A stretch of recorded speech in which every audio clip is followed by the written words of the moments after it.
Hey, hey, hey. All right. The time is 10:36. Do you know where your children are?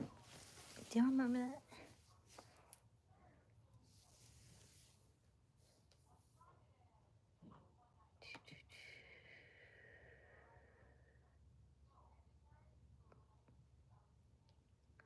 Hey, Mika, first? What is good? Hello, Mika. Did you get some rest? Did you get some good sleep? Verily I say, endeavor to converse. Thy one go-to text. Yes. Please go ahead and text Q. Please go ahead. Tell everybody to come hither. Come hither.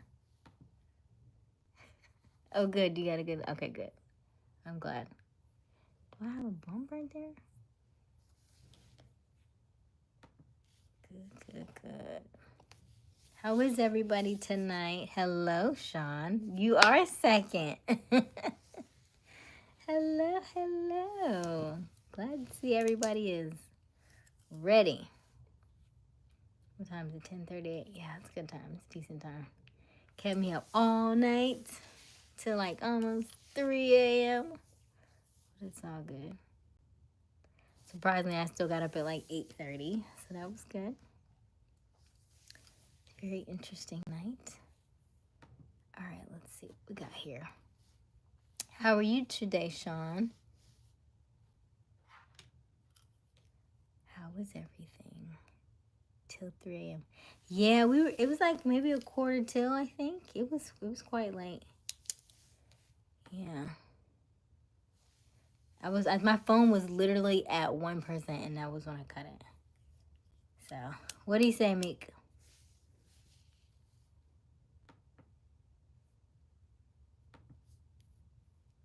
Was I late? No. You were perfect on time. You were the first one to arrive. You got a gold star today. Hello, King of Be More.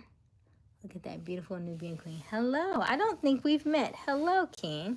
How are you? Thank you for joining our live tonight. Where are you from? Hello there. Where are you from, King? Ohio? Is that where you're from? Or is that a typo? I can't really tell. O-H-U. Hawaii. Oh, that's nice. I know, that's beautiful. It's the island I'm on. Oh, wow. Ooh, that sounds nice. Hello, DT. Can you say hi to your fan, Rob? Hello, Rob. All right. Hanging in there, but I'm talking a lot with my new girlfriend. Oh, that's good. Make sure you take things slow, but I'm glad you're enjoying yourself. I'm glad you're having fun. That's good. Hello, DT, or is it Rob? Hello. Thanks for joining us this evening. How are you doing? Where are you from, DT? He's from the join. Okay, cool. Thank you, Mika.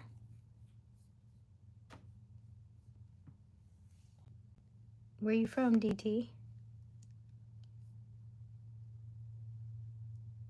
Hey, Jacob. How are you?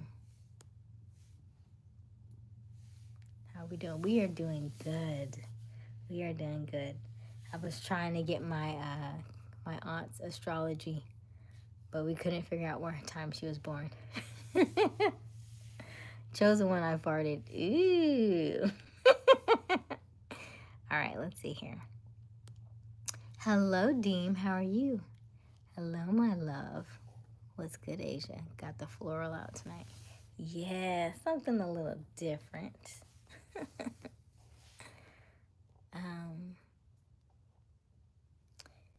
Hello, Jacob. Good. Hola, amor bello. Hello, Jerry. Great attitude. Thank you, chosen one. Thank you. How is everybody this evening? What is today? Hump day? It's Wednesday, right? I was supposed to Ooh, I did not call my... It's a very busy Wednesday.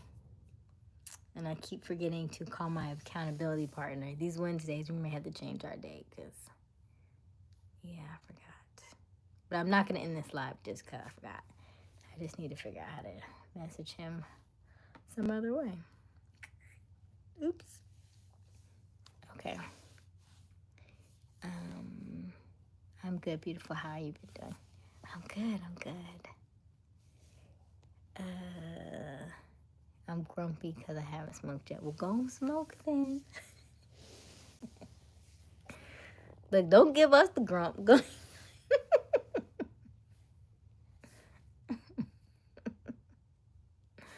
Go ahead and light it up, Mika. It's hump day.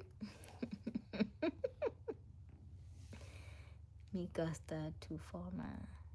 I don't know what that means, Jerry, but okay. At Asia, you are my woman crush every day. Oh, thank you, Big Dean. LOL. Yes. Absolutely. Whew. Today was a good day. I had a call where we were talking about some random things, but they said my voice is very... What was the word she used? Because it was a word I had never heard before. What was the word she used? Por favor, habla inglés. You don't know English? Is that what you're saying? You know English.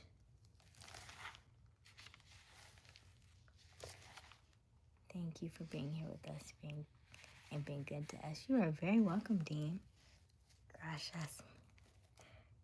Mika, affectation. I meant to Google that too. Affectation, I think is what she called it. Affectation. You know, I'm the type, if I don't know a word, I'm going to Google it. I'm going to ask you what it means. Because I refuse to be in the dark. I don't like to not know something. And I don't want to be like, oh, I don't know. Because when people don't know something, most people tend to tune out, or they just, they feel bad. But if you don't know something, ask. Because I know I don't know everything. And I'm not going to pretend to. Let's see. Affectation is a noun that means an unnatural behavior or action that is intended to impress others. Maybe she said, okay, it wasn't affectation.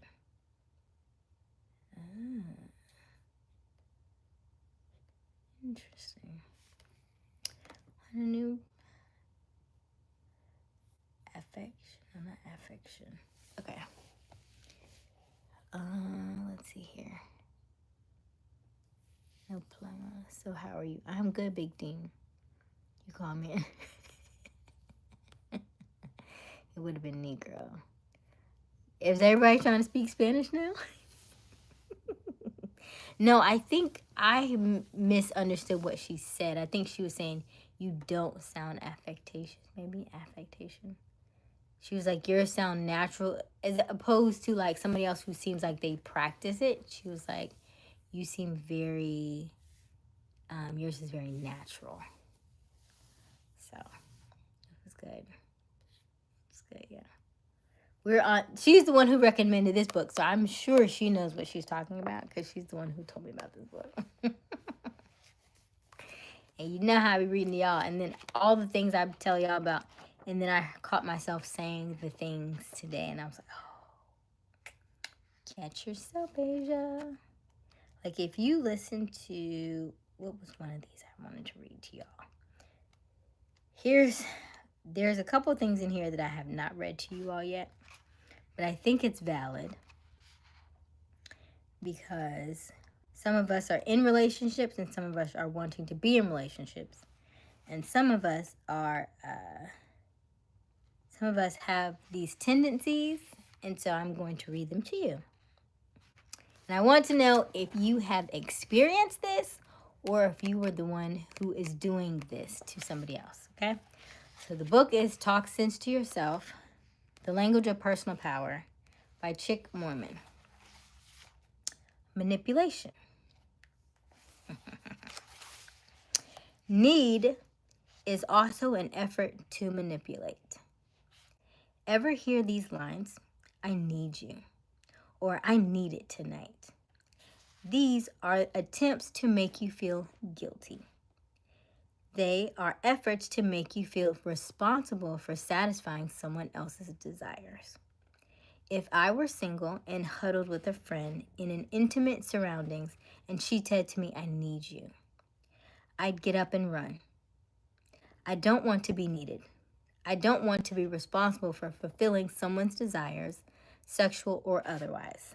I'm not interested in becoming involved in a dependent, manipulative relationship.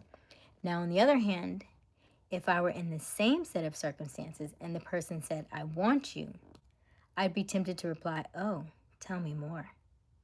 Let's sit down and talk this over. What do you like to hear?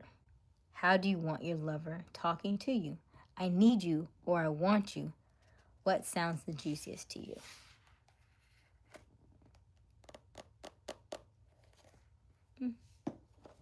Okay. You said the author's single. No, the author is married. The author is married. But how many times have you heard that, right? Well, I need you. I need you. It's like, that don't want to make me to jump your bones. No, I want you. Watch your words. Watch your words, people. Okay. Let's read the chat. Conversation, Mika. Remember asterisks. We don't cuss in the chat. We use the asterisks and the stars. Okay. In other words, I speak Spanglish, Spanish, English, and money. Oh, cute. Mika was ready to spaz. Jerry, where are you from, beautiful queen? I'm out of Atlanta, Georgia, Jerry. English the entire time.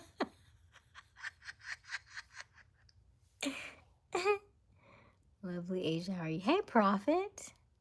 Hey. Long time, Prophet. Where you been? It's been like a week. Chilling. Asia, you need to be my teacher. I needed tonight. It's a lovely praise. But it causes other people to feel responsible for your needs, and then it's not theirs. Those are your wants, not needs. Oh, I need it. I need like y'all are gonna die if y'all don't get it. Come on now. You're fine. Hello, Sarah. Cute, bro. The author's single. No, he's married. Man, that you get it tonight. Haven't heard you say. Haven't heard me say what? Oh, I'm not following you up. Oh, Mika. Oh, yeah, better get ready. I have to forget who's in my chat sometimes. Okay, let's see here. Don't need or want anyone. That's not true. It just depends on the day. Mika, you already know that. Delivery. I can't be here for a long time. Okay, Sarah. 10 minutes, Sarah. We're glad you could join us, Sarah. So, yeah. This book is very good. This is some...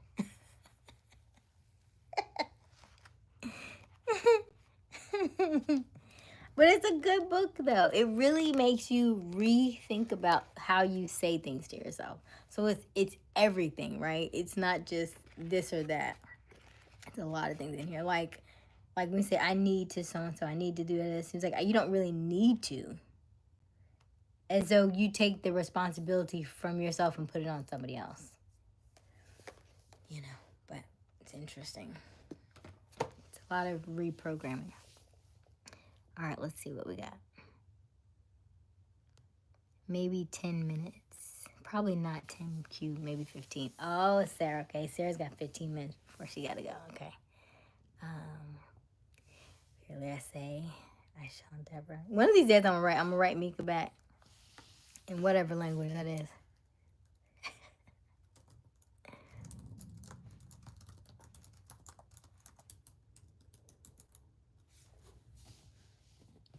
Let me see.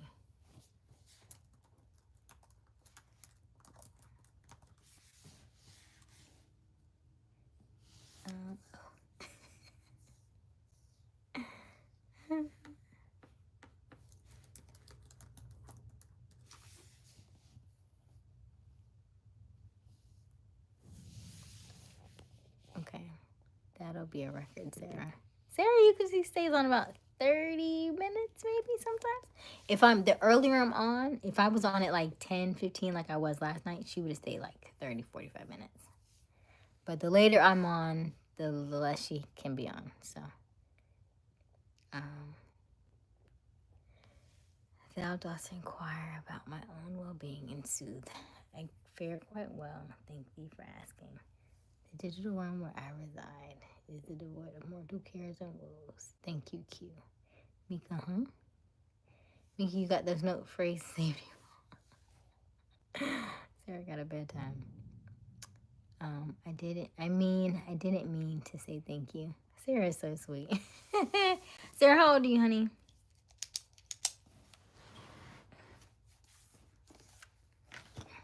I think Sarah's our youngest one on the chat, I think. It was nice being Sarah. Oh, don't cuss at Sarah. She's the youngest one in the chat. To be honest, I don't have a bedtime. So married people are sovereignly protected from manipulation based upon how the framework or relationship is set up. For trust, not dominance, my thoughtful opinion. So you're saying that if you say I need it, she's supposed to just drop them draw. That's what you mean. Oh yeah, let me be clear. Sarah is 9. So okay. So we'll talk about that later. All right, yeah, okay. Sarah thugging. She ain't got nothing. No bedtime worth theory. Sarah. I don't have a bedtime. Yes. To my diagram. PG.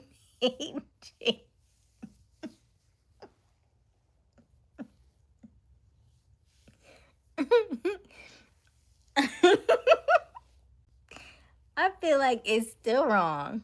However, if you say something like I need it respectfully, then maybe it has a different connotation for it. But if you say I want it, or perhaps you don't have to say it, you could do the things that she likes and then you'll just get it, right? Like there are certain things that are like triggers for her, right? Like, well, we don't always like the massages because we already know where the massages lead, so maybe not massages. But, you know, housework stuff, right? Physical things that we like that we don't have to talk to you about, right? Picking up after yourself, right? Leaving the toilet seat down, you know? Washing dishes. Doing laundry. Asking her if she needs anything. Not, taking care of the children. Letting her, running her bath water, right? Say, hey, you just take time for yourself. What? That's hot.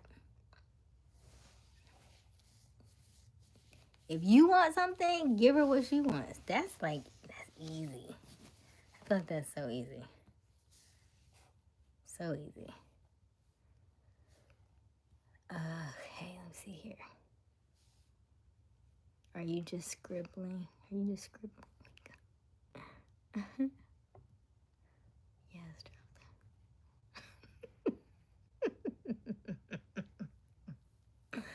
Y'all are funny.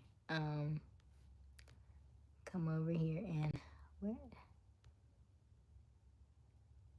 the type of person that will let you know if I that. You won't let her know? Then how will you get it?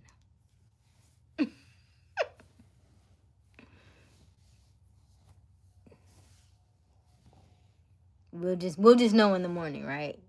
We'll just know in the morning. That's okay. You won't let her know. He'll let her know. Got it. Understood. Taking care of Aria. Aria. Who is Aria? Oh, is that the so is Quantavious? If it's a boy, Arya if it's a girl. I love Arya. From Game of Thrones. Team Arya. What did she say at the end before she killed the Night King? Do you remember? What was her I was trying to figure that out from last night. What was her like one-liner? Because I feel like it's gonna say I can't remember. What's her one-liner? I love giving those big O's, if you know what I mean. Okay.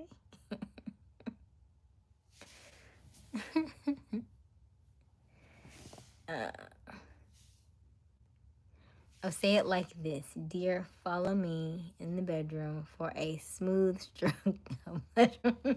which is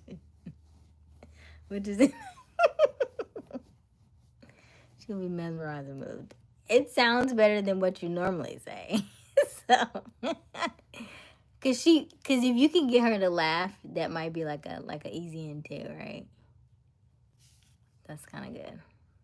I like, you could play around with that. You could play around with that in a couple different ways.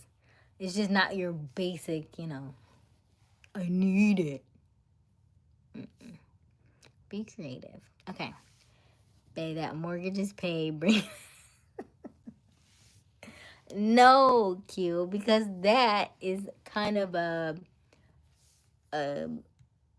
that's like a norm, right? That's a norm that you would normally do. So that's not something that's out of the norm, right? Most men do pay the mortgage.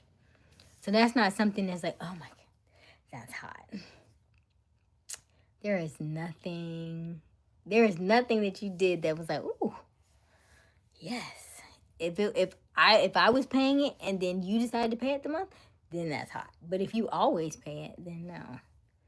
And I don't want to look at a bill. Like, I almost want to be like, I'm allergic. Is that a bill? I'm getting hives. Ew. It's gross. Is that a bill? I don't want to see it.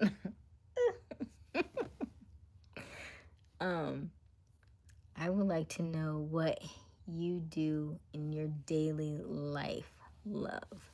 In my daily life, what do I do? I get up when I want to. I work from home. I'm a project manager. I do marketing and consulting. I do concerts and events. So in my day-to-day, it looks like social media posts. I'm either batching or doing press releases. I am taking phone calls. I am scheduling and getting ready for our next show. I am looking up hotel accommodations. I was supposed to meet with one of the artists, get their drops, get their social media stuff, make sure they have our flyer, see if we can do some interviews with them, looking at maybe some intimate things, like some VIP things for them, and then taking on some consulting clients of my own who are artists, who want to do their own tours, who want to promote themselves. So I have one lady who's looking to do more of her own tours, and so I am in the process of setting up some interviews for her and doing some national anthems. So seeing if I can get her on some national anthems so she can kind of get herself out there, doing, singing, getting some video, getting some testimonials, or maybe getting some, just getting exposure by doing different local events around town. So that's a little bit about what I do. I said I am reading it. I said I am reading it wrong. What do you mean? I said I am. You read it wrong. You're what? Hold on. What did I miss? I love giving. If you know what I mean. I understood what you meant. I know what you meant by oh. I was just thinking, men say they love giving O's. They just don't give them very often. I know you probably do love giving them. You probably just don't give them as often as you would like to. Because it's not necessarily you giving the O as much as she being in the mindset to receive it. Yes? Okay.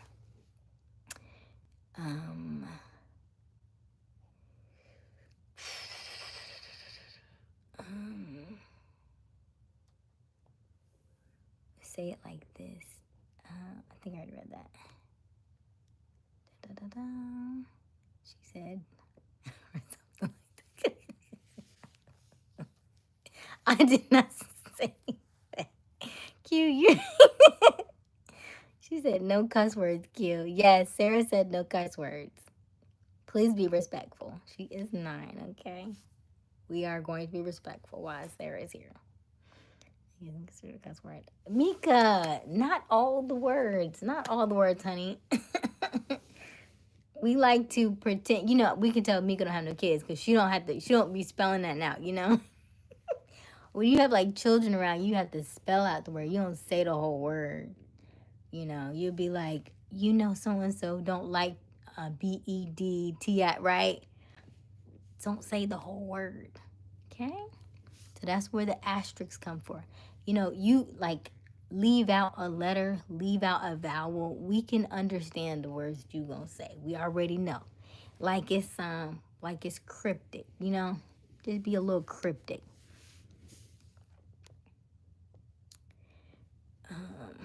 Me could be the one to give away the surprise party. I could tell already. He like so surprised. Who went someone's surprise party? But oh man, Mika. Hush. It's supposed to be a surprise. Definitely gonna want more of me after first 10 minutes. All right. Sarah says it's a cuss word, Mika. Sarah says the cuss word. Sarah know a cuss word when she see one or when she hear one. All right. Prophet says, so you are into the wording of things, which is phraseology. Ooh. Here's another word for the study of words, though. I don't think it's phraseology. It's something else. But to your point, probably what you're talking about, yes, but I probably should also do the study of just words. Almost like when I was in school, there were so many people who took Latin. And I was like, oh, that sounds boring. I just want French because it sounds pretty. But had I taken Latin, I probably would have been better at tests.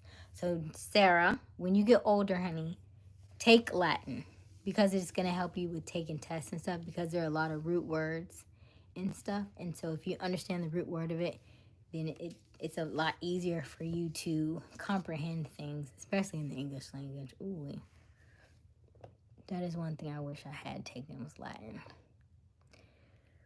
Okay, let's see here.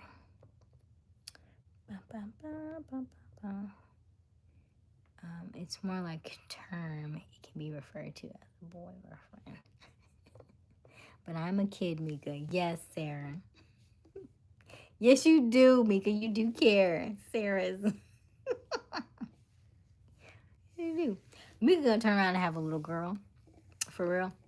In real life. And that little girl gonna be times 2 of you, Mika. Because that's what God did. God will give you exactly what you need. You be like, this girl here is just like you. Hey, Jerry. You mean I don't care, Mika? Asia, aka my big independent infant. No cussing in the chat. Sarah's still on. No, I mean, thank you, Mika. Much better. I'll take that. What does that mean, Mika? It means you don't need to know it, Sarah.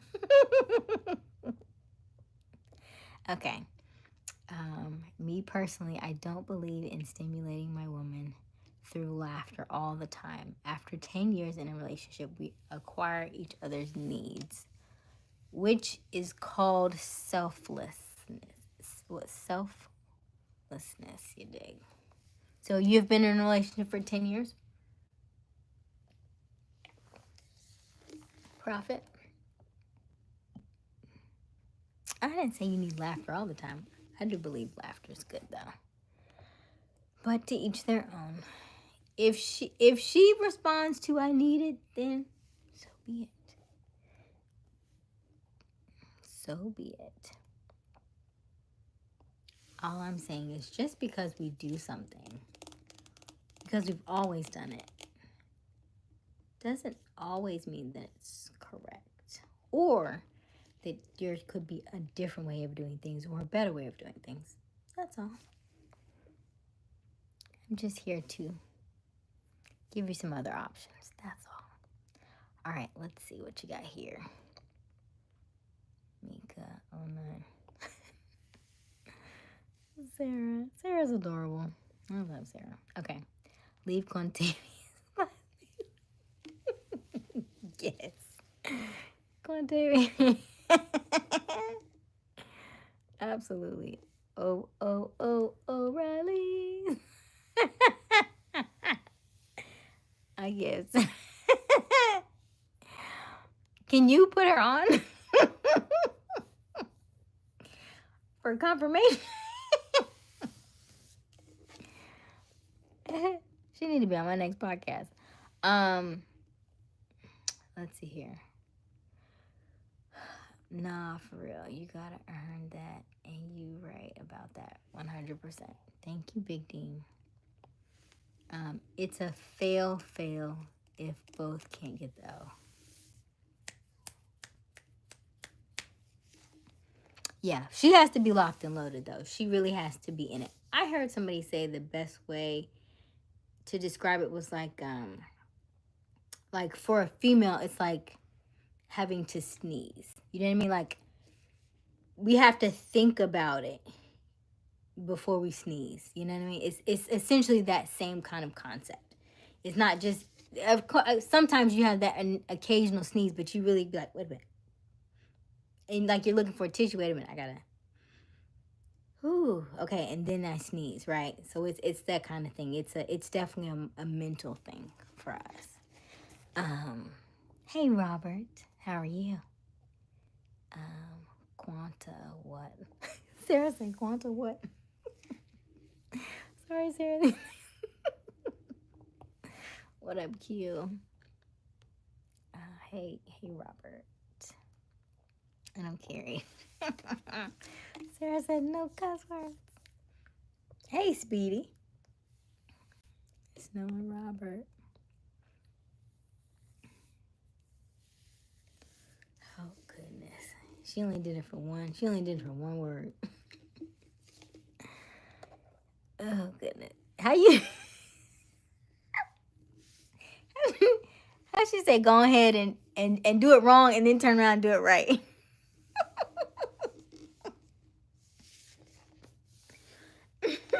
We'll give you an A for effort, Mika. We'll give you an A for effort. You tried.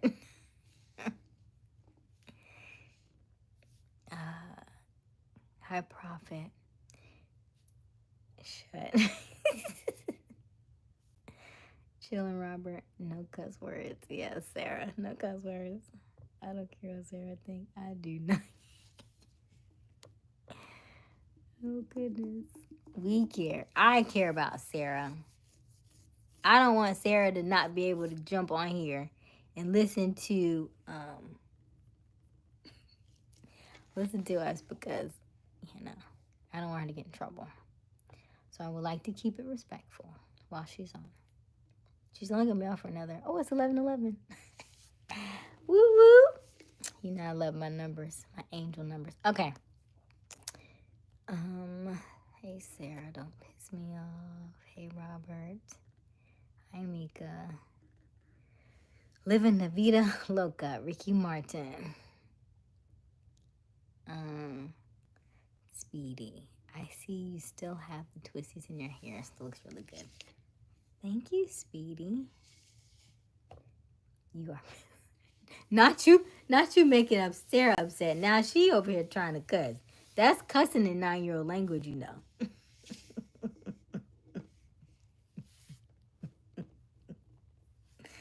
Goodness gracious, you got Sarah over here saying some crazy stuff. What did I tell y'all? Tonight is the new moon. Watch yourself. Is it tonight? It's tomorrow night. So the portal is open though.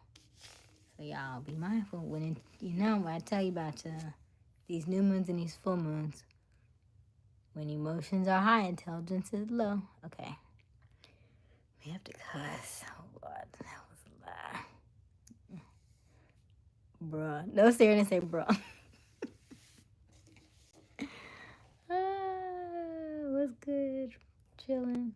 And Aysia, God, gonna be like, let me give Mika a little version of herself and see what happens. She gonna be like, I don't know what's wrong with this child. She just pop off and just say anything. Wonder where she gets it from. Oh goodness. All right. What's up, Robert? I confess that you are a very beautiful black girl. I like you. Thank you, Jerry. I appreciate that. I was, and it taught me a lot. Oh, okay. So are you not in now, Prophet? Tell us about your experience. What did you learn? What did you learn that you did right, and what you learned that you could have done better? And what did you learn that you could do better next time? Asia's really trying to catch up, yes. Because y'all type so much in here. Okay, bro. Key plantation talk. Wow. I do numbers. Normalization. Okay. Be like, bring me that brain.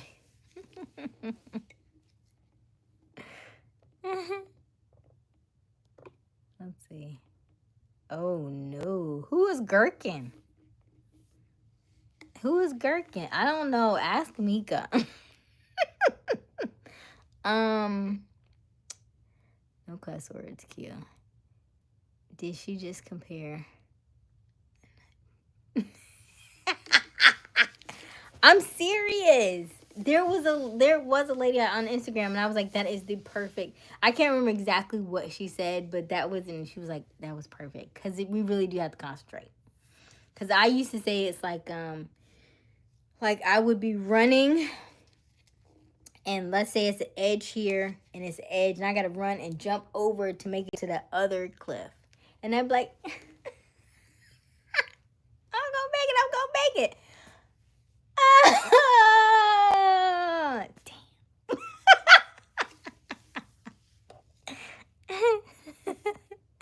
Okay. A wet sneeze. That's for Friday. She did cute. But we have to focus. What does that mean, Mika? That's why she backed up, Prophet. Every time you sneeze, your heart stops. You really have to think about this stuff. Okay. Okay. Write it down. Take a picture. What? Okay. Write it down. Take a picture.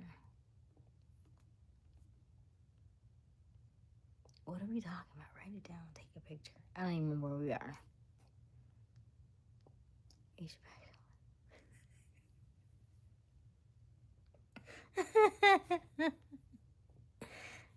guys.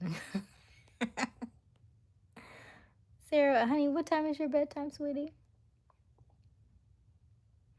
Okay, Asia. Maybe call you and be like, come get your daughter. Right. Exactly. I'm back, babe. Prophet.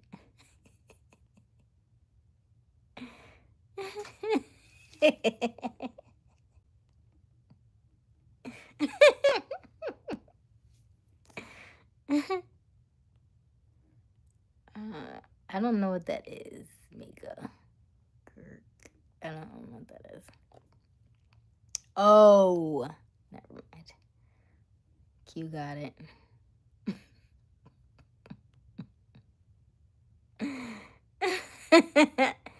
You're making me type cuss words. No, don't type any cuss words. How did Pink come out of nowhere to I subscribed? Hi, Pink. Hello. I'm not sure what part of the conversation you subscribed at, but welcome. At some point, this will become a offline thing, but in the meantime, I am not monetized yet, so yeah, we have to do what we do. All right. Aysia pulls her clipboard out.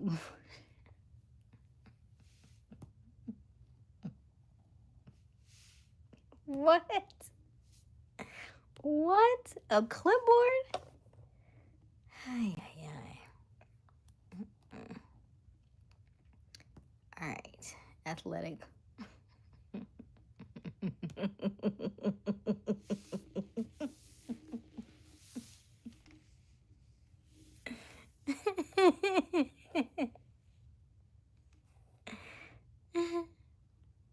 Asia screams. What?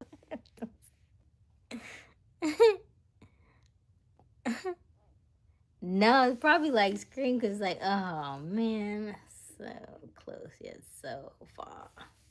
All right, 10:30. Okay, so you have about 12 more minutes, I guess, because I'm gonna assume you're Central Time. Okay, Sarah, thank you.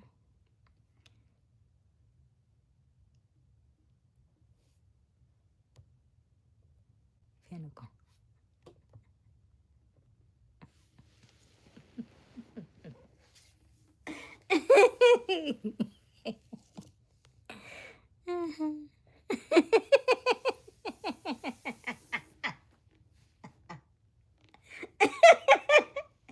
Not I had to read that a couple times before I got what you said. Now I want to. Now I kind of want to say that stuff that Mika was talking about. My noble. You had to say it like British, like. Give me a line, Mika.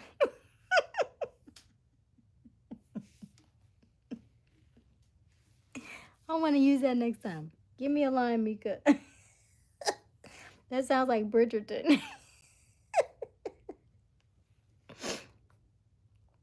Asia, that was Chris Tucker said when he was trying to get with Craig. Ice Cube.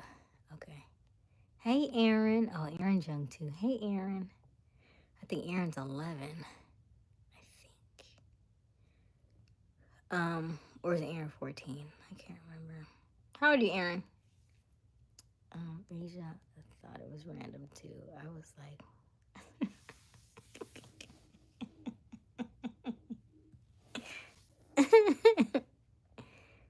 oh gosh. Yes, Dean. Hi, Mika. Miku is crazy. Aaron. Oh my gosh, this chat is going crazy. Like, literally crazy. I know, Sarah. Like, crazy. How is that a typo? Lost their mind, Sarah. Yep. I'm gonna leave, so bye. Good night, Sarah. LOL. Q, what about? Hey, hip hop. Glad to see you. Sarah, it's not crazy, it's peculiar. Ooh. I like that. I like that, Prophet. Give her some good words. Hope you guys having a relief from me leaving. It's not that we're relieved that you're leaving. Why would you say that? We like you, Sarah. We just are very mindful of your ears.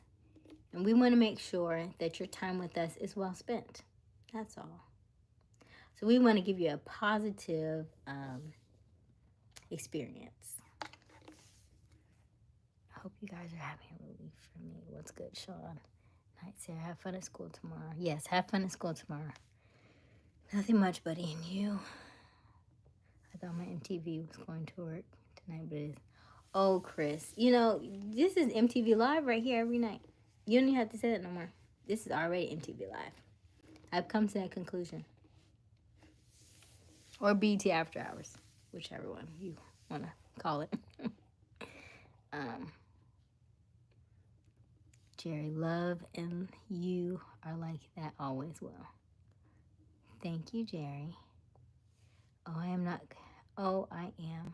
gonna have a great day at school. Why are you not gonna have a great day at school, Sarah? What's wrong? Aysia, I'm just sitting here admiring your beautiful smiling lips. Thank you, Big Deem. You will, Sarah. Yes, you will.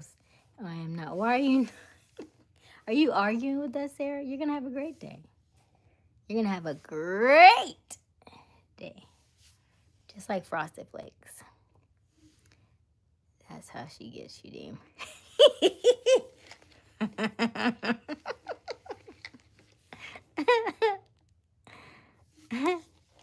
Sarah, we admonish your digital. That's too big of a word for her.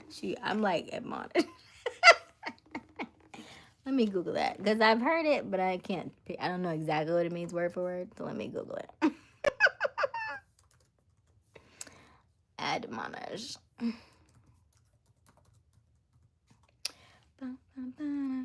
Warn or reprimand someone firmly.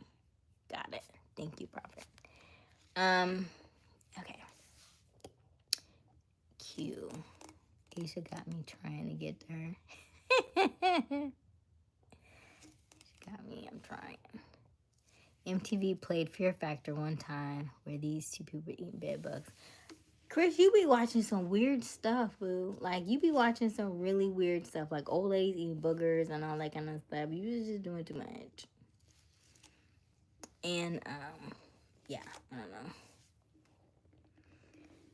All right, Deem, her Lils. Elusive.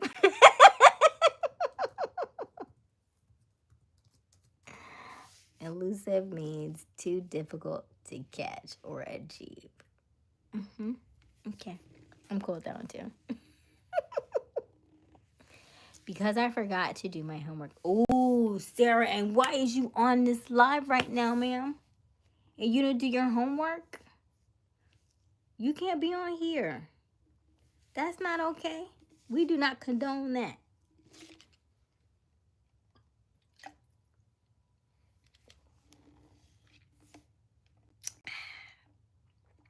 So you gotta do your homework, honey. She'll have you.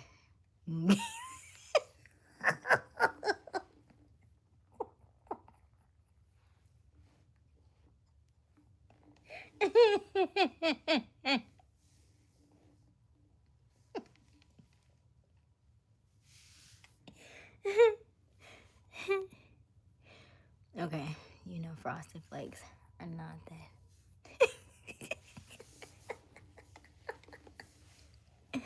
I don't even eat cereal. Sarah, arrest her tomorrow. In positivity, not uttering it will be bad. A man shall have whatsoever they say. Sarah is 9, Prophet. I'm gonna need you to come down like 2 levels. Because I don't know if you know what that means. Alright, Chris gotta watch Animal Planet or something, boss. Right. Chief, you is so late. Chief. Frosted Flakes, what do you mean, Chief in the house? Chief, you is... Chief, guess who was first? Guess who was first on live, Chief? Because you wasn't here. I'm going to have detention. No, Sarah, just go do your homework. You get off this live and do your homework. I went to Olive Garden and chicken Alfredo. Nice. Chris, sounds yummy. Okay, sure, gotta go. Good night, Sarah. Verily I speak, thus thou hast forbidden me. Repeat. So I shall say anew, a moonlit night with stars aglow whispers secrets to the soul and worries frayed.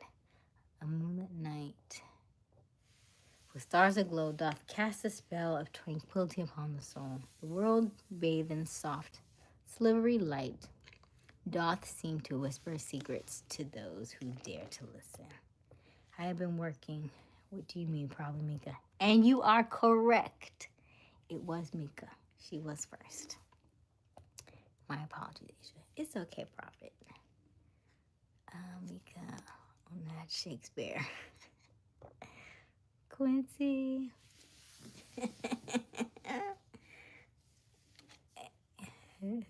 I think I'm caught up. Yes, I'm caught up. Okay, good. Oh.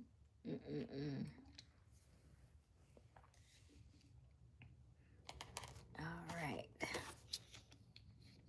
I'm finally caught up. I'll be first tomorrow. I got nothing to do. I'll be right back. All right. Hey, Chief. Where you at, Q? Mika, are you a poet or a magic? I don't know. Is Mika a poet? Mika have to tell you. Hey, Rob. Prophet. Nope.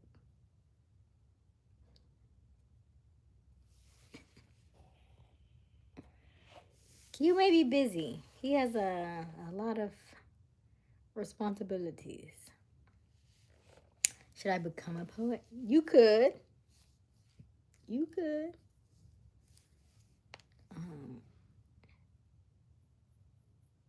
Q over here playing. What? What? Did you say his toes though? That's what threw me. I was okay with her toes, but his toes. Who his toes?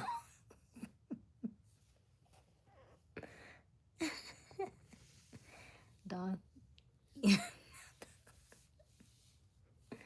My dog inquired about their own well-being in a clever manner. I sense a hint of curiosity and whimsy. How about I pose a question in return? What doth bring thee joy on this foreign lovely evening? You all bring me joy. Q. Make a Q playing.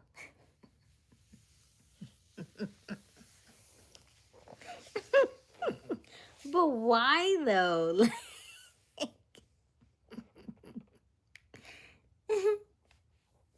Do y'all get pedicures? Do y'all as men get pedicures? I hope so. Cause the way that you know, them toes be looking crusty.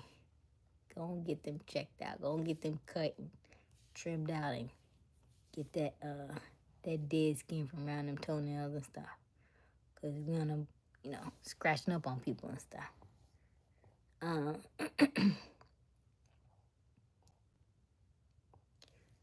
Why y'all talking about toes? Aaron said, why you talking about toes? Okay, moonlit night with stars aglow. Drives a man wild. His maiden curls her toes, nectar drips.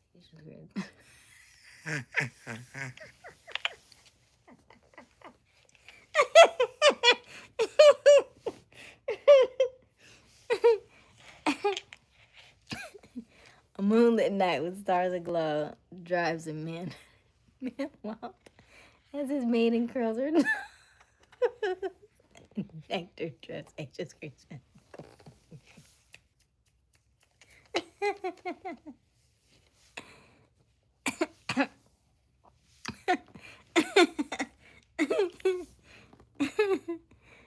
Oh goodness. I like it, cute. I feel like I need to screenshot that. That's hilarious.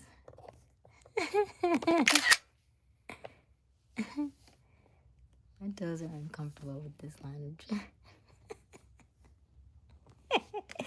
You said it. Okay, I not like my toenails to run Ugh. Quite possibly you are uttering words that way.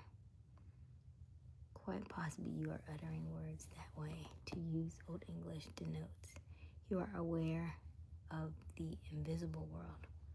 What brings me joy is seamless silence. Oh. Have you done silent sitting, Prophet Snow? Nope, but my feet and everything else clean and right. Okay, because that's disgusting.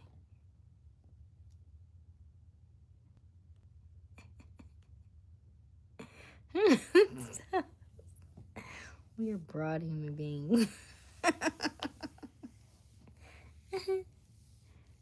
Cindy said, hi, I am new. So I think that means subscribe. Hi, I'm a new subscriber. Hello, Cindy. I like making toes curl and eyes roll back. Okay, big team. Aaron said, ew. Eyes rolling back be the best. Mika agrees with you. Hi, Cindy. Hello, Cindy. Welcome to our chat. Mika, 100%. Have your A looking like Debo, Mika. Where's the real estate man at? Who was that? Who was that? Yeah. What was his name? I don't even remember. I mean, I remember the conversation, but I don't remember who it is. What you got on for you? Looking to buy your neighborhood Mika. I got $2.30.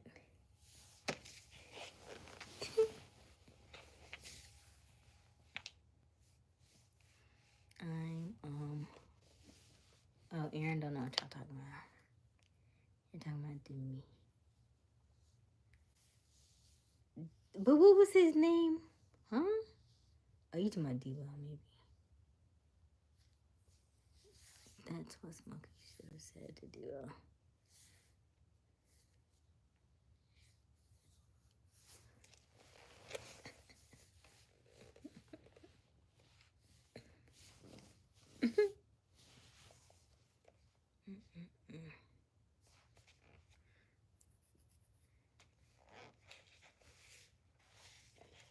Y'all are hilarious.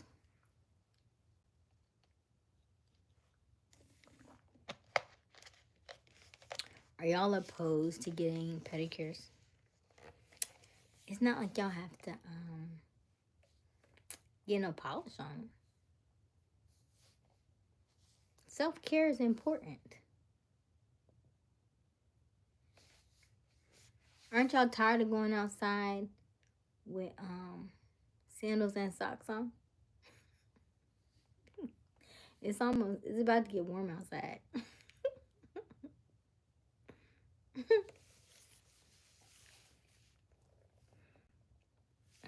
The moon is servant of the sun, Mika. Doth the lesser light bear rule over the children of the light, or the light that shines brighter than the sun of 7 days, for darkness is afraid.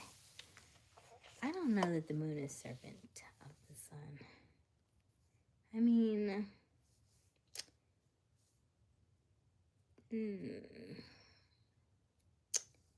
I'm going to sit with that one for a second. The moon is servant of the sun. Doth the lesser light bear rule over the children of the light, or the light that shines brighter than the sun of 7 days, for darkness is afraid. Okay. Tell us my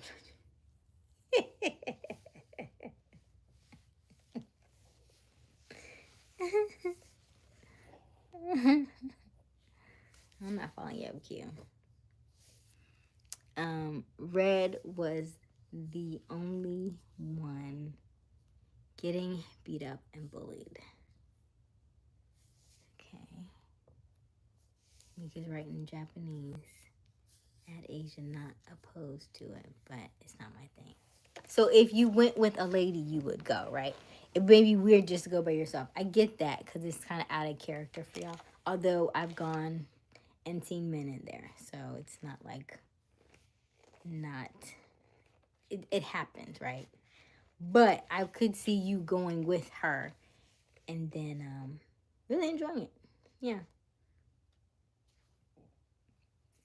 Because I think some of that stuff we think is just for women, but men need self-care as well. Yeah.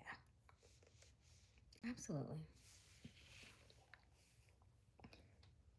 I got my own clippers. I'm good. I know, but there is toe jam in there, sir.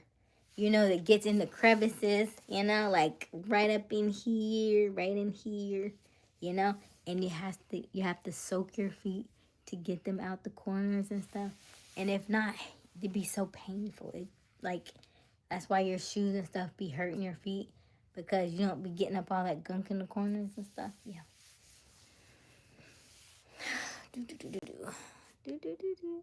So you say you got your own clippers. So when the guy said Q was playing with his feet, playing with his toes, that's what when you as soon as you said that I. Why envision you going to clip it and it ding? You know you know how you see when somebody go and clip their toenail and they go ding ding.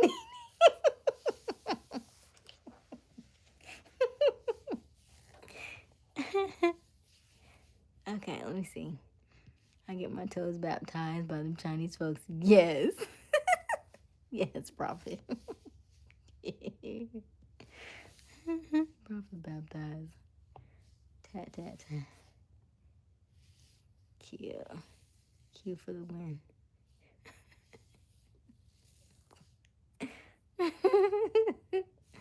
Okay, I'm talking about the Friday movie.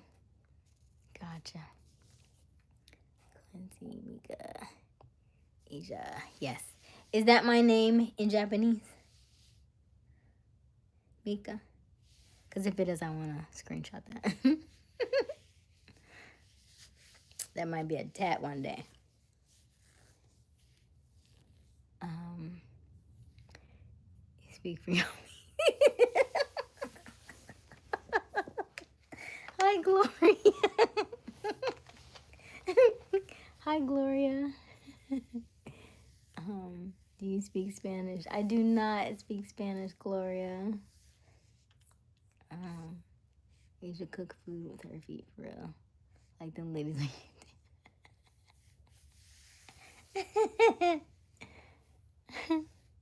So my aunt used to say I have little hands for feet. She was like, little hands. He's a good one. He's okay. Get your purse and stuff. We're gonna get... Okay, Dean. Oh gosh, Junior. Toenails. Thinking you in the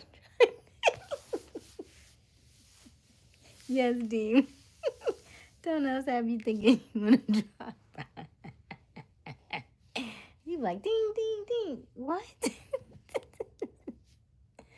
Yes, that's your name in Japanese. Oh my gosh, Mika, I love it. Let me screenshot that too. Yeah, that's pretty cool. Thank you, Mika. All right. Let me scroll back down where I was. Okay, hip hop, nice. Aysia Smiles. Oh, cool. That is so cool, Mika. All right. Yo hablan español, señorita. I don't know what that is. Hola, ¿cómo estás? Everybody's just using Google Translate tonight, I guess, huh? His night is terrible. Whose night is terrible?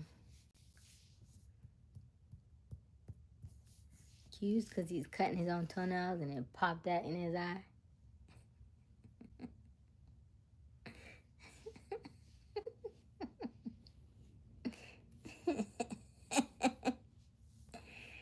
How about I not worry about your toes and you not worry about my sneezes? How about that?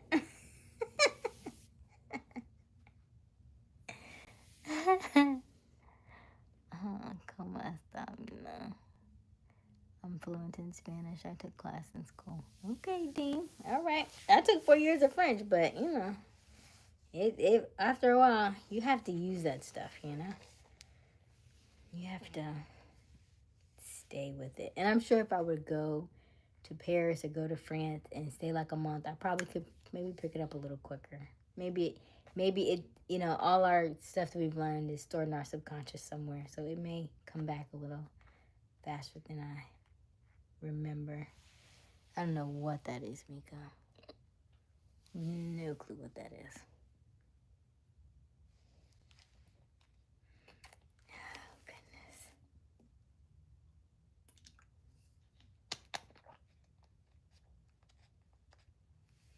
I thought I was talking grow. I'm not sure what that means. Every time I cute cousin, they popping. Yes.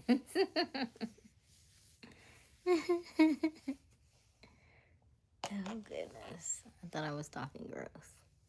Oh, okay. Today can't enjoy with you. Hey, hip hop. How are you? Why can't you enjoy it? All right, my bed chamber is calling me. I richly enjoyed Asia.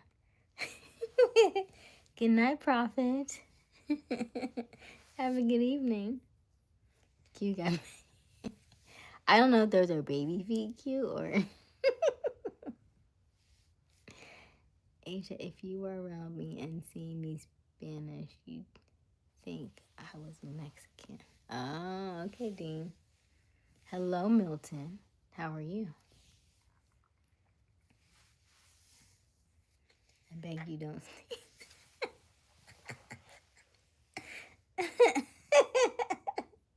All I said was it takes concentration. That's what I said. It takes concentration. Okay? You have a beautiful smile. Thank you, Milton. I appreciate that. No.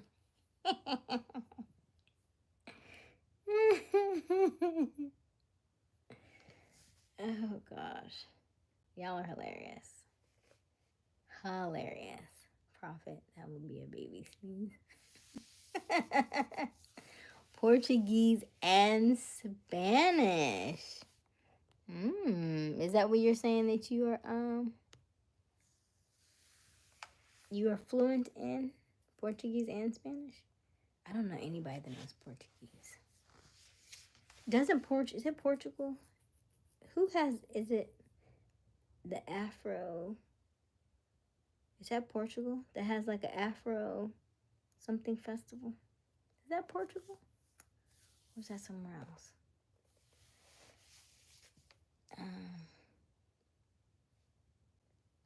I'm from the Aboriginal. Oh, Brazil. Okay. Brazil. Nice. I have not been to Brazil either. Yeah, concentration.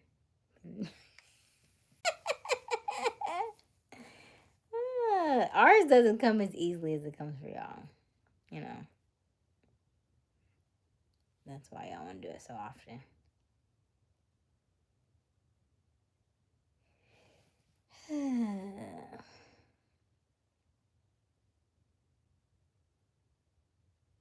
We don't know what that is, Mika. But I love that everybody's multicultural in the chat.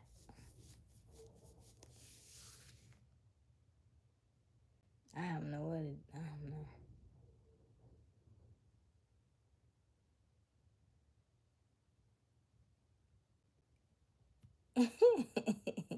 You know, we are good at pretending, right? We pretend a lot for y'all, do you know that?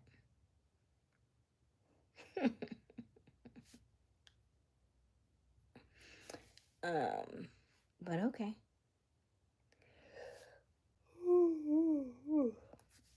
Because we know that y'all are What's that word? Fragile.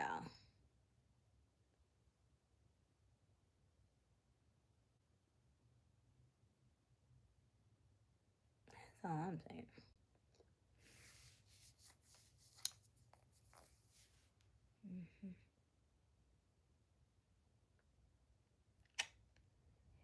Yeah. All right, let's see what else you got here.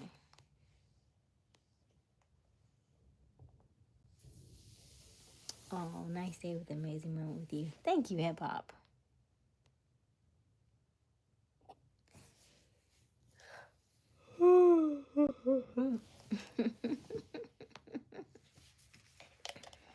Because I feel good with your energy. Oh, thank you, hip hop. I appreciate that.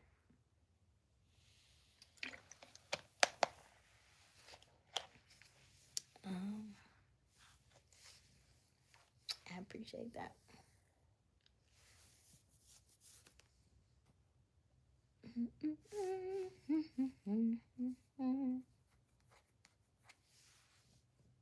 It's very interesting. What else y'all got? What else you got?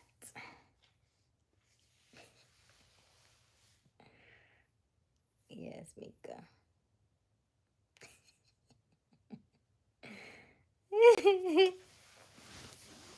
We already discussed it. It's already been discussed. Bum, bum, bum. Bum, bum, bum. Cause me over here talking Japanese, so it's like it wouldn't be an honest conversation, and it wouldn't be as full. Cause I'll say one thing, and then you're on a different spectrum. So fish, red fish, blue fish, one fish, two fish, red fish.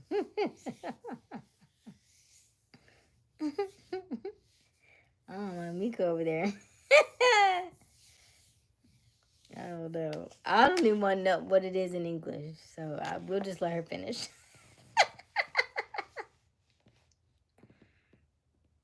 We'll just be okay with that.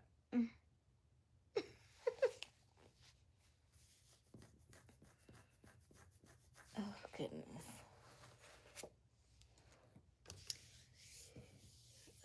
Mika, I know what she's telling y'all. Do you understand? Chapon. What is chapon? I don't know what that is.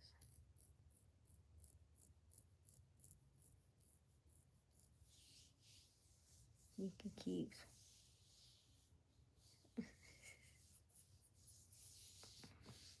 Okay, Kia.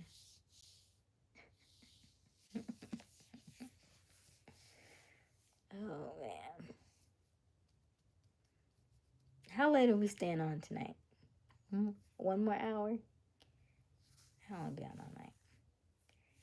Y'all would keep me up too late. Excuse me. Come on, bro.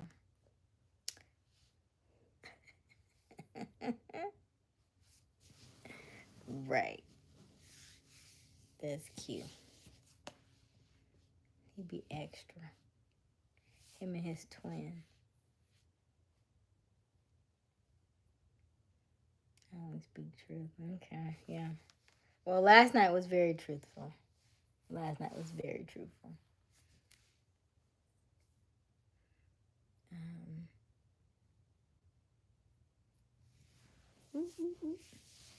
There it is. What it is. What is what? Buenos noches, me. What does that mean, Jerry?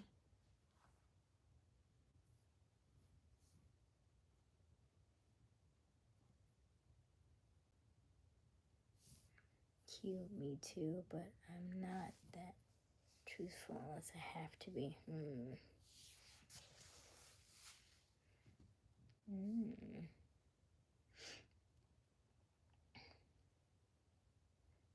There's love among me and you.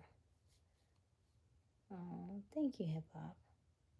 I don't lie to this on the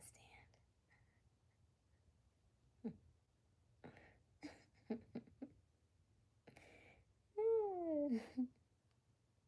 Really? So you won't lie. You don't lie.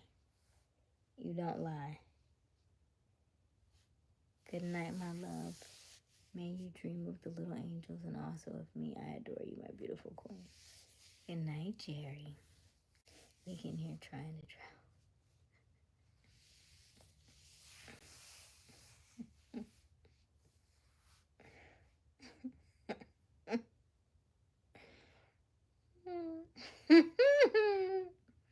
I'm gonna keep my thoughts to myself.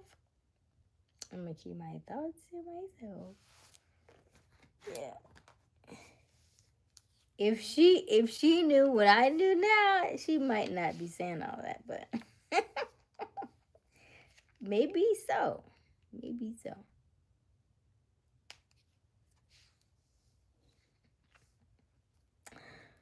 Okay.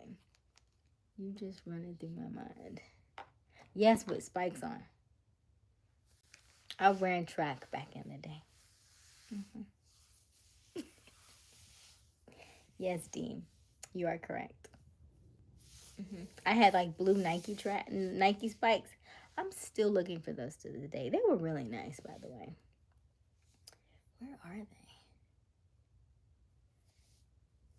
I don't lie. What made you decide that you don't lie? Was it that you seen other people do it and you was like, no, I'm not doing that? Or it's like, ain't no reason to lie. Like, what made you not do it? Because so many other people do it.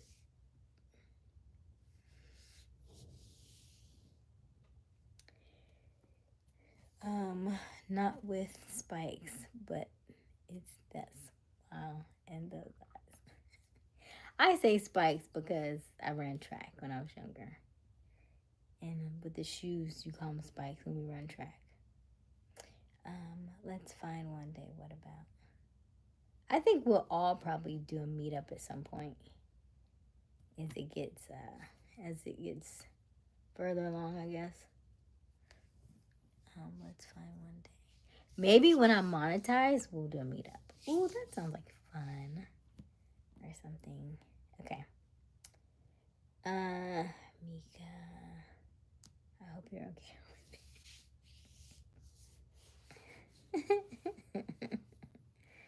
Shoot, with all that waterworks and stuff, she should be. I don't know if she was getting service or being serviced. So I guess that depends. But then yesterday, the other day when Witchcom said fingers, then she should be fine. I hate to let you go, Aysia. Aw, thank you, Dean. Maybe we became good friends. Ooh. Mika. Dean must not have been here the last time we had that conversation.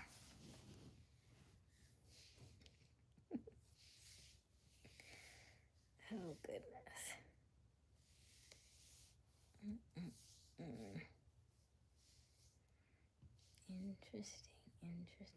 Interesting.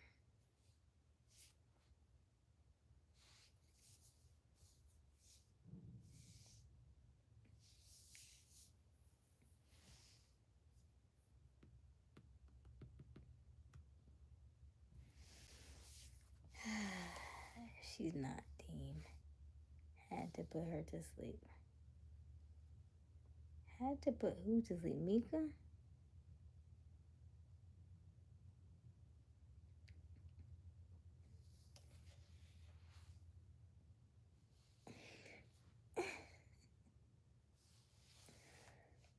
Okay.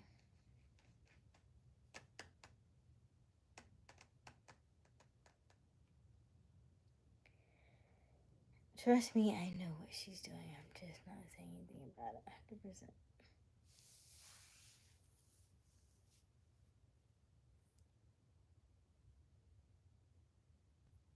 Okay. We listen and we don't judge.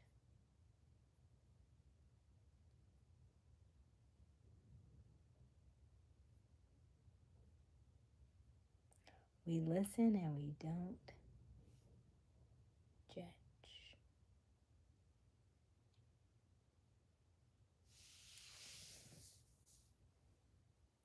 You judge me twice a week.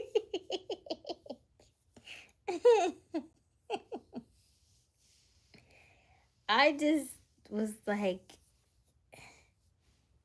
not quite understanding. The comprehension wasn't there. And I slept on it and I woke up and I still was like, what? It's just the the differences of awareness. And I actually watched the video and I should have screenshot it so I could go back and put it on my computer so I could play it back and read it, the differences between men and women, because they're very stark contrasts. But it was on the lines of what we talked about last night, not necessarily in that depth and that detail, but the differences between like what women want versus what men want, and they're just so different. Like it says, like, for men, being intimate is for pleasure, whereas for women it's for connection. You know what I mean? Like just completely different things. Like all the time we want completely different things. That is just the craziest thing to me. Because I don't know that we'll ever be on the same page. Because we want something completely different. I'm back. Hey, Chief. How are you?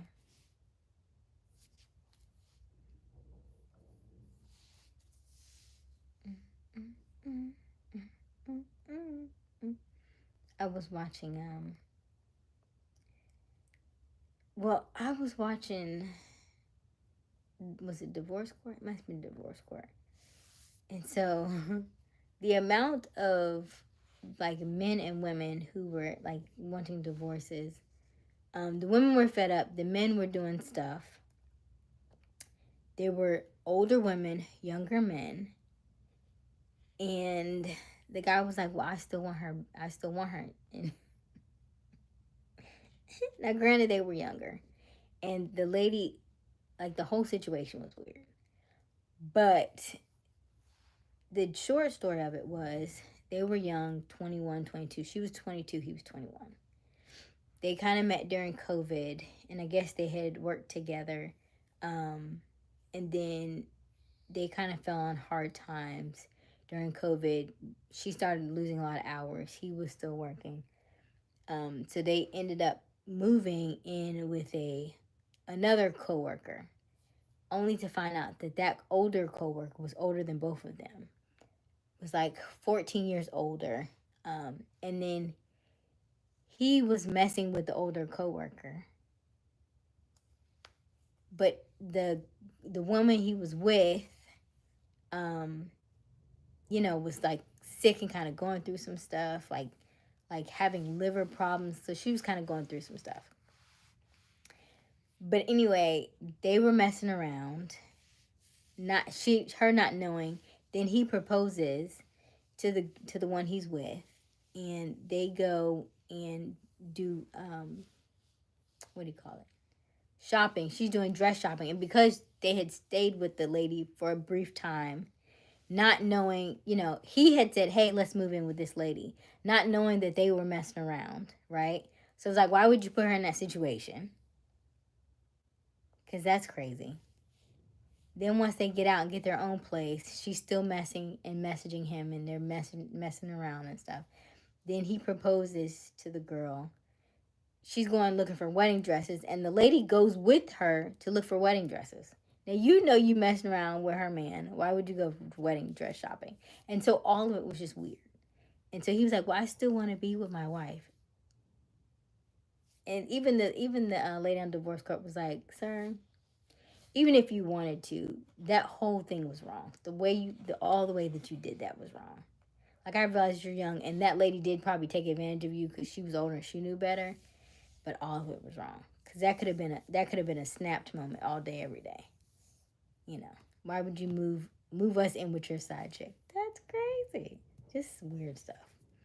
Like, just This is weird. So many interesting things going on in this world, I tell you. All right, let's see.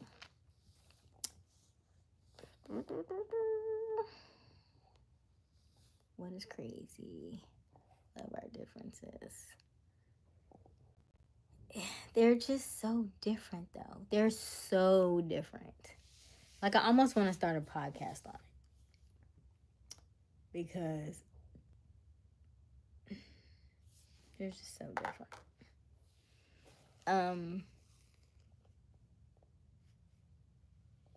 Okay. So if I want cheesecake, you're gonna want ice cream. Pretty much. Pretty much. Like, I do like cheesecake, but I get what you're saying, yeah. But I mean, I think it's almost kind of like the apples and oranges, right? Like, I wish if I could get off of here. Let me see if I can pull it up on my Instagram. I don't know. I have to look. I'm pretty sure I saved it. Let me see. Hold on. Let me read the chat first.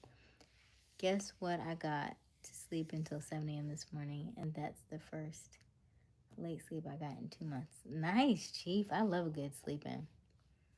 I've got to rest well, my guy. Especially with your arm and your ACL and you're younger. You need to sleep. But I got to give it 4 in the morning. Yeah, I guess Deem. And I'm only 14. Some people say I work harder than some 25-year-olds. Absolutely. Aysia. So in other words, he was on R. Kelly. Well, no. He was... No. He was 21. He was the youngest out of all of them. He was 21. The woman he married, got pregnant, was 22. And then when they fell on hard times, they moved in. This is during COVID, so they had to be really young, like probably like 18, 19 years old. And when they fell on hard times, before he married her and stuff, they were just dating. They moved in with their older coworker. At the time, she was 14 years older than them. So imagine if he's 21 now, she had to be what? 21, 31 for like 35. She's like 35 now. So imagine she was probably pining after him in her early 30s, right? And he was probably in his teens then. So all of it's weird. All of it's weird. But he was wondering, like, why didn't she want me back? She was like, are you kidding? After all that? No. And so I get the fact that he wanted to be loyal. And in all the situations that I've seen, the men wanted to stay with the women. They wanted the loyalty and they wanted to stay. But if you're staying just because you don't want somebody else to have her, that's not a reason to stay. Right? That almost sounds like property. That doesn't sound like you love her. You want to be with her. You just don't want anybody else to have her. That's different. That doesn't mean that she ends up being happier. She ends up with anything that she wants. It's more of a, this is like, it's almost like ownership. And so that's where we draw the line. That's what I'm saying. Because I think Q said something similar to that the other night. He was like, well, and I keep going back to, like, I don't want anybody else to call my son, right? That kind of thing. So that doesn't sound like it's her. That sounds like it's just for you. That's why I said that, like, that part. But we had a whole conversation yesterday, so I had a little bit more, it was a little bit more complex than I had originally thought. All right, let's see here. I'd be up late, but it's hard for me to sleep. But I take naps. Naps are fantastic. Bro was securing a roof over his head. He's a provider. Not necessarily, not at the expense of her. Because that lady, if she liked him like that and you move her in, and so it was one situation where she said she came out and the lady was in an oversized shirt with no bottoms on. And then she was like, oh, I thought you were so-and-so. And then she went back in the room and put on pants and came back out. So you knew you was messing, trying to, what do you mean? Trying to, what's the word? Y'all know what I'm talking about. trying to seduce that boy. And that's what I'm saying. Why would you move her into a situation where that lady likes him like that? And then you're going to have me in the middle like a third wheel. But he's mine. Like, we're dating together. And we move in and you want... That's just weird. You could have... the lady could have done something to her. Yeah, DM, I understand. Yes. They don't keep... Mickey, you want some water?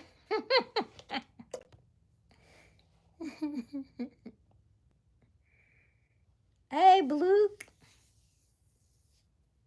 What's up? End up like that. I can't drink something. Gonna hop off. Good night. Good night, Chief. I'm back. He need to come home now.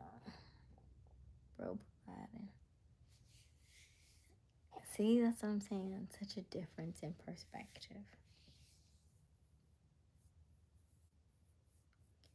Chief, nah, bro, not the same without you in the chat. Right. How are you doing tonight, buddy? He's my weekly judgment.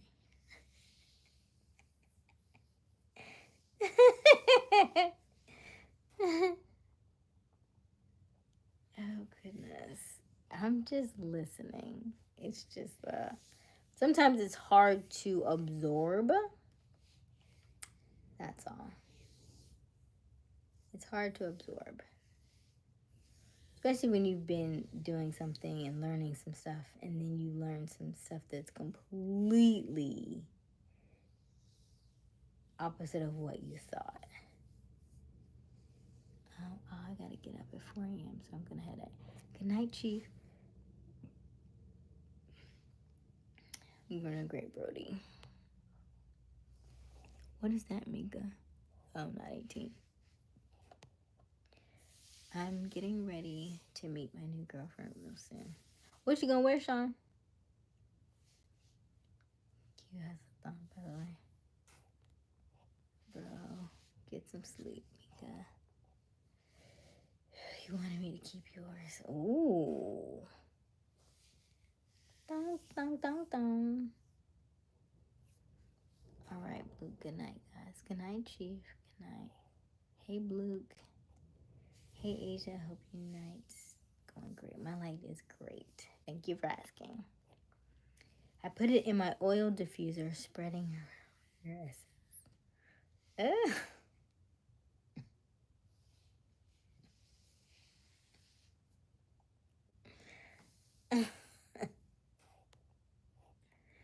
What did she put? What is that? What is that? I can't tell what that is. Okay, wait a minute. What is that? I can't tell what that. Like a cash or something? I can't. So, bro.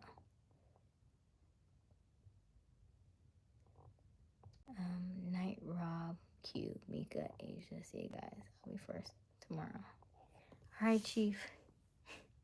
Mika over here looking like Noah's Ark. Night, Q. Night, Chief. Gonna be late. Night, Q. Let's get animalistic. Night, Chief. What was the opposite of what you thought? What was the opposite of what I thought? Just probably a lot of the conversation from last night, and then the post I saw today. I'll look at it in a second. Mika, night, Rob, night, Chief, night, Mika. Gets off the live. Who are you talking about? Asia need a bouquet of flowers. Yes, I love flowers. I listened to a post on, I think Drew Barrymore's show said it today, where the guy was like, well, hey, how do we prolong the life of a flower? And so he grabbed the guy. He was like, listen, the purpose of a flower is not to prolong it. The purpose of a flower is to live in the moment. I was like, oh, that's good. To take it as it comes and live in the moment and be reminded that this too shall pass, right? So cherish the moments that you have because they soon will be over. It's not for you to try and prolong them as long as possible. I was like, ooh. Here you go, blue tomorrow. Use copper.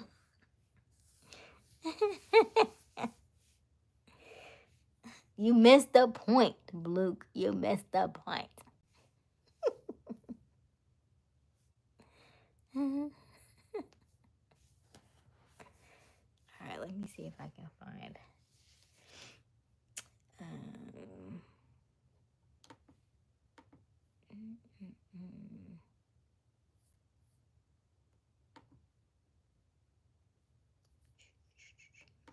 Let me see. Instagram.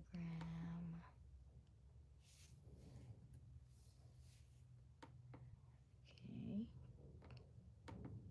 Continue. What do you mean? Come on, Instagram. Confirm that it's me. Why do I have to confirm that it's me? Okay, continue. Oh, goodness. At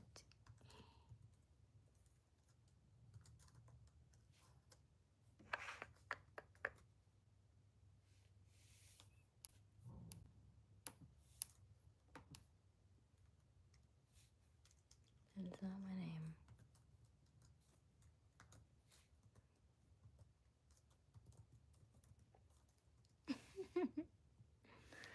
My page isn't available. Yes, it is.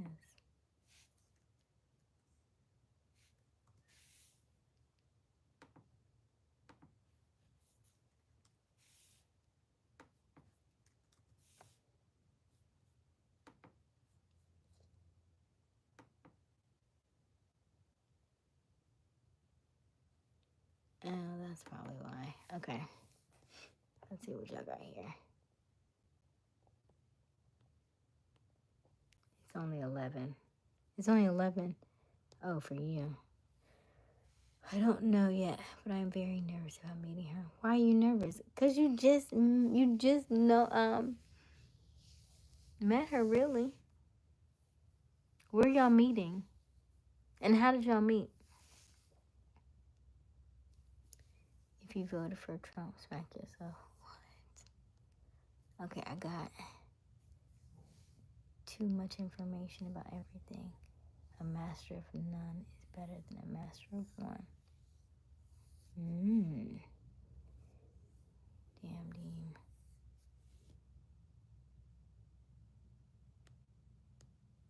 Guess who I voted for? It'll go great, Sean. What's up? Division is the greatest threat of the community. Davion, Mika. Nope. Who, Mika? Me, myself, and I. Q, I hope so. God is the real president. Why? Why are the eggs so high? I don't know. Dang it. All the politics. Facts, okay, yeah.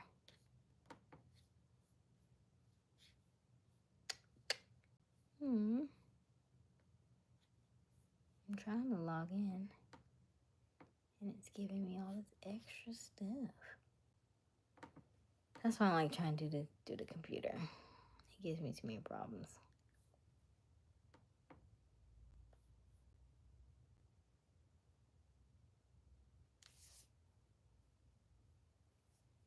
See, he'll send it to me that way, but he won't give me what I want.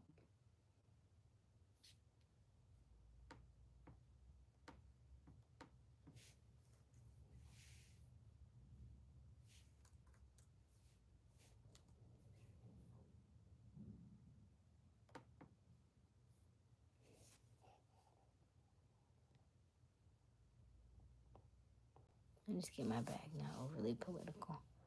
We're all a child of God, Asia. Let's run away together from all the madness and chaos in the world. Oh, goodness. Asia, have you running back?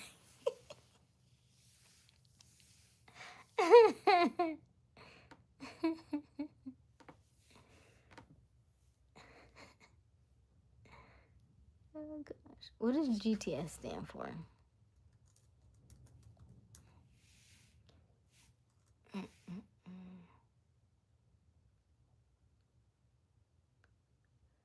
Oh, that's Asia, but that's not me.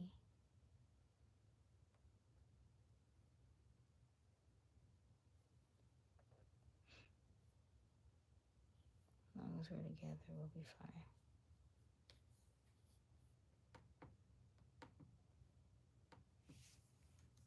Okay, underscore. Where's my name?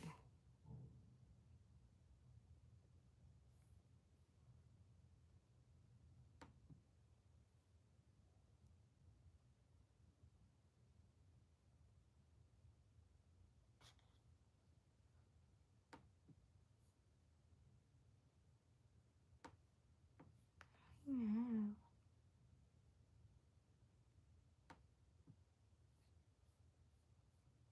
Interesting.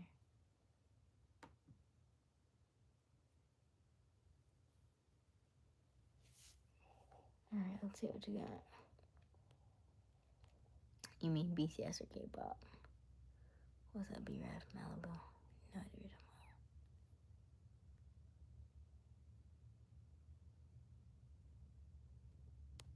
about. What?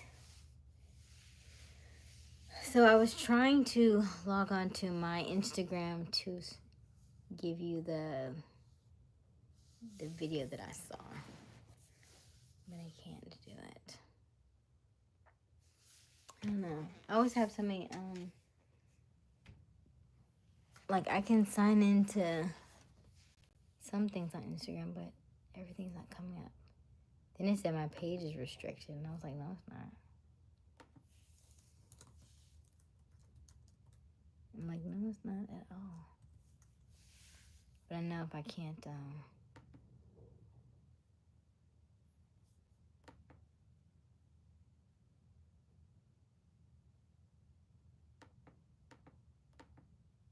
I click on login, but it doesn't log in.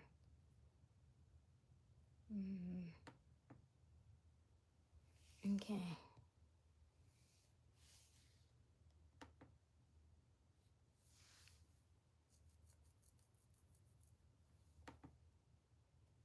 All right, let's see here. Okay, Money Mike. We are meeting at the hotel or at her place. Dang. Okay. How far, what's the difference in where you live and where she lives, Sean? And what is it that you like about her, Sean? From Friday. A good one, but not good enough. Will Ferrell.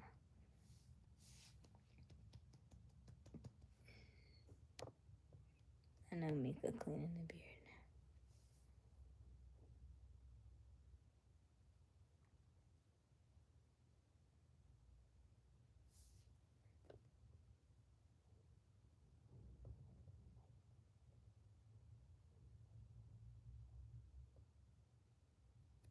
Are you cleaning your beard, Q? Is that what you're saying?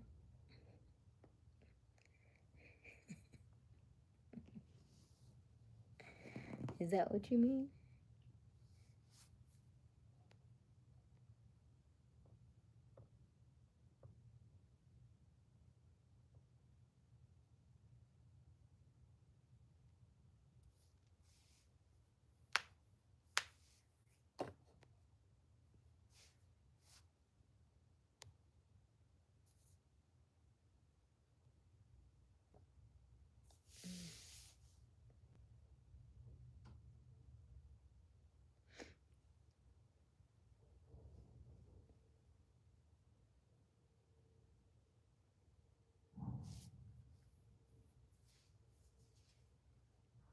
even in this chat tonight.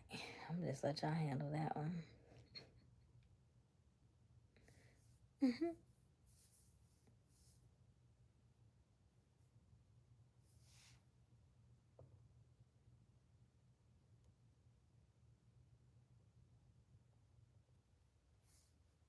Sheets in the washer? Dang, Mika.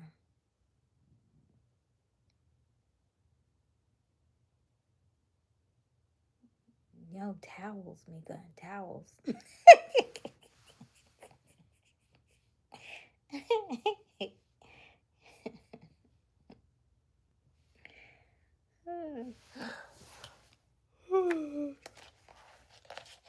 Easy.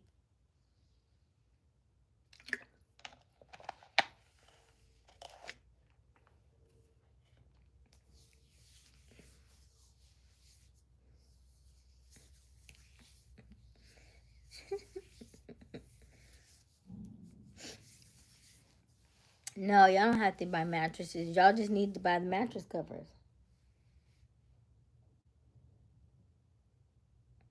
You know, like the ones that you get for bed bugs, you know, or the ones like when somebody you know, like when kids wet the bed, the mattress covers. They're like waterproof.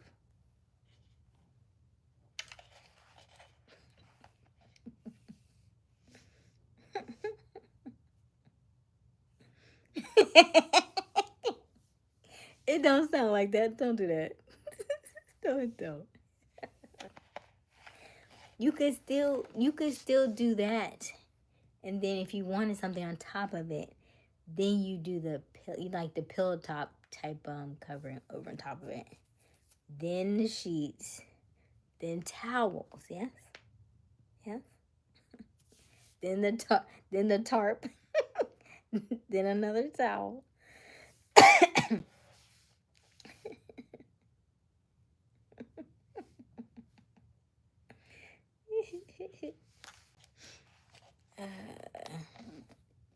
Or y'all just shower. Just get in the shower. Just do it in the shower.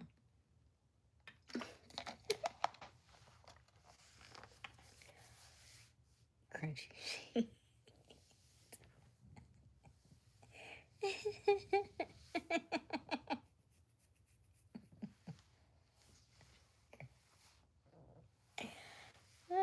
I'm so glad that the couches are not plastic anymore.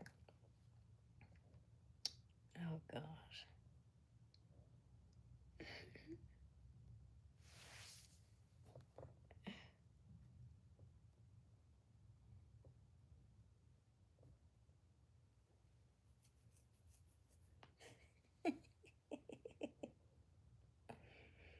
We're in the wilderness where we belong. Who you? Oh, you and the lion and the lioness. Have at it. Have at it.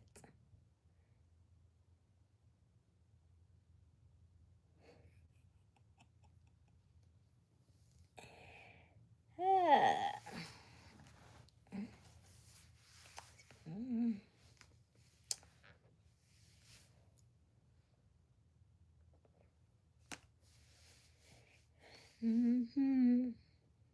Mm-hmm.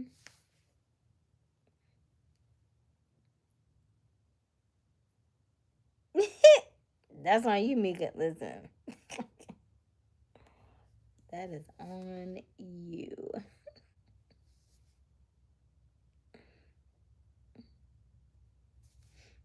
Mm-mm-mm.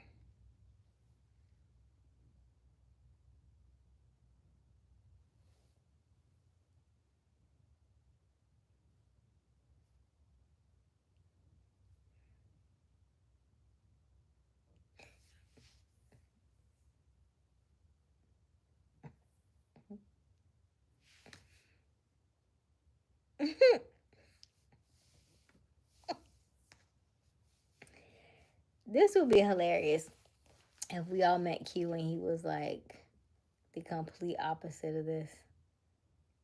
Like real introverted, real quiet, like religious, like I just say that that's just on the chat. I'm not like that.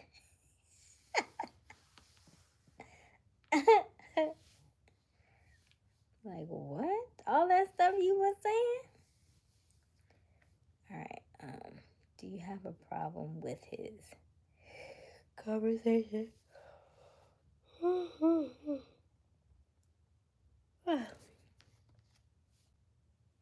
I'm the same, me, but I love God for sure.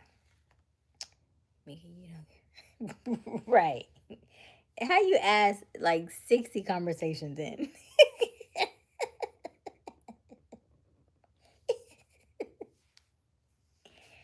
We've been doing this for like almost 2 months. Come on, you probably now you ask.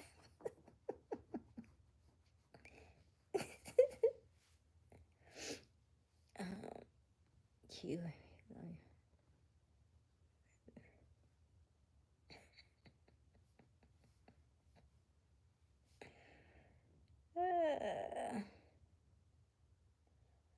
Oh goodness. Mm-mm-mm.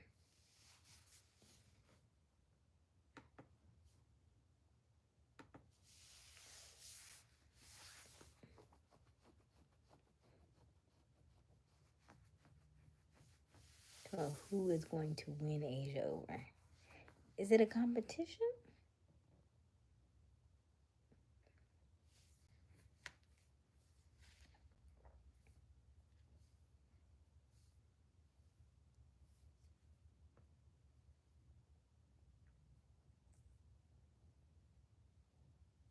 I got Thursdays.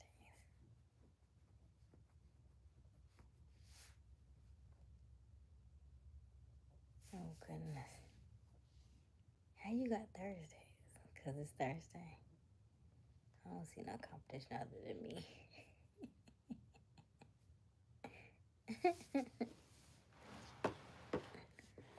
Okay.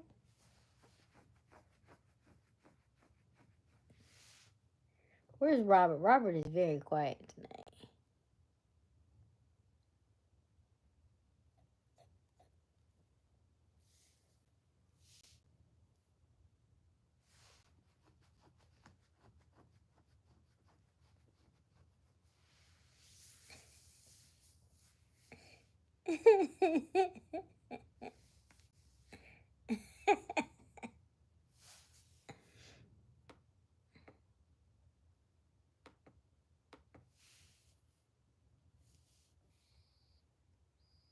All right, let me see here.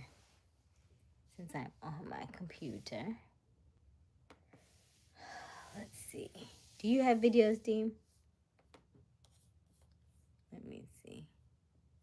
Since I am on my computer, I'm gonna go to my YouTube channel.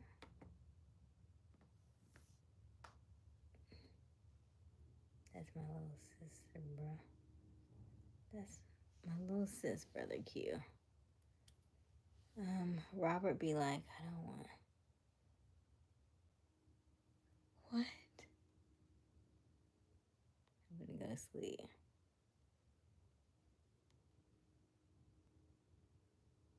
What? Good night, Mika. I'm waiting for my new brother. Robert's not looking for anybody, you know?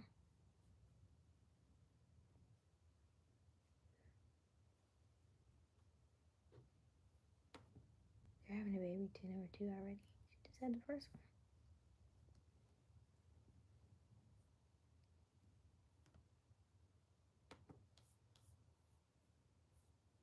All right, let me see. Asia, on my channel, yes, I do in shorts. Chillin' with Big Dean. I see you, Robert. I have a joke. Hey, I'm lonely. Hey. Chillin' with Big Dean. Biggdeem.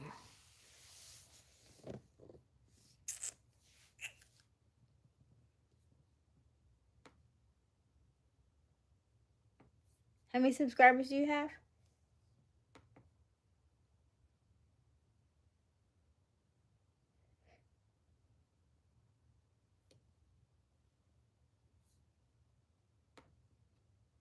Why did you name yourself Big Dean?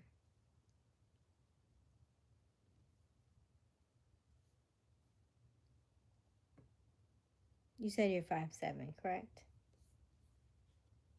Yes.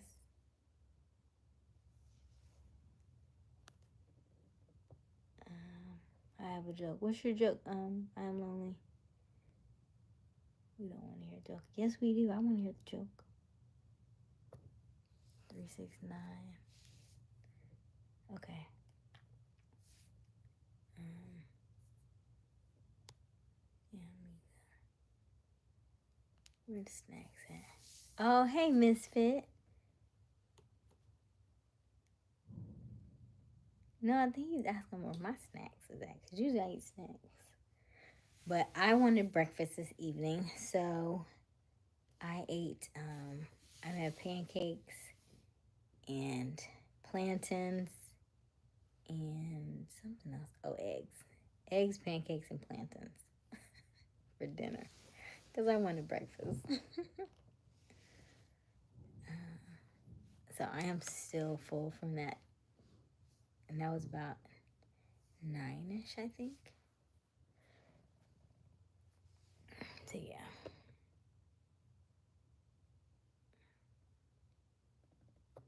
I'm looking at one right now, Mika.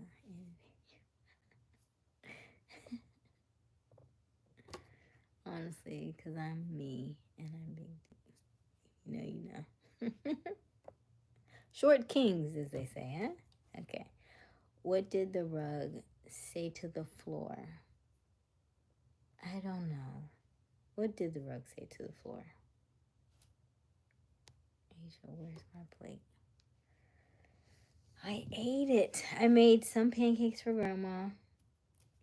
And then I ate my plate. And I had 4 pancakes. She only wanted 2. I had 6. So I gave her 2. I ate 4.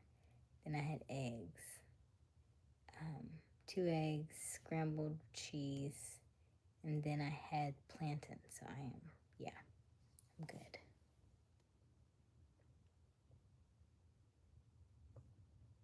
We're security. Mika, you are security. Moderators are security. Robert don't be hot. Robert don't be hiding nothing. Robert's like, what am I supposed to do again?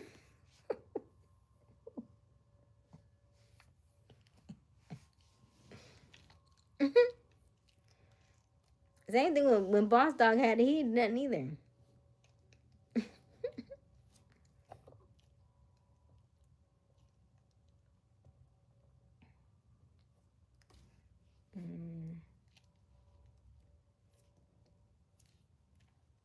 You need the clock. Got you covered. Oh, I am lonely. Good one. I am lonely. Yeah, cute. I never tried plantains. Yes, they're like bananas, but they're just they're not sweet like bananas. It's a little different flavor, but I like them. If you go, my aunt had them, but they're already cut and like fried, or like instead of getting the original ones, like you can get the packaged one, prepackaged ones, and you just put them like the air fryer. It's like a little sweet, but they're good. And that way they're already done, instead of you having to wait till they turn brown on your counter and then try to cook them and, all that stuff. But I like plantains. So it was good because the last time I made pancakes, I put actual bananas on my pancakes. I like the fresh cut bananas on my pancakes. So tonight I had plantains on the side, which was okay. Might be 5'7", but I make up for it. Short kings, yes. Say less, I have plenty. Hi, Emily, I got you covered. How many pieces do you have, Q? Emily, can I be mod? Ooh.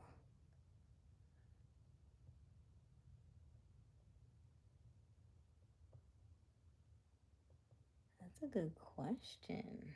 Let me think on it. I'm lonely. I would say yes, But you don't come on a lot, though. You don't stay on very often. You pop in and pop out.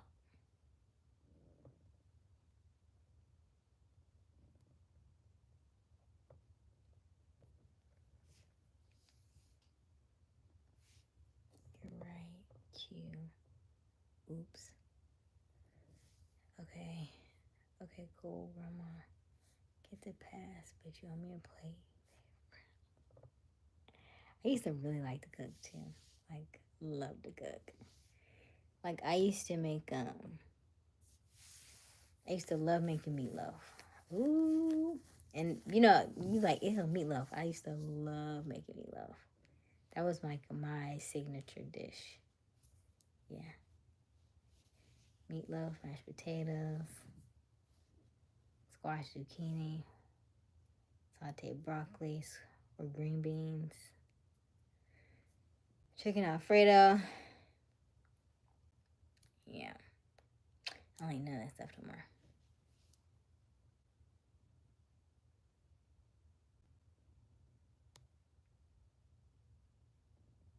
I'm learning this. You're learning how to cook, Robert? Or you're learning how to, You don't have to moderate because Mika be quick on it. Mika be moderating people and be like, Mika, they ain't even say nothing to me, but they was rude to you, not to me.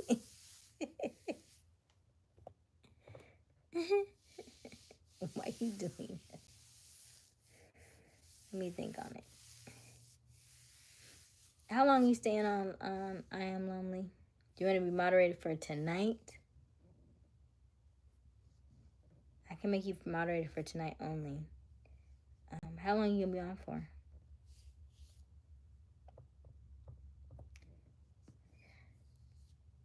Yeah, I'll be real. What you about this mod? What do you call a group of broke people? Ooh, I don't even feel like I want to know the answer to it. I feel like I don't want to know the answer to it. Big Dean, but what's the answer? Okay. Just 14 or so. Okay. Do you go out with your son? Do you show your son how to use them? Q.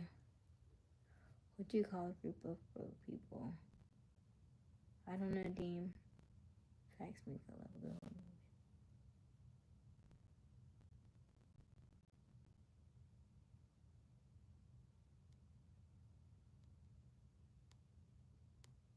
Homeless. Oh. Is that the answer? Dang. He said nope. Homelessness. I love to cook. I learned from my grandmother. What's your best dish, Robert? I can't cook. I microwave. You don't have an air fryer, Misfit? I feel like with air fryers, most people can, do something more than microwave now. At least it tastes more like more cooked in microwave, I guess. You call a group of broke people a non-profit organization. Oh, that's like fighting words, I think.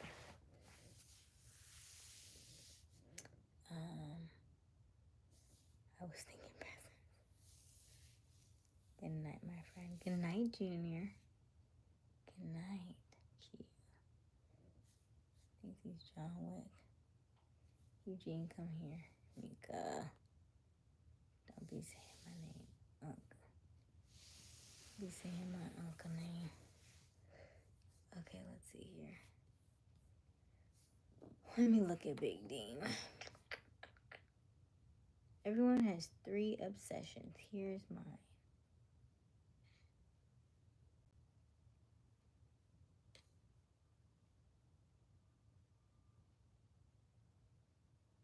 I only see. Are you obsessed with yourself? Is that what you're saying? I see a picture of you, some in a throne.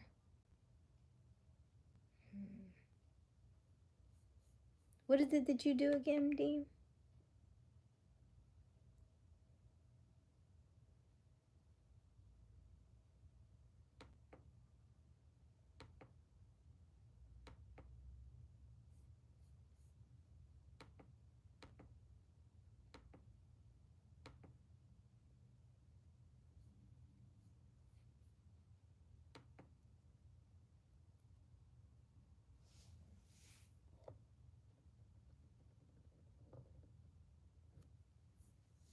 They're all good. You can cook everything. What's your favorite seasoning?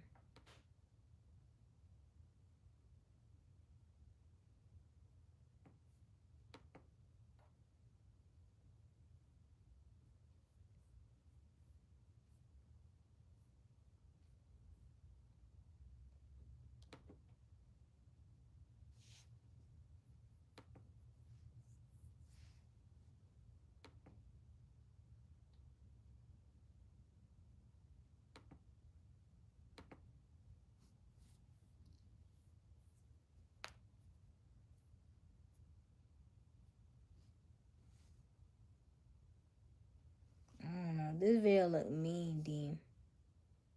What does it say?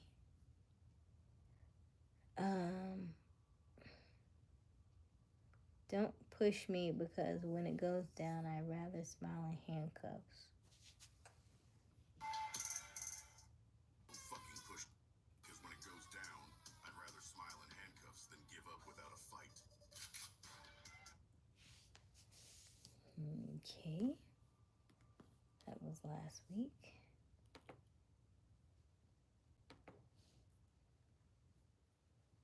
There's a lot of ammo over here.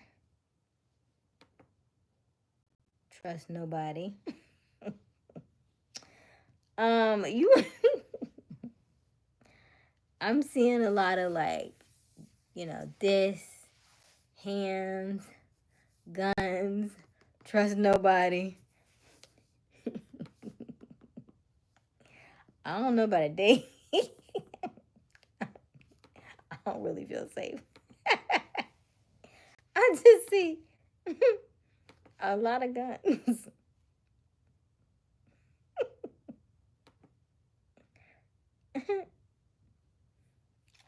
What am I to you? A husband, be a homie, king, enemy. What? What do you have going on, sir? This is... There's a lot going on over here.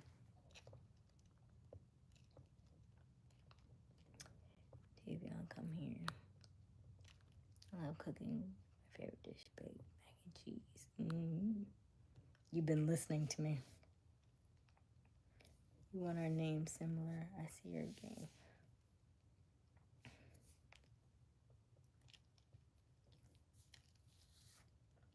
My well-being as a positive person. Graphic design and custom artwork and banners.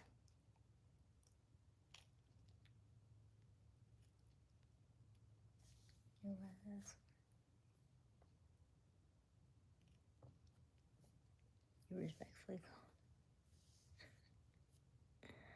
One of my favorites is slap your mama. Okay. You guys not it, sis. Keep putting a word to my mouth.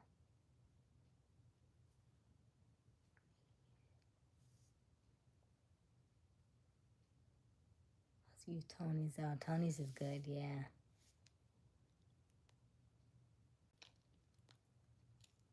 I honestly post a lot of random things. I don't know. They all look the same to me.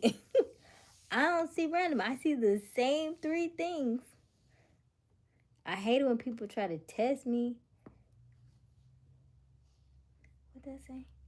I hate when people try to test me. I'm quiet for a reason. Don't make me show you why. Yeah, Dean. You know. you know.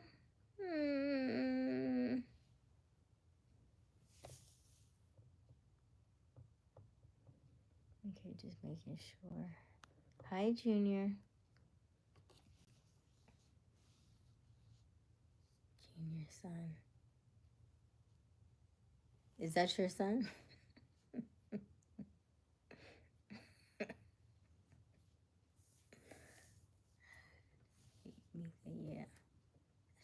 favorites, but I also like Nashville hot chicken as well as church bacon.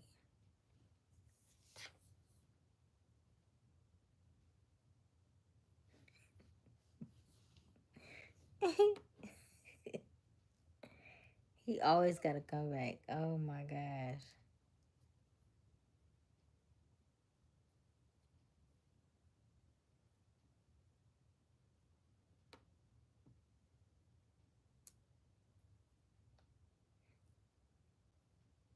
Always got to come back. Y'all Leos, I tell you. If you think my shorts are based on the real me, you'd be surprised and have a different reaction. I can only go by what you show me. I can only go by the actions.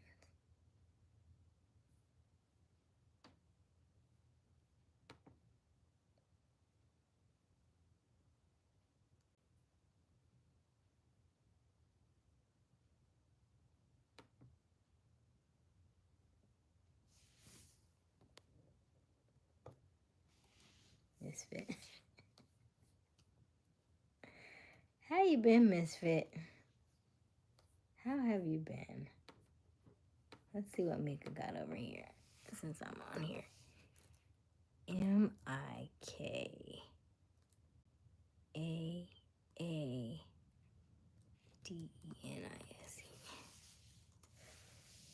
Mika Denise. How many subscribers? 99, right? That's you?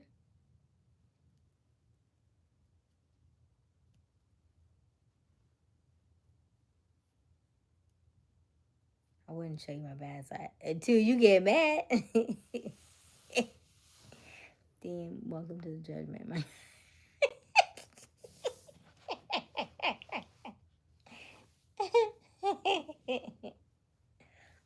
Listen.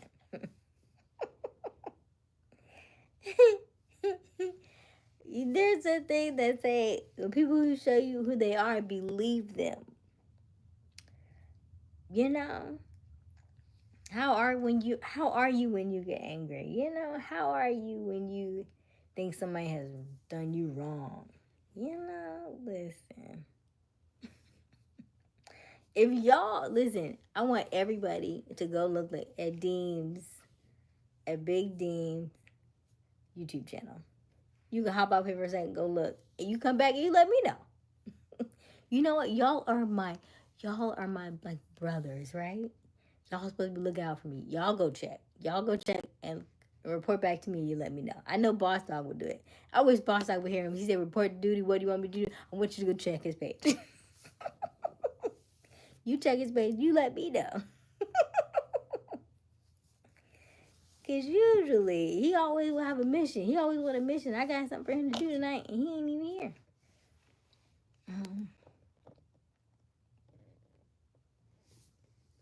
You know, I wouldn't have been mad. I don't know. I'm just going off of what you post. I looked at it the other day.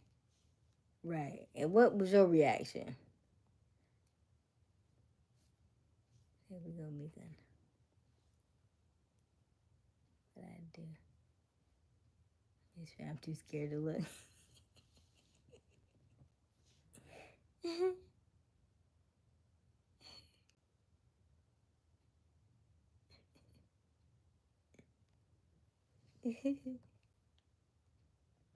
Okay. Is it 99 subscribers? Is this you? My new account. My new account, because my other account got banned. I wonder why, Mika. Why did it get banned? What was you doing on it, Mika?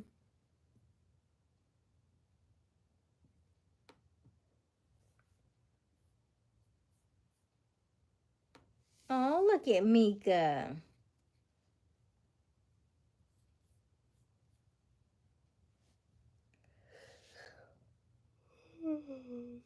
She's very pretty.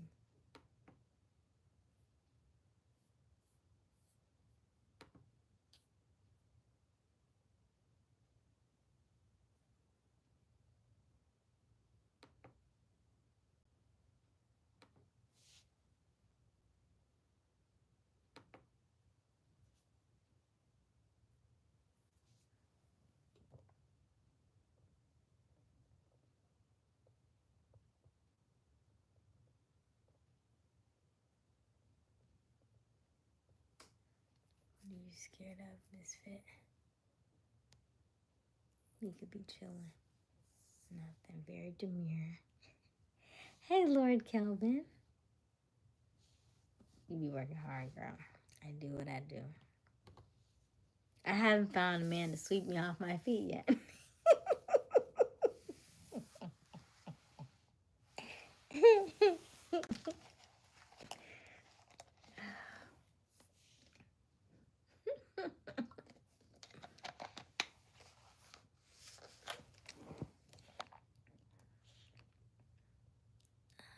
In other words, scared of see how cool and bad you are, baby.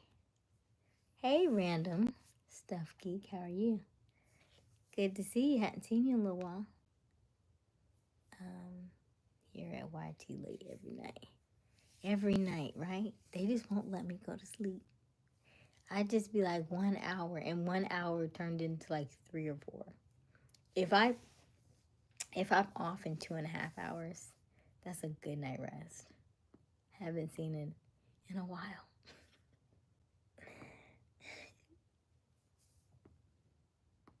But I do kind of wish that I had started this before I moved out of my house, because we are on so late. And I'd be in random places randomly. And we be on all night long.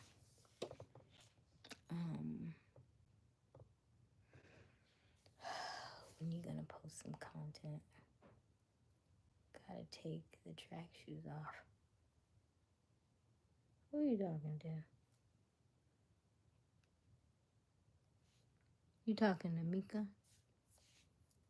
Misfit, I only being me. I'm not gonna hurt anyone. I appreciate you.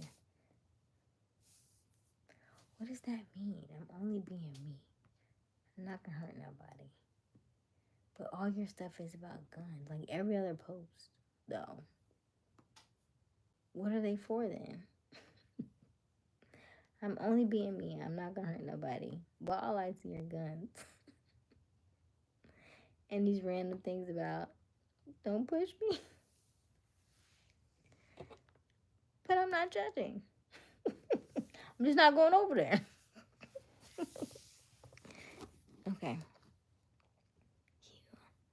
I'm going to call it a night. No, Robert, you just got on here not too long ago. Okay. I'm going to call it a night, my wonderful family. I enjoyed it. Hope you have a wonderful night. Much love. Good night, Robert. It is 1 a.m. or so in Carolina. Yes, Lord Kelvin, you're correct. It's 12:55. Who is they? I don't know that person. I like you, Big Dean. You chill. You seem chill. Did you look at the video? You looked at the channel? Nobody looked at the channel, came back and said nothing? I responded, Mika. You did. Night, Robert. Misfits, you already know I'm very chill.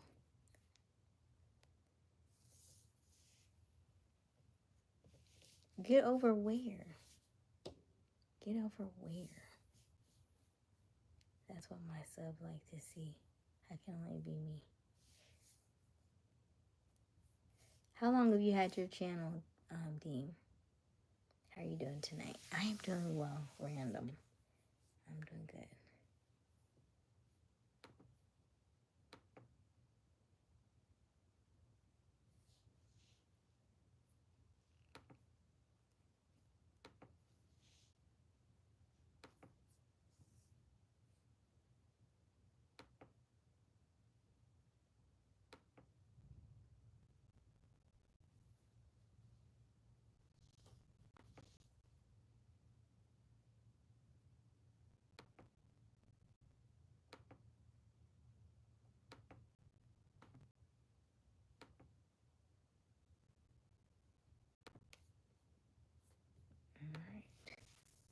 Hey, KS.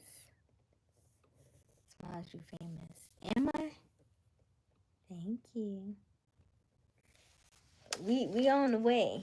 I'm not sure we're there yet. We on our way. All right. Let's. Ooh, stiff. I'm stiff.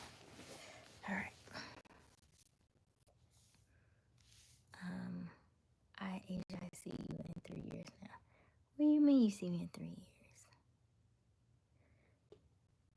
That's what myself like to see. How are you tonight? I'm good. I see you in 3 years now. What you mean, Dean?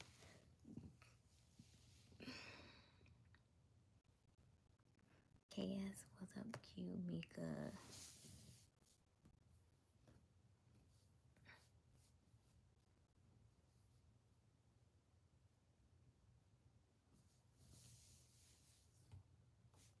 What you mean 3 years, Big D?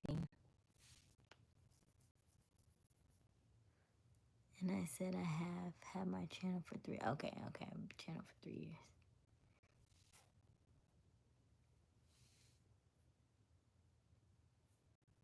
$100 subscribers. Woo woo! Mika hit a goal. Shout out to Mika, 100 subscribers. Y'all, if y'all do not follow Mika, go ahead and follow Mika.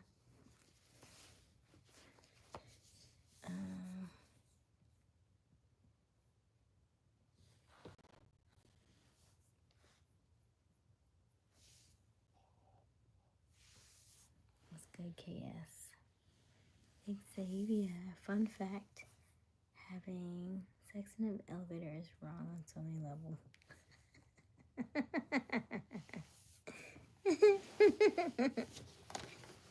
Oh, goodness.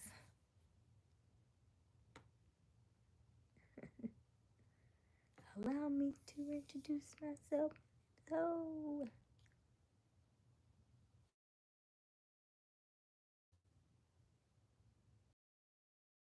My goal is 300. My goal is 500 subscribers, and congratulations, Mika. How often are you posting? How often are you posting? What are you posting?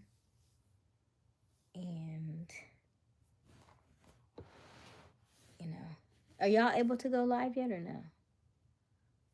I don't know. It takes 24 hours once you decide. Put my name in the salt water. What is that?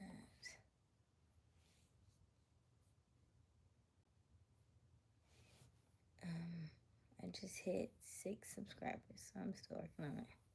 Nice, random. Hey, listen. You just have to post stuff. And then don't always post the exact stuff. Like Deem, I think you're posting the same exact things all the time. It seems like you switch it up some, yeah. You know, especially if you're under 500, under 1,000. Post different things and see what hits. And then when you see something that goes we call it a jackpot video. If you have a jackpot video and it means you're getting more views and subscribers, then that video, post more videos like that, and then the algorithm will continue to pick those up. And you'll see more and more of those. And then you'll kind of know, okay, hey, they like seeing this, they like seeing that. Keep doing those same kinds of videos. 100 in a month. I'm gonna be 1,000 a year. And then what are you posting? Are you just posting yourself? Are you doing like video blogs? A day in the life of Mika? What are you, you know, what else are you showing them? And then if you do shorts are okay, but it's really hard for you to get monetized off of shorts because you're gonna need you're gonna need 10 million shorts in a 90-day period in order to get monetized. So 1,000 subscribers is one thing, but those watch hours is going to be the toughest part for you.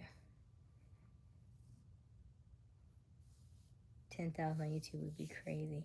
It's 10. It's not 10,000. It's 10 million.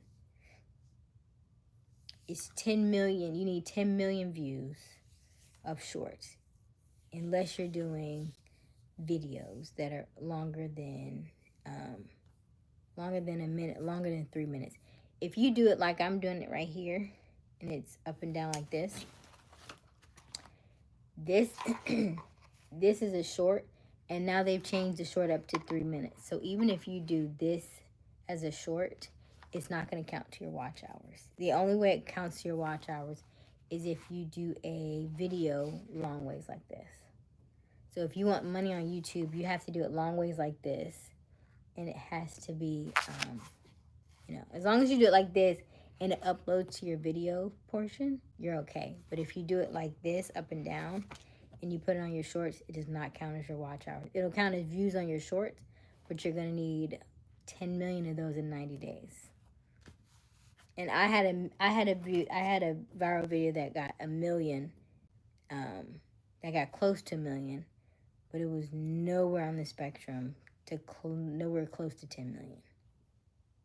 So, and my 90 days is up now, so now those are coming down. But yeah, that part is the toughest part, I think. I think subscribers is easy. Because once you go viral, you can get the subscribers. That's the easy part. But those watch hours are going to be the hardest. Let's see here. Yeah, I have some written down, like new ideas. Okay. Let me know what ideas you got. Put them in the chat. Let me hear them. You put them in the chat and let's hear them and see if everybody agrees with you. What's the best? What are some of your ideas?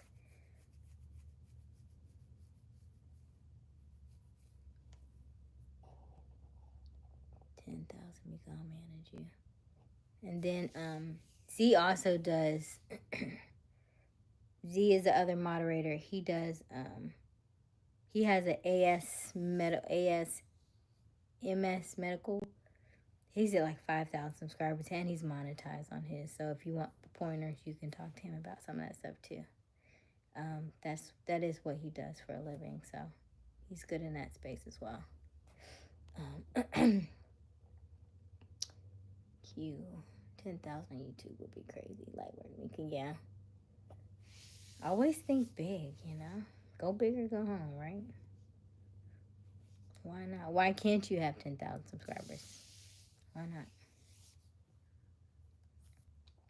Yeah, that's what I read up on. I want money from YouTube. Yes, I make money. I make my own money, boo.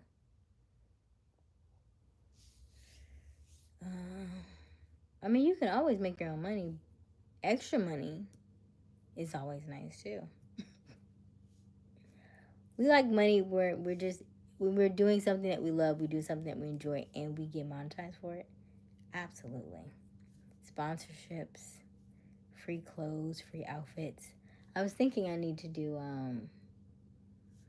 I was like, what products can I offer that people would just buy just because? And then I was thinking, you know what? Health and beauty. Right? Because you see me like, she's that old? What? I gotta buy what she's wearing. Whatever she is, I gotta buy. I'm like, okay. I think I might do some health and beauty products.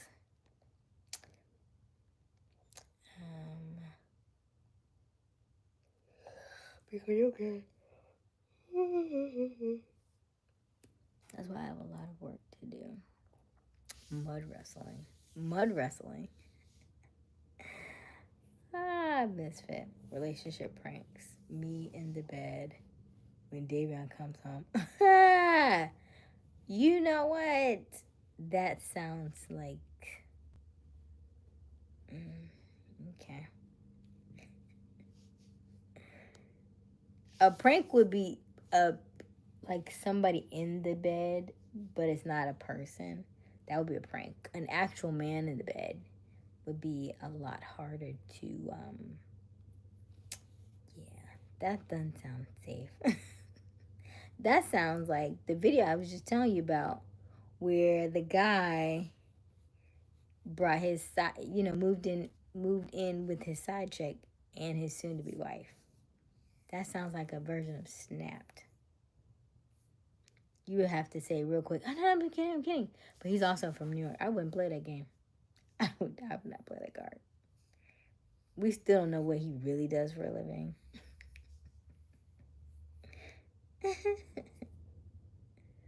Oh no. Mika don't have him on her page, so I can't tell. I don't know what it looked like.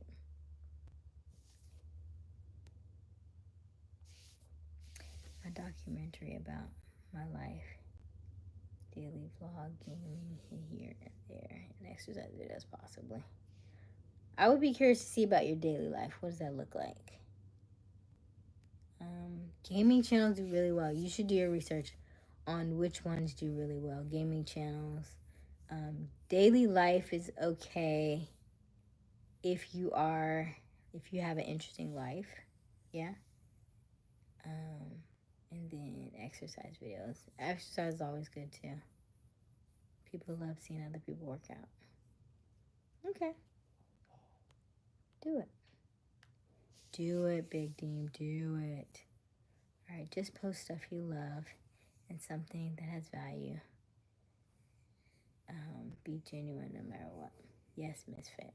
Absolutely. Me and my drawing videos are well. Do you have another YouTube channel? Because I didn't see any drawing videos. Sounds viral. Brand stuff. I'm going to have to check out your channel, Big Dean. Yes. Check it out right now. Discord. It'll be cool.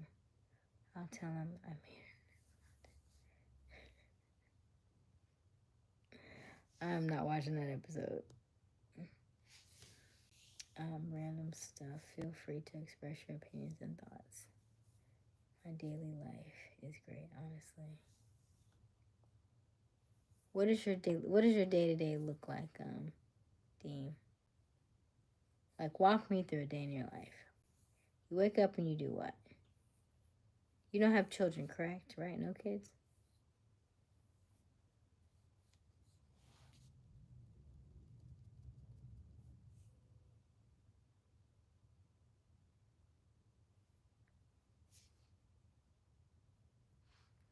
Film cops and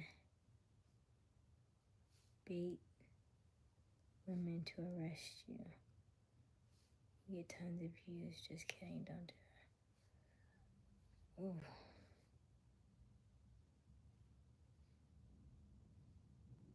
I honestly value others' feedback as well. I know just one, but I'm also on Twitch and Discord. Okay. Yeah, feedback is always important. It's always very valuable. Because the thing that you think may be completely different from how somebody else views you, right? You know, like the conversation we be having in this chat. I'd be like, what? What? Ooh, it's 1 to 10. That means in 1 minute, it's about to be my favorite number. Angel numbers. All right. I want to get my hair done. I feel like I want a new style. Reviews and content get a decent amount of views.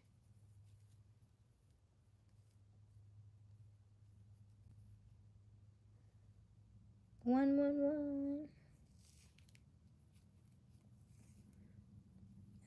I wake up, say my prayers, and then let my dogs outside and feed them. Then I usually clean up around the house, and I spend time with my dogs, playing with them outside and cleaning up my yard.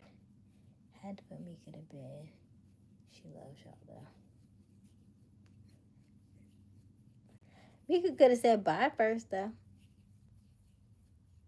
Did she say bye first? Let's see.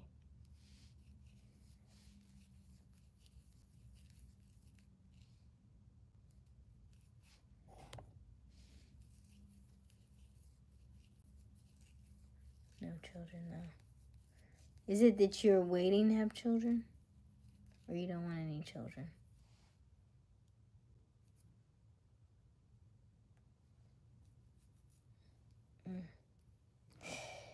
Ooh-wee. Record videos of me gaming. Like, what level have you got to on gaming? Dean.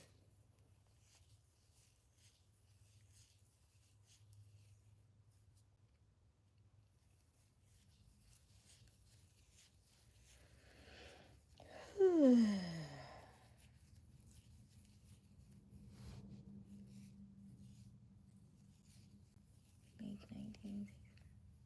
You know what I also heard was good to do that I hadn't done that I thought about doing?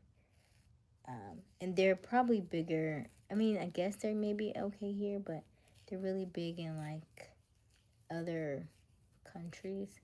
Is the review videos. Like, not say review, like reaction videos. When I say reactions, like watching something. Now you have to be mindful, like, if you're in the States and let's say you watch a movie, you have to be mindful you can't play all of it because of the, copyrights and stuff like that. That's why you see like little blimps of it and stuff. But like watching reaction videos to something somebody else has already seen. And so they're anticipating your reaction because they've already seen it and they're watching you watch it back. You know what I mean? Just have to be consistent, right? And so I thought about that. That's initially kind of where my thoughts were going with watching all these movies that we were talking about, because there were so many, but there were so many. They were just so all over the place that it was hard to make, you know. But if I had time to do them, and I had like a place where I would go and like watch them, and I could set the camera up to watch me, and if I could have somebody kind of like do back to back and chop it up, I guess, because I know I don't want to chop it up, but I think that would be fun. It would have to be something like that I would want to watch, I guess. Like I do like I have not seen like all the Marvel movies and stuff. There's so many of them. I think I've seen like two. Like Black Panther, I think, and I've seen all the way through. Is there two Black Panthers? I only seen the first one. And then I think I may have seen somebody else. How many? There are too many to name. But yeah, Avengers, all that stuff.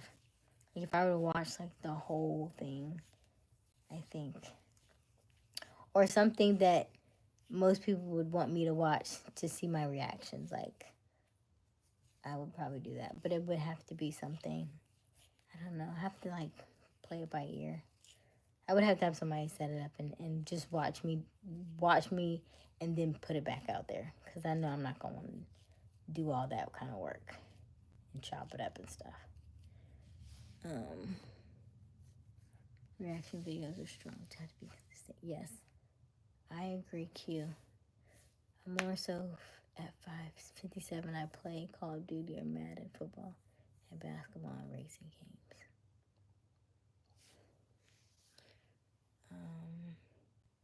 You have at least 2 or 3 reaction videos on my channel. And then, how well do they do, Deem? But then you have to, you gotta be consistent with it.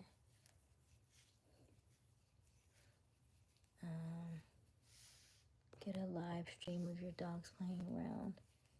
Nothing cuter than that, except Aysia, of course. Thank you, Misfit. Yes, there is 2 Black Panther movies. Okay. Q facts. Can't react to Marvel. Okay. Yeah, because I know there are certain things you have to be mindful of, so I don't know. I don't know all the laws and all that stuff, but I do know people do reaction stuff. Or maybe if I get, the channel gets large enough, maybe I'll do like a partnership or something. I don't know. Then I was thinking, and then at one time we were talking about all those books. Then I was thinking of like partnering with some authors and reading the books on live, and so I don't know. I'm not sure what to do with this group because we are very a group of misfits, huh? We talk about a lot of stuff. So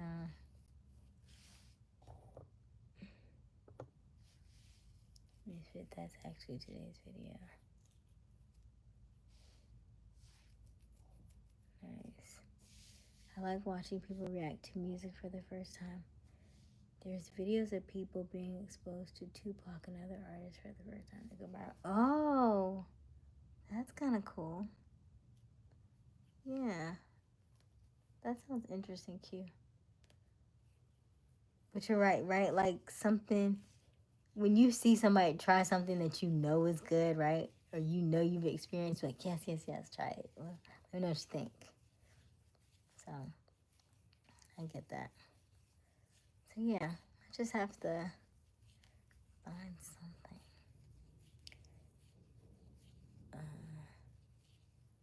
Misfit.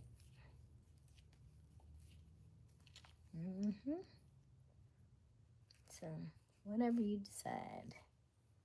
But try many things. It's going to take a while probably for you to find your gift. A lot of it's trial and error. Or if you're very methodical, like most of the creators that have done this for a while, the reason why they have so many is because they've already thought through all of their content for that month. And so that's why they say, if you enjoy this video, then this next video is going to be blah, blah, blah, blah. And so they tie all the videos together.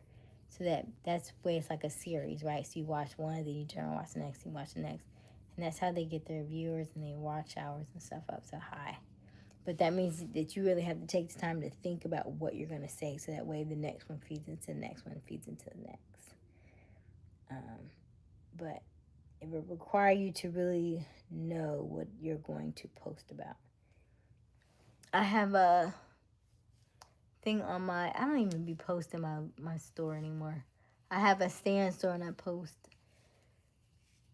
what do you call it? A content creation calendar I built for 365 days, so that you didn't have to think about anything. You could post, and it basically is kind of gives you like a whole bunch of ideas that you could choose from about what to post, and then how to post it, like whether you create a reel, whether you create a video, whether it's just a meme, is it a carousel photo, is it a testimonial, is it a quote? You know what I mean? There's so many different things you could do. And then you could talk about something that's trending, or you could talk about something that is, political. You could talk about something that is going to stir people up so that everybody has an opinion of it. Like, do you like sugar or salty grits? You know what I mean? That kind of stuff, like crazy stuff. Then you could post about, the stuff that you're passionate about.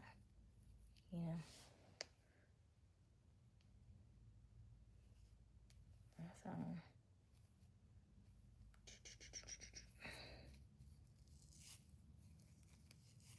hey, Mika.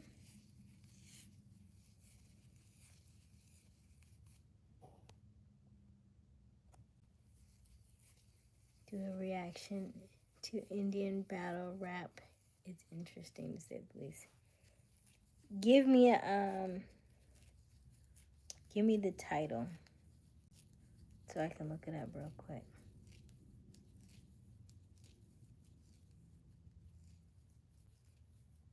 Indian battle rap. Trust me, I have patience. Okay, quick nap. Can't be knowing my man I am melatonin. This is melatonin.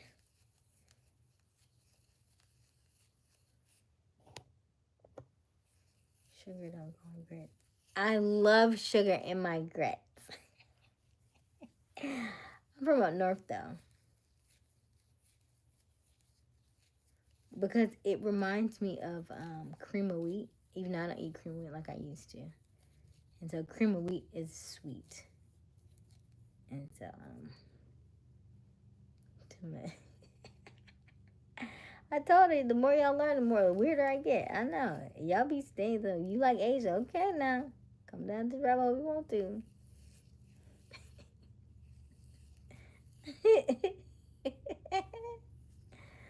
Yep. I like sugar in my grits.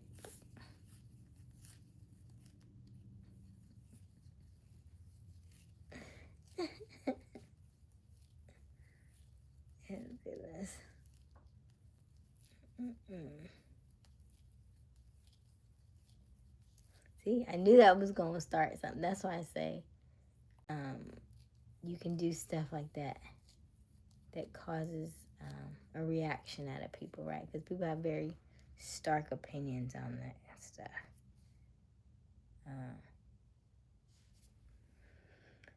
Sugar grits,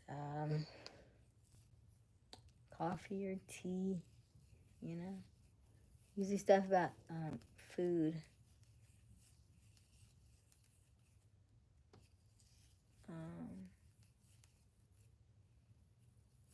Of course, podcasts always do well. You can always do a podcast. I think if I think I can do like a link and y'all can like join.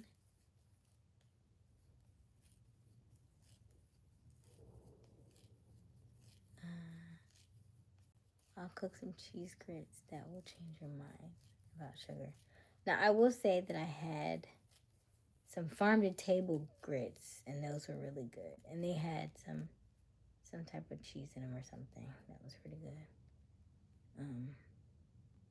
But yeah, generally I put sugar in them. I haven't done cheese in my grits in a while. But I've been eating cheese in my omelet, so I don't necessarily have to have cheese in both because I don't normally do cheese. So I'm okay with not having cheese in the grits.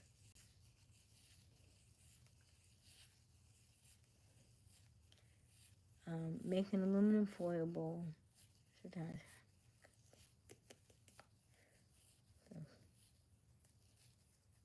That was my high school life. Make a pretty mean bowl of cereal. I don't like cereal. You're gonna fight. What you mean? See, y'all seen it. Y'all seen it. See how long it took for him to want to fight me? Y'all seen it. You seen it. See what I told you? The truth shall set you free. he already getting aggressive for sugar and some grits. See what I mean?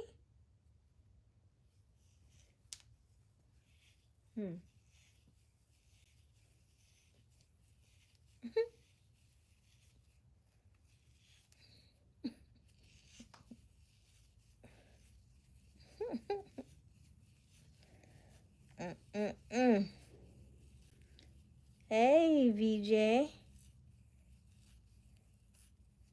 What's your age, baby doll? VJ. That sounds so familiar. VJ. Hey, VJ. I'm in my 30s, VJ. Good night, Mika. Really, I'm just gonna hug you. That's not what you said. You said fighting. I didn't see your page. I rest my case.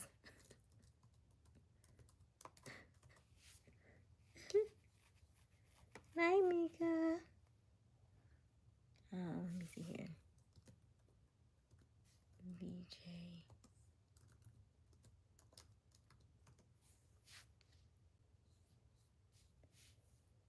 Let's see here.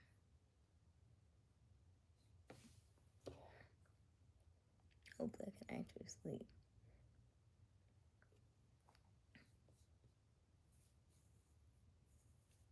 Yeah, I don't see. Oh, I spelled it wrong.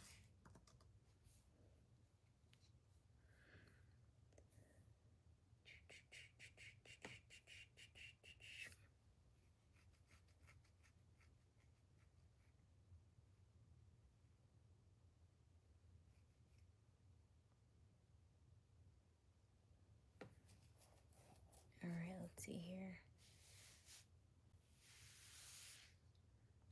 Good night. Good night, Mika. Kumar. Be sliding in. Right, I don't know who Kumar. I don't know where Kumar came from.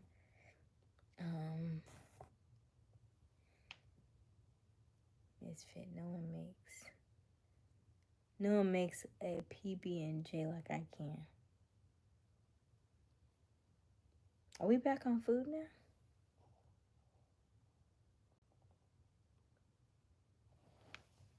Oh, because we were talking about the sugar and the grits. Um,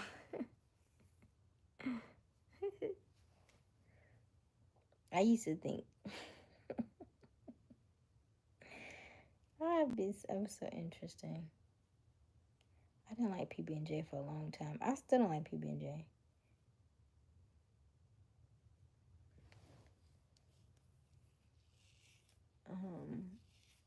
I'll do like peanut butter toast. I'll do jelly toast. I don't like them together per se.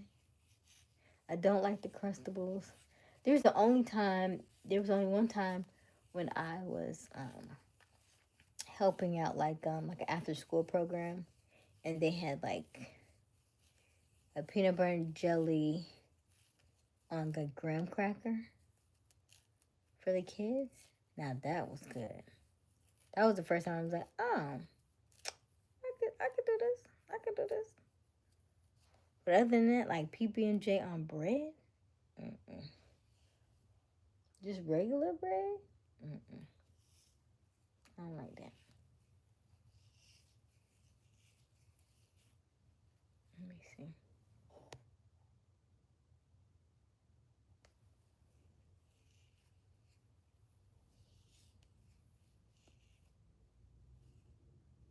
Aysia, you scared to go to church? What you mean? I thought about going on Sunday, but then it's first Sunday. So then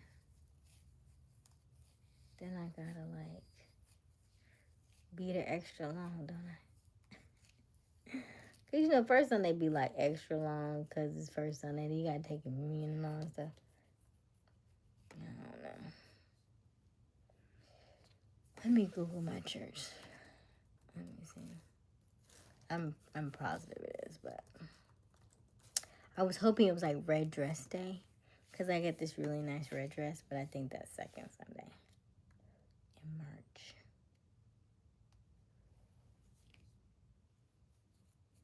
So I'm like, dang it.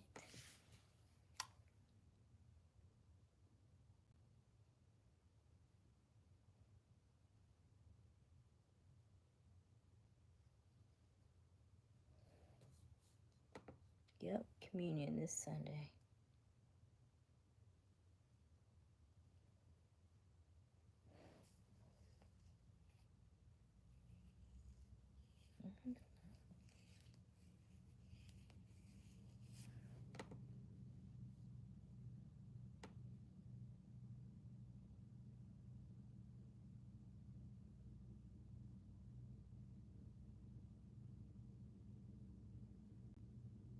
Mm-mm.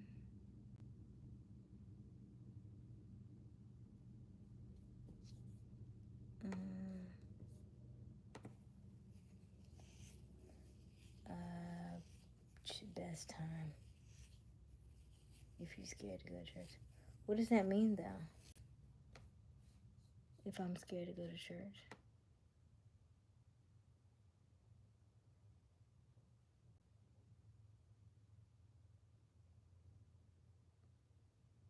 Um, she's still doing these, I see.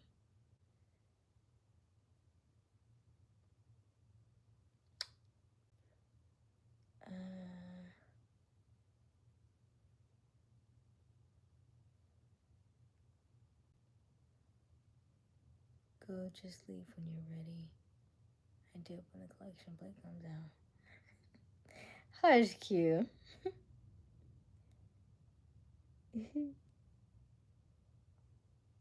That's you know, like when you go back and look at stuff, you be like,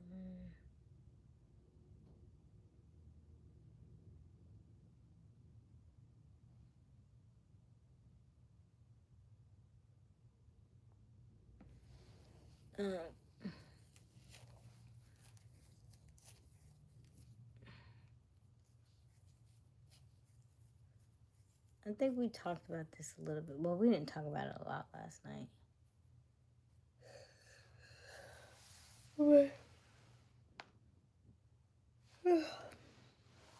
You know, I say a lot of stuff and I be like, no judgment, no judgment, no judgment. But church folk are like some of the judgiest people. I remember. And so that part,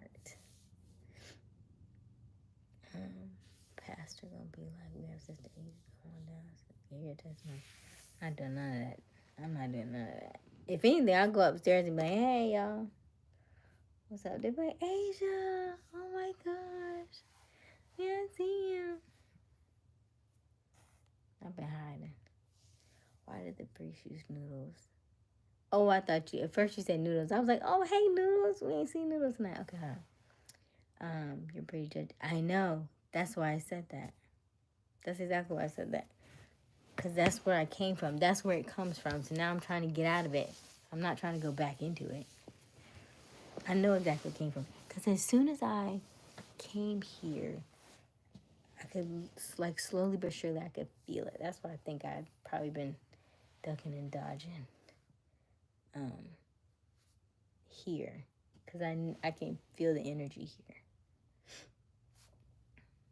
So that's why I was like, okay, very mindful of everything that's going on around me. Because I feel the energy. I feel the judgment. It's strong. I'm like, dang, Asia. Sheesh. I get out of here.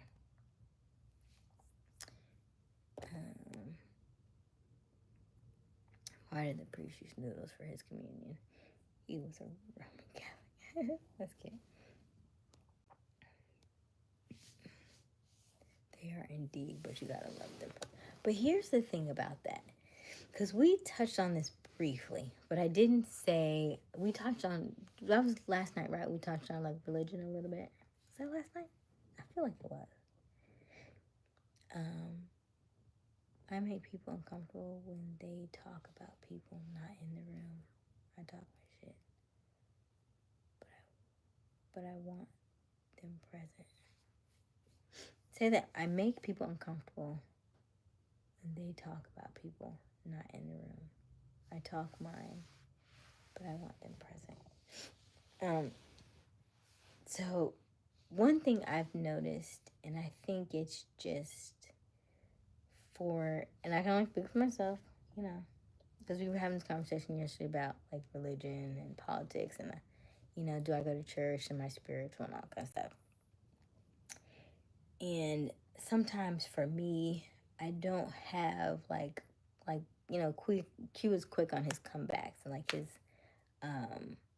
almost like, I don't know if that's like I don't know, your brain just processes things better. It takes me a while to process these things and think things through. And then I have my delivery, right?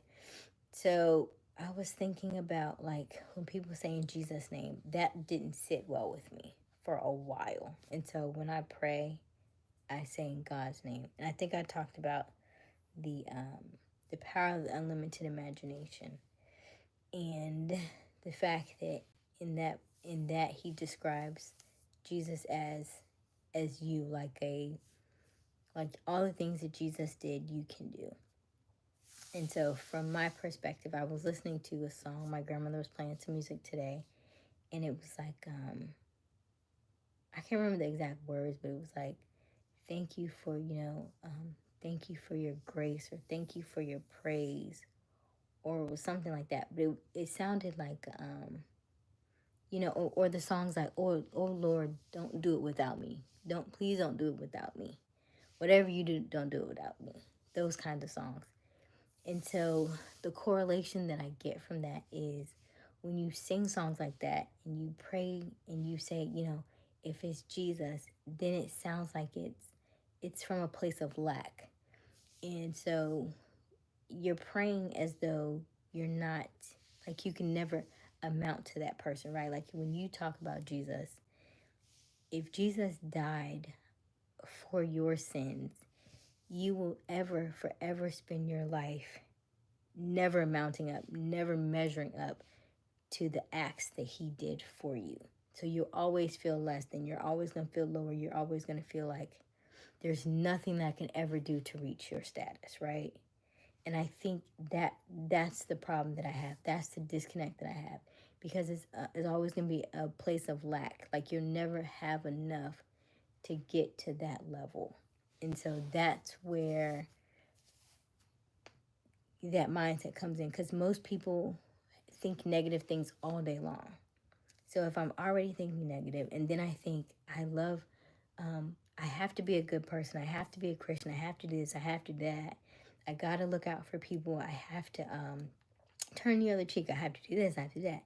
It feels like a tightrope. And then even if I do all these things, I'm still not gonna be good enough to get to you unless I do all these things and don't drink, don't smoke, don't steal, don't do this, and then I may make it to heaven, right? That's just a lot. That is very heavy, and that is so unrealistic, right? That's not a way to live. You can never reach that. You know what I mean? And I think that's the part where I kind of just never really sat well with me.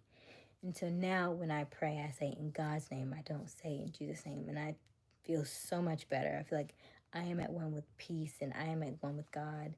And there's just a different vibration, there's a different energy into it. And it gives me so much more clarity that way, that I know that we're supposed to fall, we're supposed to fail. Like nobody does this perfect.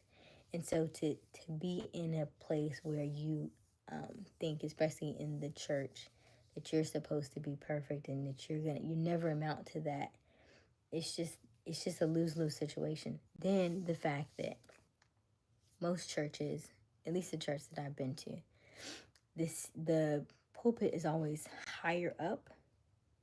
So subconsciously, when you have a stage and the stage is higher up and you are looking up, subconsciously that means that they are higher than you, right? Because you're always looking up to them.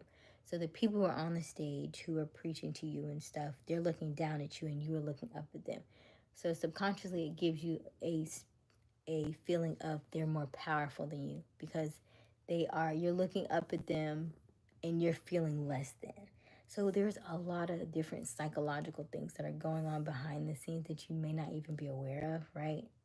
And then of course the marketing aspect of it, whereas we always say you give them everything. Usually you give them the stuff and then you provide the value, right? So the church does things a little different, right? So you come to church, and of course they don't necessarily make you pay for it. You give because you want to give. You don't have to give, but you give because you want to give. However, the way that they talk to you, the way that their delivery is, they kind of sometimes make you feel bad about different things, right? So you feel bad about these things, and then at the end of the day, if you were like in school, at some point you would want to be doing better, right? It's like a temporary relief, or it feels good.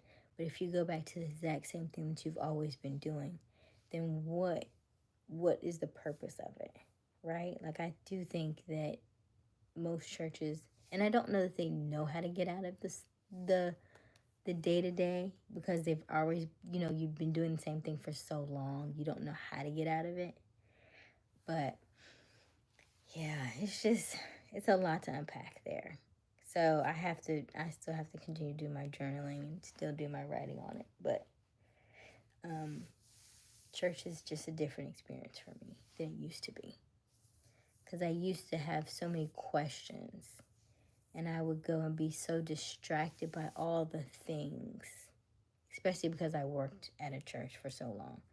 So I was distracted by a lot of different things. And so once I removed myself, I was able to see things and hear things a lot differently than I do now. And so, like Q says about the judgment stuff, I can feel it. And the longer that I'm here, I feel it and I sense it and I hear it. And so it's something that I'm mindful of it. So now I'm mindful of it, I can change it and I can pull back from it, but it's still present. It still shows up.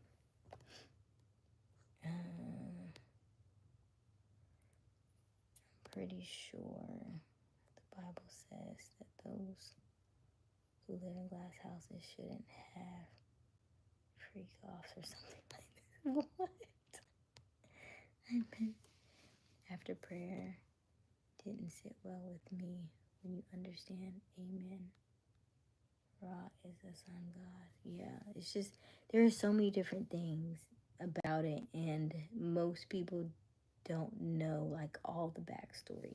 And not to say I know all the backstories either, but there are so many things. Like, if you only read this particular part of the Bible, or if you only live in this particular city, if you only do this, and you don't look at anything else outside of that, then that's all you know, right? And so I just think that sometimes we take things very literal from right now, where we are in this state of mind, and we just read like this one particular scripture and just be like, okay, that's what it is.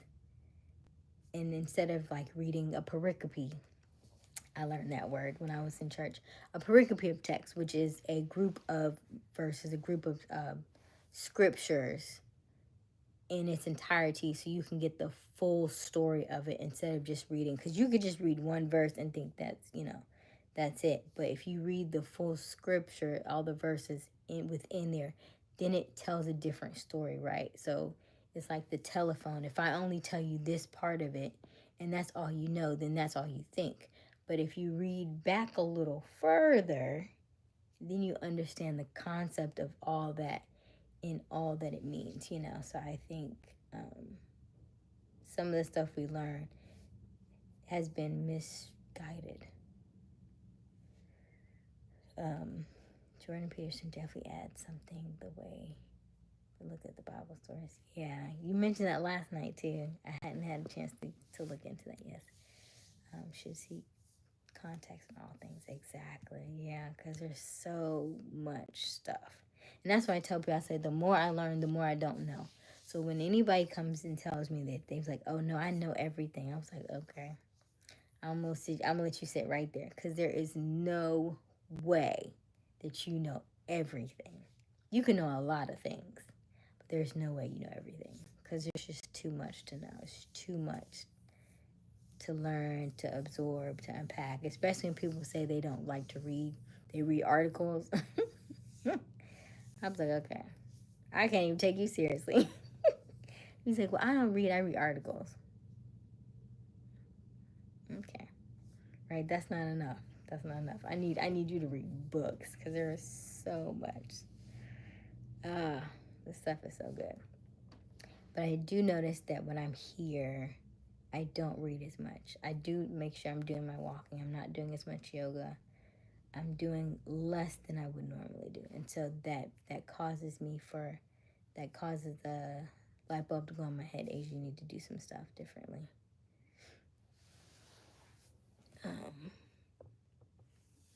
When they start using a lot of guilt, it's definitely a red flag. Yes, exactly. Yeah. And so I think that may be my hindrance for not wanting to go. Because Asia, in her state of mind now, is not the same Asia back then. And people like to see you, and people like to remember you from who you were back then, right? And part of me wants to be the Asia from back then, but other part of me is like, yeah, no. I'm finna ruffle some feathers. I'm not ready. I don't know that I'm ready to ruffle feathers, but I'm ready to be like a like a can of soap. Shake it up. Okay.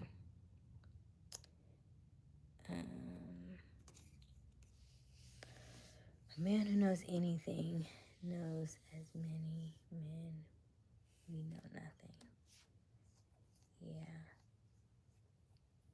A man who knows anything, or a man who knows everything.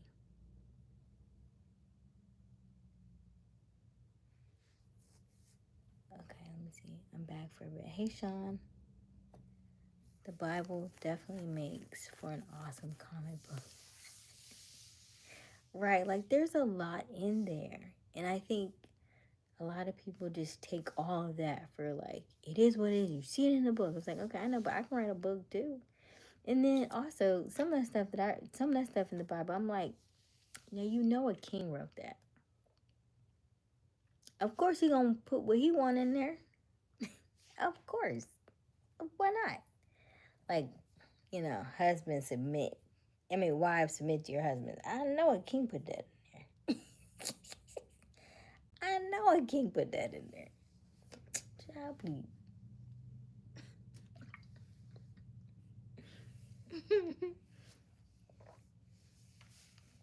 Lord Kelvin, we talked about this a little bit last night.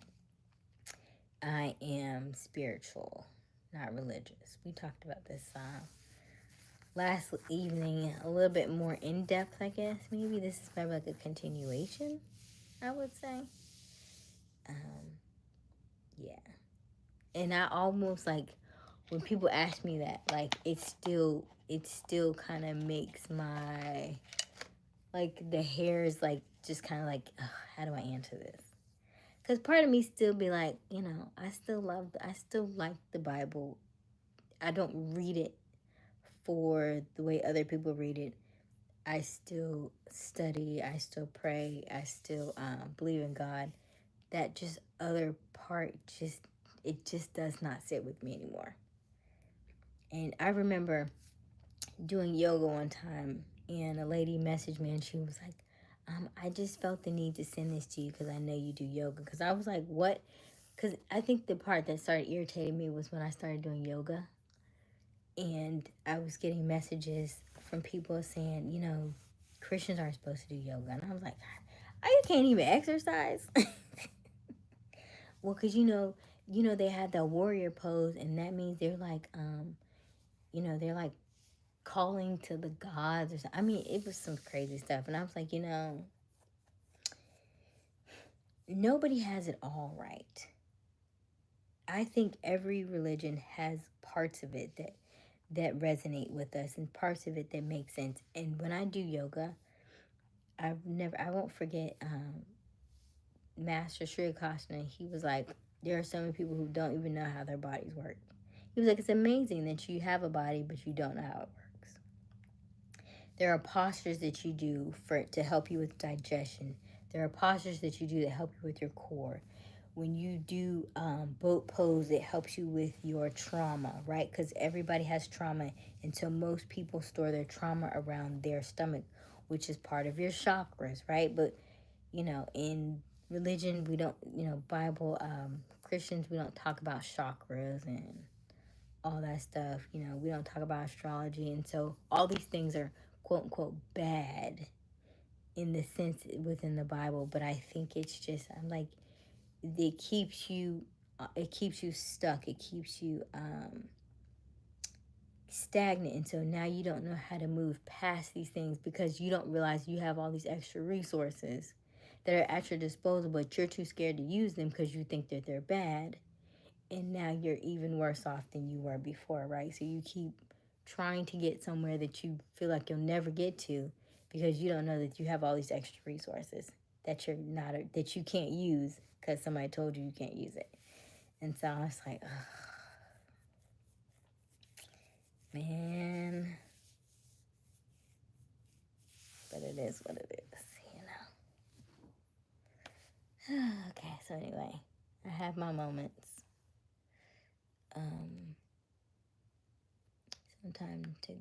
Sometime to your husband, but only if he submits to God. I don't consider myself religious. I don't go to church every week. Okay, Lord Calvin. I appreciate your honesty. You seem to still hold on to the concept of a woman's role as a helpmate to her husband. I think there's parts of it that are definitely written with a male context to it. And so in that regard, but I think that there's a guy that I follow, Myron Golden, and I like his stuff. But he says that the strongest sacrifice that you could ever make to God is a blood sacrifice. And so I thought about that. And I was like, wow, okay, if the strongest sacrifice you could ever make to God is a blood sacrifice, then women do that every month. So the fact that we give a sacrifice monthly and we're on a different level than you all are, right? Spiritually, like we feel things, we hear things, we see things that you will never see, that you will never hear, that you will never experience. And so it's just a different, and that's why I said we're so different in that regard. Because, like, we see things and we feel things that, it's just hard to put into words sometimes.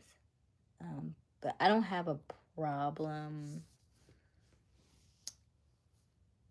with, I don't mind women helping. I don't mind submitting. I don't mind any of that. And I say that.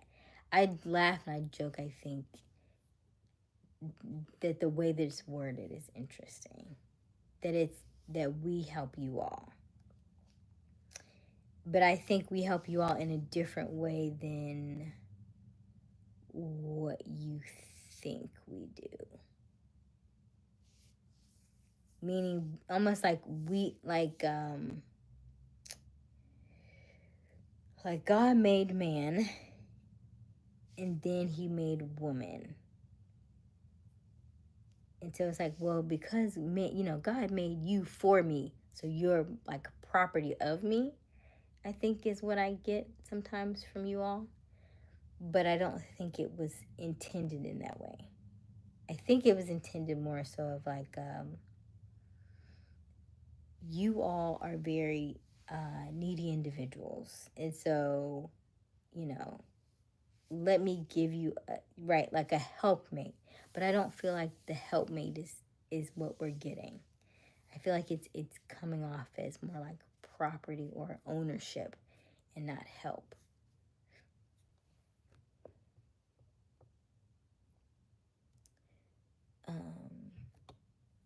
And then I think for women, we are very,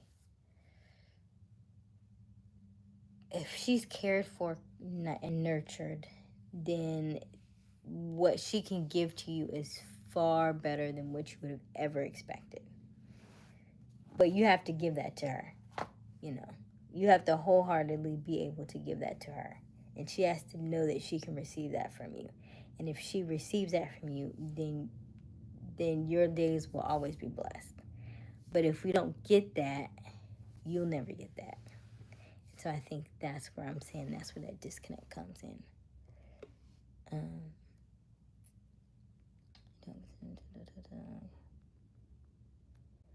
I follow the general rules like don't steal, don't kill, etc. It's all about intention, movement. It's just movement. Bible says you can't eat shellfish. Can't get down with that. Right. And there are things that people will read in the Bible about what not to eat. Because there's a lot of stuff he says don't eat. And people are like, I didn't see that part. Right? Like most of the food, like I feel like, was there not a part where when Eve ate and he said, did he not poison the land? Like God poisoned the land, right? And it's like, he already told y'all. Y'all was like, oh, this is delicious. Because I had this joke in my head that when Jesus went to fast for 40 days and 40 nights, I know he went back up to heaven and was like, listen, I'm not doing this. This stuff is nasty here. I know you ain't seen me down here with this nasty food. He was like, I need a do-over. He's like, take me back. He was like, 33 years, I'm going to say less. I'm going to do my time, but I'm going back. This is for the birds. So, okay. Let me stretch out a little bit. All right, it's all about intention, movement. It's just movement. That's why he turned the water into wine. He was bored.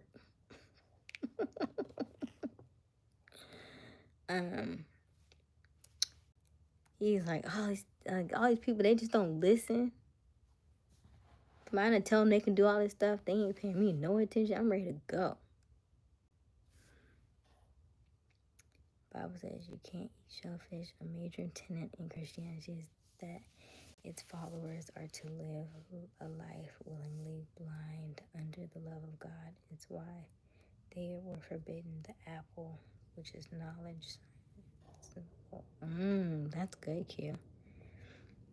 It's not a religion for the curious or those hungry for knowledge. Ooh, good, Q. He's just in so many things.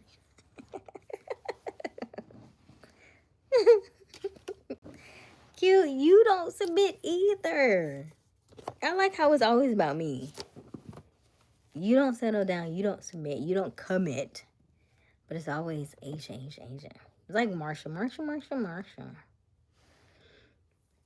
Who called you property? I'm just saying.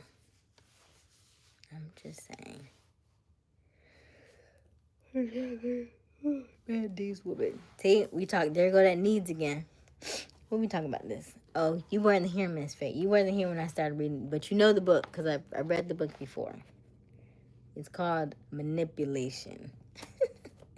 When you keep saying you need somebody, when you say you need somebody, is saying that you can't do this without them, but you have your own free will. So you want somebody to do something, you don't need them, but needing them is a manipulation, and then they're less likely to want to do it for you because they feel like they're like it's a have to, right? It feels forced. Like I need you, so I need to do this for you. When it's not the case. That's almost like that, you get more bees with honey than vinegar type deal, right? Who should submit to but the source? I mean, I think you should be at one. I think everybody is on this earth at the same time for a reason. So I do understand that there are things where it's like, you get frustrated with people, you get angry, and I get all that stuff, but I also get that these are my triggers, these are my wounds, these are things I have to heal. I get that the pendulum is swinging. I get that, when, this, all the things that are going on, this is in numerology, this year's year 9, it's a very powerful number. So there's a lot of things going on at one time, and I can see when people are angry and people are frustrated, I hear it. And so the more I hear it, then I see, like when you start talking bad about people, it eats away at you inside because spiritually, we're not supposed to take that on, right? We are very much in the vibration of what we are, and we just attract more what we do. So if I'm talking bad about somebody, I'm literally probably like turning black inside because the same things I'm spewing out, the same things I'm getting back in return. We are just a reflection of our environment. So I try to tell people, hey, be mindful of what you're saying, be mindful of what you're doing, because it's just reflecting back onto you. And I see people, the more they talk, the sicker they get. And I'm like, hey, pull back. And I can only do it so much, because at the end of the day, people have to have their experiences, and people believe what they believe. And so I get that. But I'm just saying, be mindful of all the things that you say, because they matter. They matter in everything that you do. Like when you get really angry at baby mamas or friends or something and be like, well, she did this, she did that, and calling her all that stuff. Just comes right back to you. It's like a boomerang. So, all right, need is definitely a tricky word. Yeah. Because I have to be careful in the context that I use it too. It's almost like a word like you don't even want to use. And trying, it's like, why are you using the word try? Just either you do it or you're not doing it, right? But there is no try. So, I've been attracting some good shit here lately. Good. Tell us about it. Tell us more about what you've been attracting, Q. Depends on context. Men want to be needed. So hearing that feeds our ego and ensures what you want gets done. I understand that. There's that need again. But I get you. I got you. Why do y'all want to be needed? What is it that y'all feel like y'all don't get needed about? Or because here's the flip side of that. And I think I touched on this a little bit in a past live, is that from a female standpoint, when we are, if you're in a two-parent household, I do think it's different. But if you're a two-parent household, your father is going to tell you that man needs to treat you like a queen, right? He needs to take good care of you. And then the flip side is you have parent households where if the mother is prevalent, then the mother say, for women, hey, you need to be independent. You can't wait on a man to do this and this and this. You need to be independent. And so now you have all these independent women who are in our masculine. And then you have these men who stay at home because the mothers like to take care of their boys. And I was like, well, I want to make sure my boy is safe because this world out here is crazy. So I need to coddle him and make sure he's good. And so you have, men who are leaning on their mothers. And so they expect these independent women to be their mothers. And we're looking like, no. Like, why can't you do this for me? Why can't you do that? And I'm like, because I can do it myself. So why can't you do it? So now you have almost like masculine against masculine. And she was like, look, I can do it, you can do it. And so it requires him to step up a little bit more than what he's used to. And so he's feeling outside of his masculine because he's like, well, hey, this is not how my mama raised me, right? So it's that part of it. And so it may be that he needs to do more. And so he's like, I don't feel like I have to do more because I'm already a king because my mom said I'm already a king, right? So now you have that kind of that battle, I think is what's happening. So yeah, it's just an interesting place to be because like when men say, well, I need to go, you need to go half, and we go half on bills and stuff like that, and I'm like, no, I don't mind. I'm by myself. I don't mind paying my bills, right? If I'm with you though, I do think that is something that you take on, and then on the back end, once I'm comfortable, I will take care of you. So it'll come full circle. But when me and you get together, no, I don't want to pay for I don't want to pay for the bills. I think you take the bills on, and let me be in my feminine. Let me just enjoy this moment and take care of myself and be in my feminine, right? And then in and then it'll come full circle, and then I'll take care of you. I think it's just women like comfort, safety, security. So you want to be needed. So you want me to need you, yes? So then I need you to take care of these things.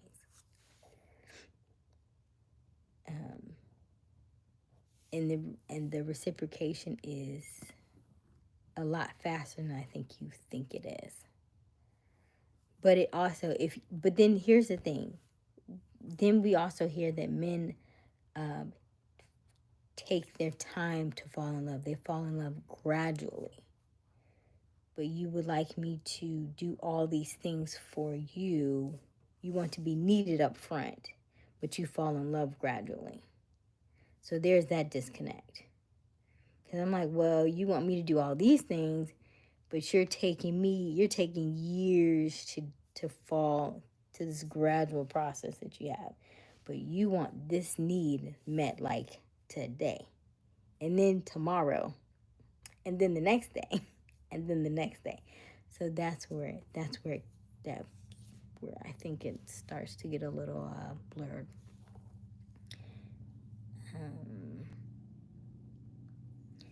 Let me go back where I'm at. We all need each other in one way or another. Absolutely, misfit. Everybody needs everybody. I've been attracting some good stuff lately. God made man to be of good use. Yes. It's our divine purpose to provide and protect. Doing that for people who need you is most fulfilling.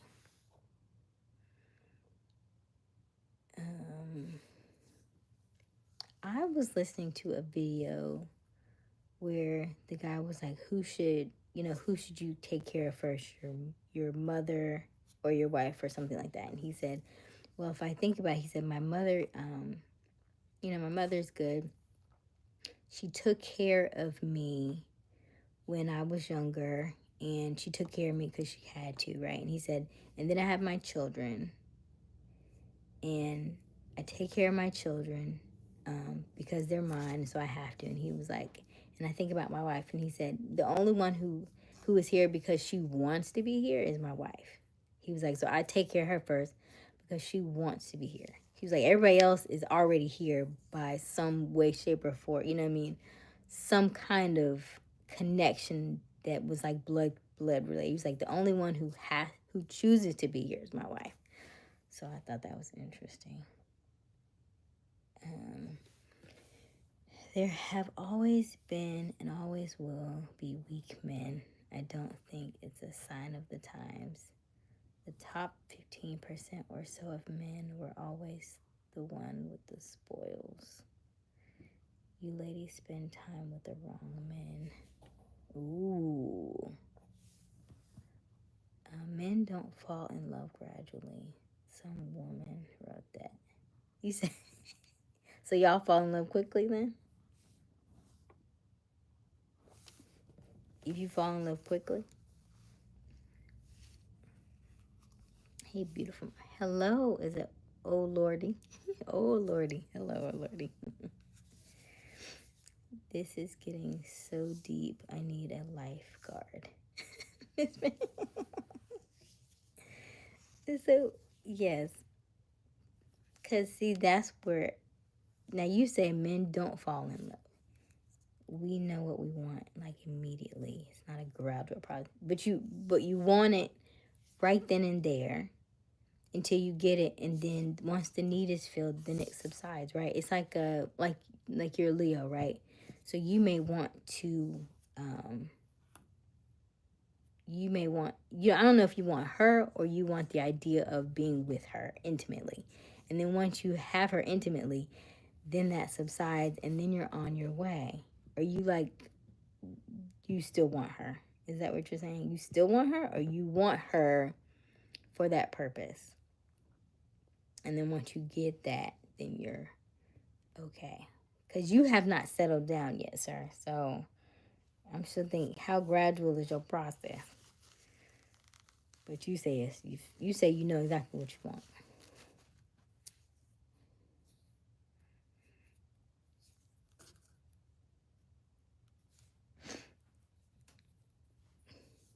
So if she decided that she wanted to be with somebody else, you would be okay with that? Yes.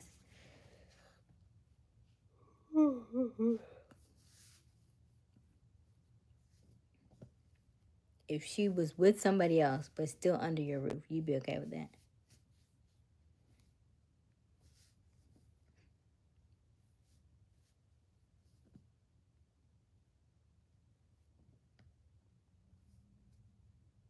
No, that was never love.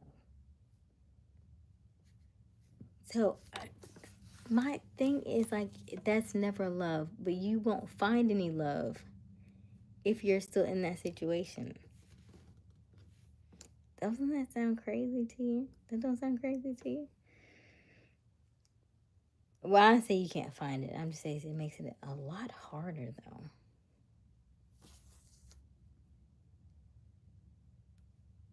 So she can be with somebody else, but not under your roof. But you can be with other people. You can be with other people, but it's okay because you're under your own roof. But she can't be with somebody else.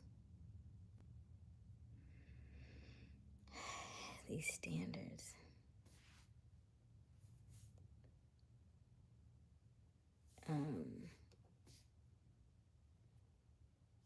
But I mean, if you're doing it for the child,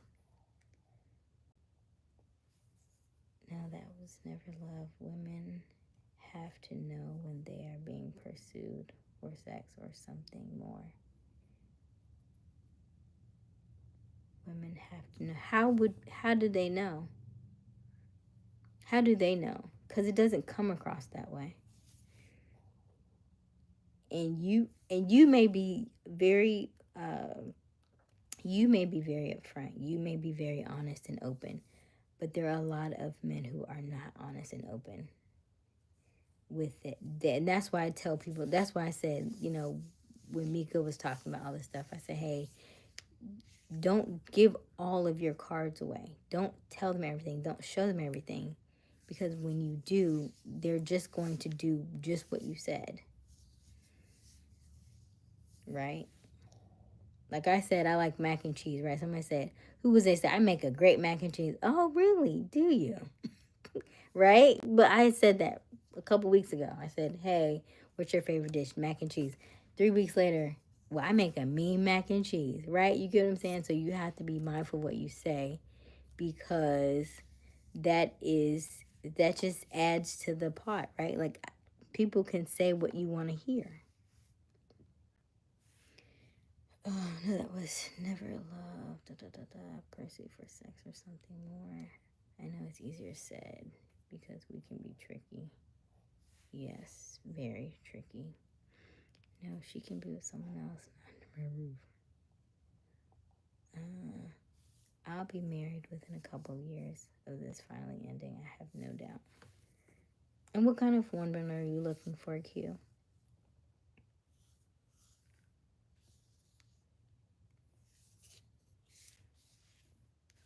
Are you waiting till he's exactly 18 to end and start all over and do all the things?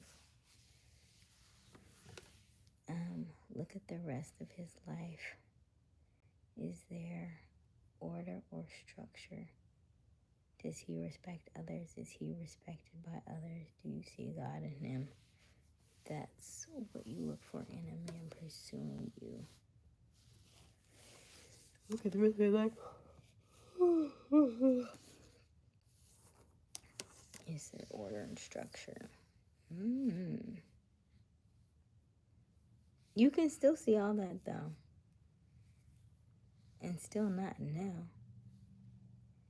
He could be just like what you said, right? He could have all that. He could look great on paper. And then, just like you said, he could be, dating the women who have more to lose.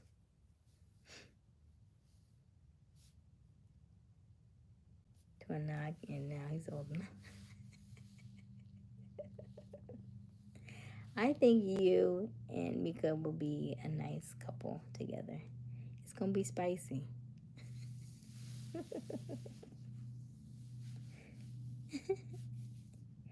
You could be the side unk.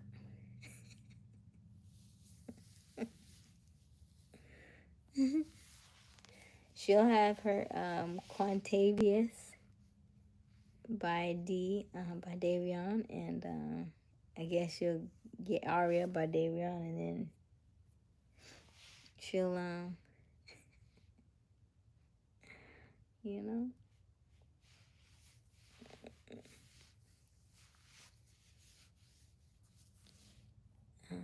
You always say that Mika's family. How do y'all talk to y'all family?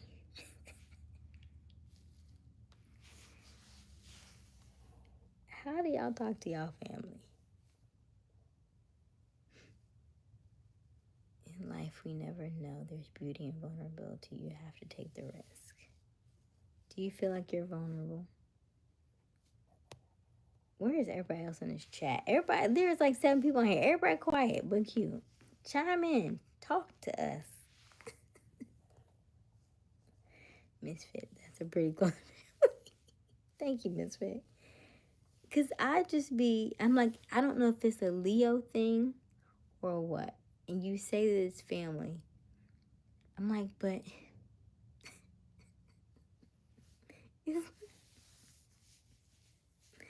because y'all be spicy in the chat. Very spicy in the chat. And then I feel like when there's not enough attention set on y'all's conversation, then it's like, oh, I gotta go. Right. So help us understand it then. What is it? I never leave. I don't know what that means. I never leave.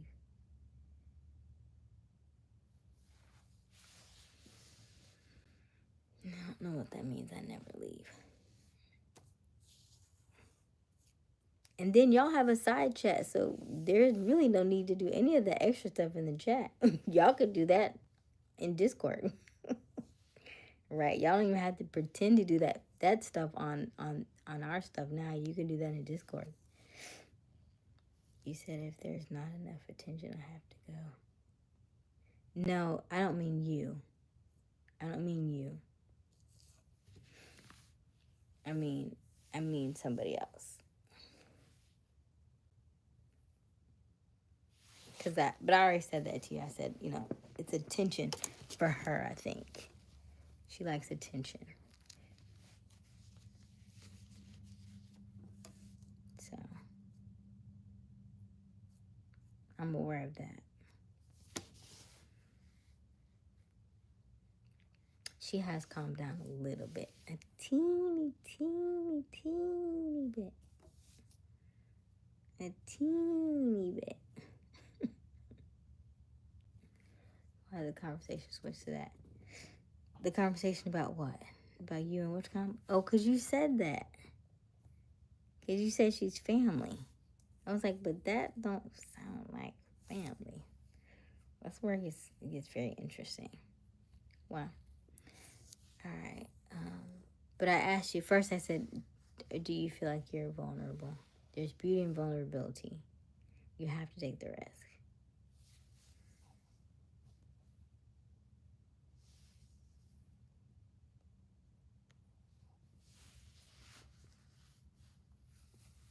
Step family is still fam.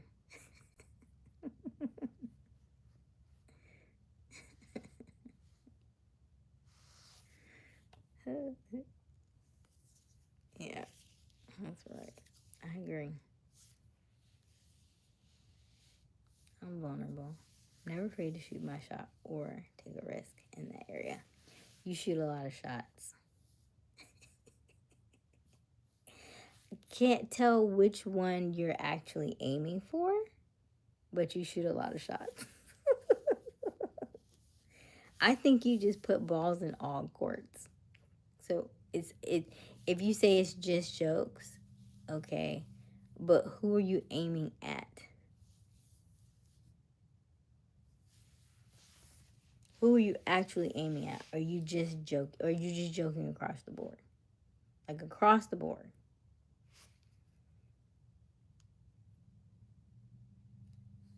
Are these just jokes, just conversations? There is no fuel behind them at all, right? That's my question. Shooting that ball all over.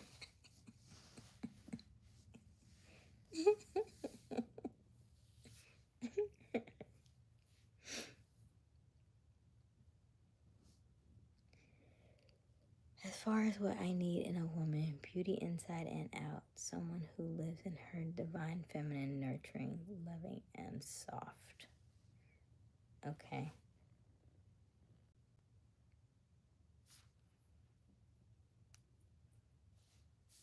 I would say those are desires or wants, but okay. Yes. As far as what you desire in a woman, beauty inside and out, someone who lives in her divine feminine, nurturing, loving, and soft.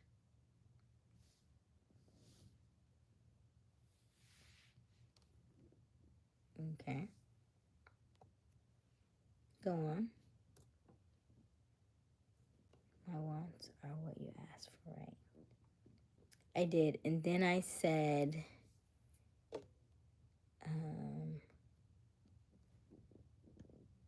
what about your shooting? What about your shooting game?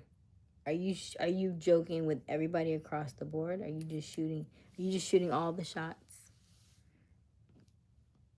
Is that just conversations? Is that just jokes with no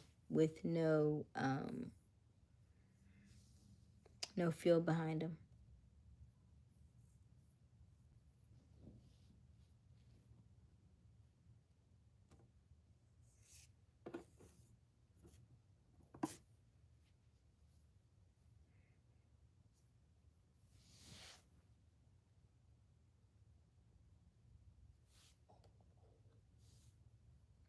opposite in intelligence.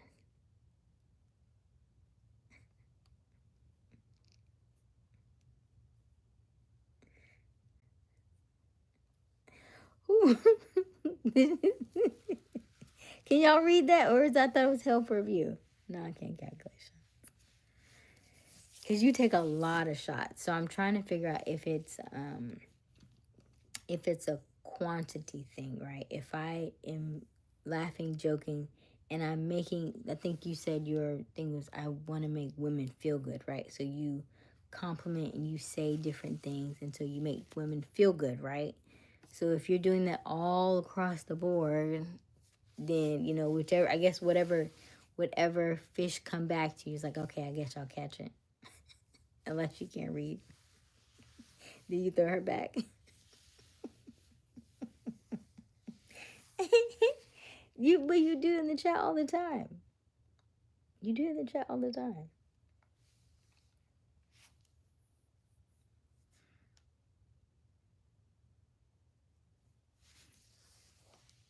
I do the opposite. So you do the opposite. What you mean, Misfit? It's only you, Amika. I know it's only me, Amika.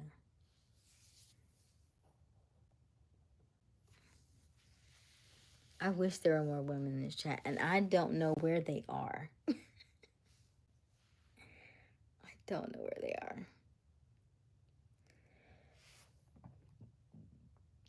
You make them feel bad. But I also think because it's only the two, that's also why. Oh, good night, Sean. Everyone have to get some rest. Good night, Sean. I think that's why it is the way it is. And one is a joking shot Harlem Globetrot type.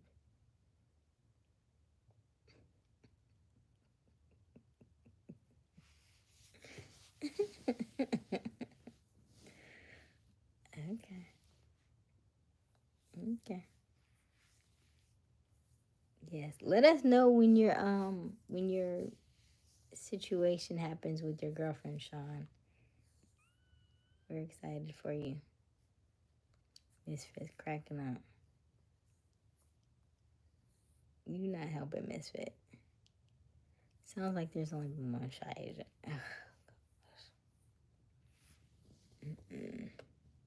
But I also think that's why that started too. I think so. Like subconsciously, like a deflection.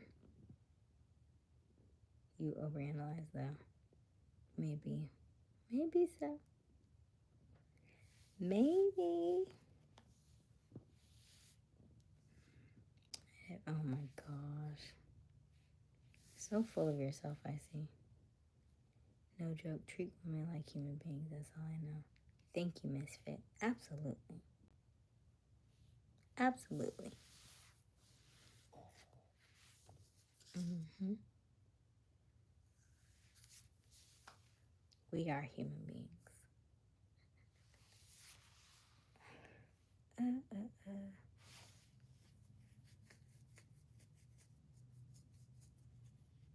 When was your last relationship, Misfit? No, you just enjoy thinking, is what I'm saying. I love thinking. But there are two of me inside here, right? I'm like, how do y'all not think? There are twins in here, people. There's a lot of banter, a lot of chatter inside this head. How do you calm it down? I don't know. It's like, what do you think? What do you think?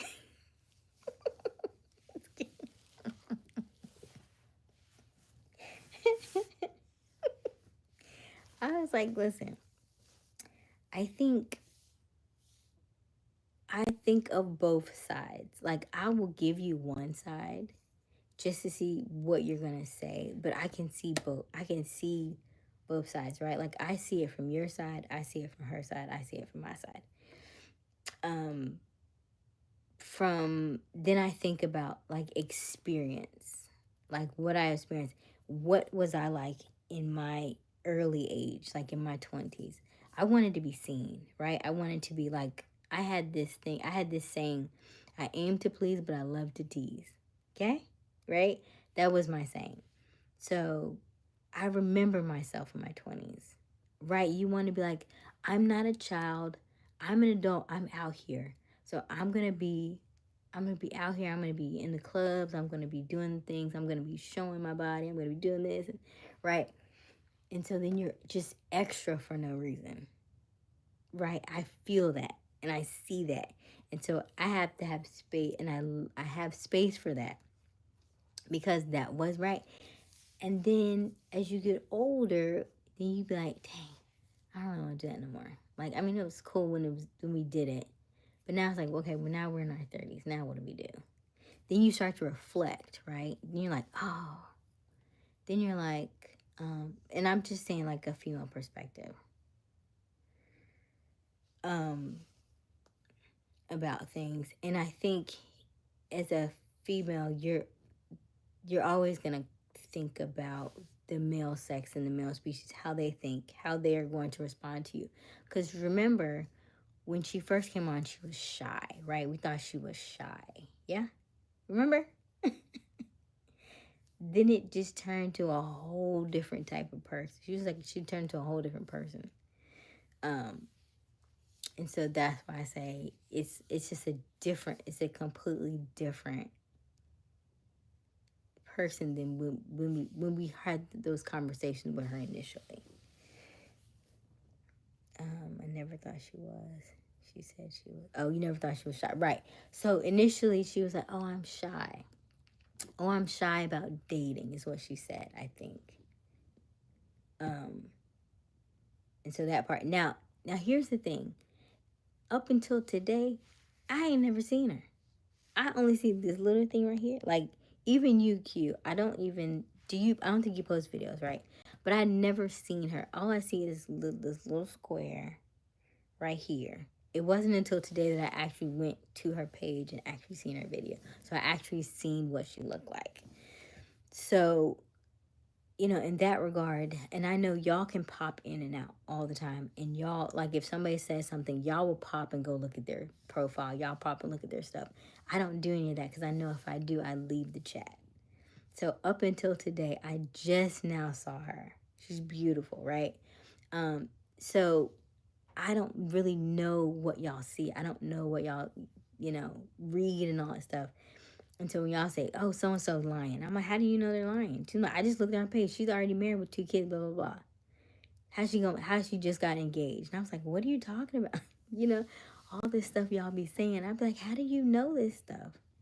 But I only see from right here. I don't be seeing all that stuff. So I know that y'all can go in between profiles and look at people's stuff and read people's stuff. Like, I didn't know about Deem until I just looked at it, right? And then I'm seeing all these guns and I'm seeing all this look. And I'm like, wait a minute. Oh, wait a minute. What am all up, Deem? Big Deem, you doing a lot over here. So I don't see these things. It's only until I like do something different like what I did today and actually go back and look till I see a different side of people, right? So now that I see her, and now that I see the video she posts, and now that now it all, yes, it's all in line. It's just what I think that what I'm projecting and what I'm seeing, and I feel like the videos now just kind of solidify that because I can tell in the videos. I can tell by what she says, what she wears, what she does. Right? That's what I'm saying. But I had never seen her until I just looked today. Body language says a lot. Facial expressions say a lot. What you do in your video says a lot. How you act and how you're received says a lot. And then, what you say in here says a lot. So a lot of our communication more so is nonverbal than verbal. So I'm only able to hear what you're saying and typing in this chat, right? So I'm only seeing just like text and stuff. But when I see a video of you, I'm seeing the verbal and the nonverbal. and there tells me a completely different story, right? You ever play poker? I have not played poker yet. No, I've not played poker yet. I don't know that I have a poker face. I feel like I would have to work on that a little bit.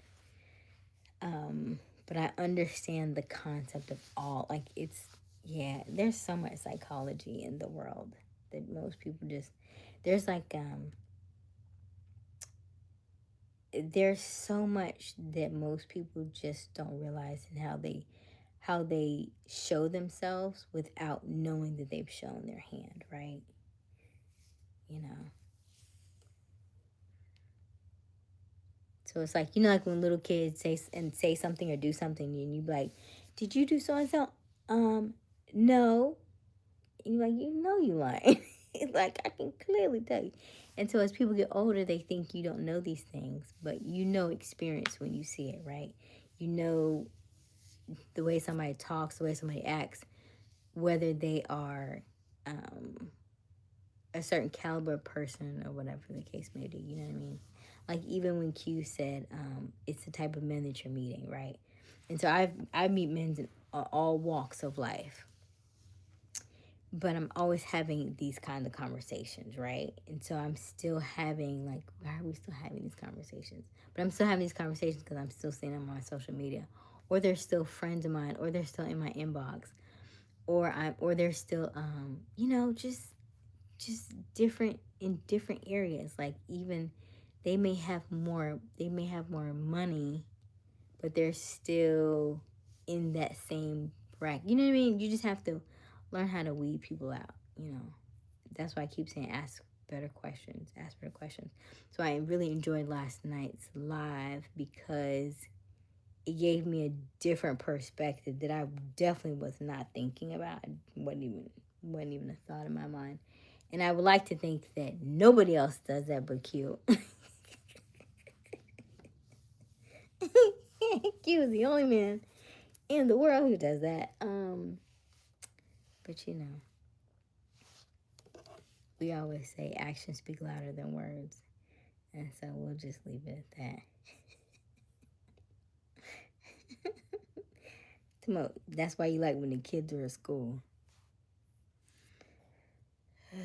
No, when I say someone is lying, it's based on what they say in the chat. I'm gonna play poker. Table game rules. Table games rule. Gotcha. What are you referring to exactly? Yes, I'm referring to the fact that you said the kids are at school. So that's why I like when the kids are at school. I'm like, dang.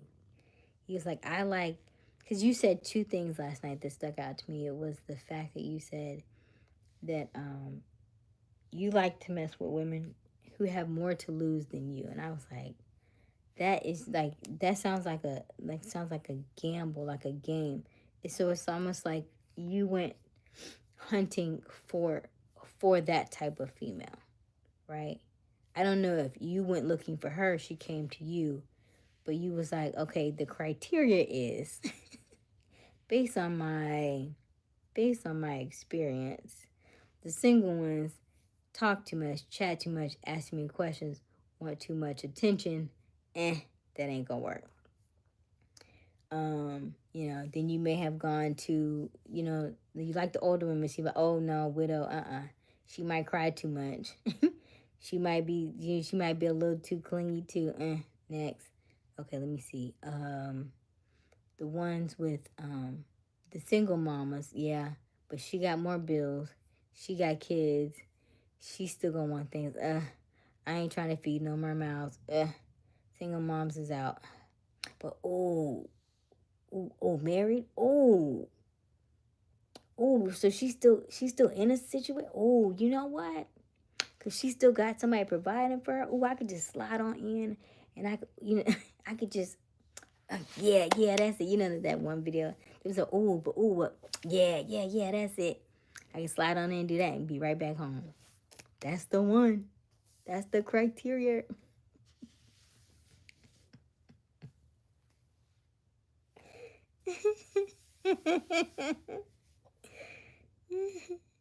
So So I see how you did that process of elimination. It took you about 4 tries. I get it. I get it. When I know it's only going to be physical, you have to find women who want the same thing. Single mom wants little TJ to have a new dad. Right. That's what I said. So like we went around the globe, and after we, tried all the other ones, we was like, all these options, that's not gonna work. That's not gonna work. That's not gonna work. Okay, let's settle with this one. So yeah. Yeah. And then so I was just thinking like how many other men think like that, and then you know, just thinking about like past situations, like I don't know. I mean, the person that I was talking to is not in a situation like yours. But I still kind of ran that through my head though. I was like, but is he? Could he be doing? I don't know. But then I also tell you that, if we have the conversation and you're out messing around with people, just let me know. I don't have a. It's not a. It's not a make or break for me, per se. But I would like to have a conversation first. Um,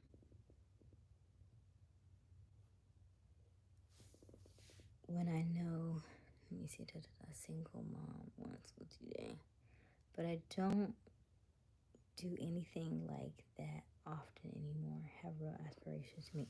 What do you mean anymore? Like this month? Like 2025 when she started getting on these lives. Now you don't do it no more. You said you had 2. You don't still have 2? So that's what I'm saying. Like, is it 2 like once a month? What does that mean?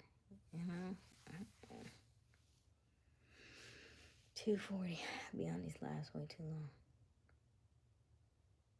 We're gonna call it in about 7 minutes. 7, 8 minutes. Anybody else out there? Everybody just listening. We said popcorn, right? Everybody eating popcorn. Nobody saying a thing. Or is my numbers wrong? Excuse me.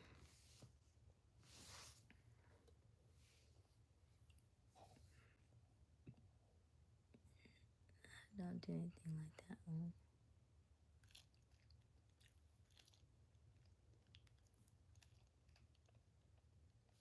Oh, revive them, but neither are on active duty. Got it.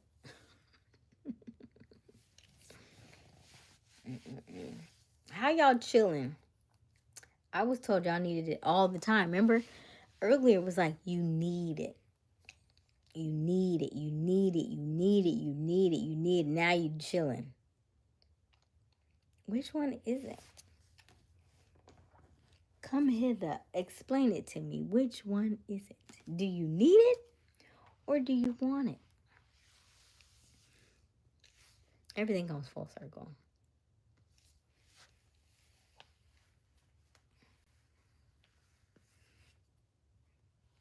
Smoke. What does that mean, Misfit? What does that mean? Because, I mean, as you get older, because was it not the time where when you were younger in your 20s, yes, maybe you're just, you're just touching it and feeling it. It's like, oh, this feels good, right? And so you're just learning how to use it. And so you want to stick it in everything. Get it. Understood. Got it. 30s are a little different. Now you know how it works. So now you can do something a little different. You can slow it down, so it's not necessarily a need as much as it may be like a want. And then, women have, bodies and pHs and all kinds of stuff, so then I would think you would want her to be taken care of. Why does that distinction matter in the context of a relationship? Oh, what, needs versus wants? Is that what you mean, needs versus wants? Why does it matter? Because we just talked about it. It was like, well, I need it. It's like, well, do you need it or do you want it? Because then it gives it, because like I said, I was like, need makes it seem like it's if you don't get it, you'll die. And that just sounds so overly dramatic. But if you want it, more often than not, if you just want it and you weren't so gung-ho about it, you'd get it all the time. Or you find a lady who is, down to ride. Instead of just settling with the one who's like, I don't really like her, but I don't want her to be with anybody else. And then so now you want her to do all this stuff for you and she don't really want to. Because she wasn't the one you were supposed to be riding with. Anyway.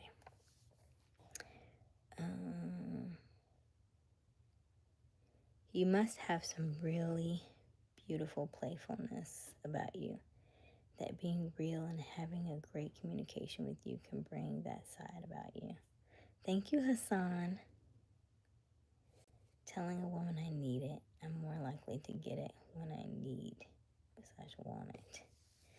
You'll tell a woman you need it and you're more likely to get it. But if you didn't just tell her you wanted it, or you should really act like you don't want it and then she'll just give it to you. Reverse psychology. You're like, nah, I'm good. What? But you always, like, you ever see those jokes where, like, a man grabs a woman's butt and then, like, he walks past her and don't touch her and she's like, did he just? Sometimes it works better. It works just fine. I know when you say need, that makes her feel like she's obligated. That's what I'm saying. That seems more strenuous than if you just say, just want it. It's going to happen because I want it. Why? Because I want it. Okay. All right. Now, women respond to I need it. Not in some begging way, but in a reassuring way that makes her feel wanted and seen. No, you feel needed. Ugh. Okay. This will be a conversation for another day. I'm not saying that it doesn't work. I'm saying that according to the book, it's manipulation. That's what I'm saying. That's why I said it. It's not that it doesn't work. Of course it works. It's called manipulation for a reason. That is what I'm getting at. So, of course it works. It's manipulation. It works. Yes. Manipulation. Need is also an effort to manipulate. Ever hear these lines? I need you or I need it tonight. These are attempts to make you feel guilty. They are efforts to make you feel responsible for satisfying someone else's desires. If I were single and huddled with a friend in an intimate surrounding and she says to me, I need you, I'd get up and run. I don't want to be needed, right? Because if a woman says, I need you, y'all do the opposite. You know what I mean? If she says, I need it, you'll give it to her because it's sex, because you always want it. But if she says, I need you, y'all ghost her. Y'all know it. I don't want to be needed. I don't want to be responsible for fulfilling someone else's desires, sexual or otherwise. I'm not interested in becoming involved in a dependent, manipulative relationship. Now, on the other hand, if I were in the same set of circumstances and the other person said, I want you, I'd be more tempted to reply, oh, tell me more. Let's sit down and talk this over. What do you like to hear? How do you want your lover talking to you? I need you or I want you? What sounds juiciest to you?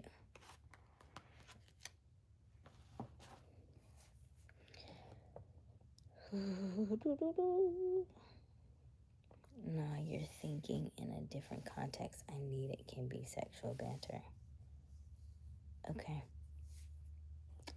Everything is manipulation. Anything I do to convince you to align with my thinking is manipulation. Okay. Manipulation is how people interact. Sales manipulation. Don't say sales manipulation.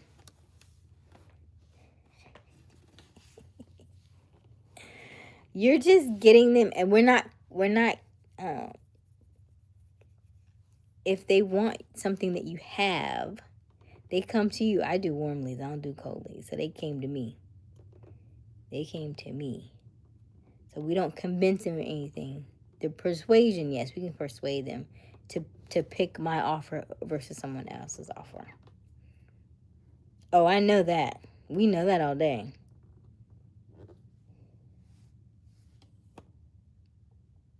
I want her to be verbally abused. I want to verbally abuse. Y'all need to stop. I want you to manipulation. I love you. Can be manipulation. Advertising manipulation. Oh, goodness.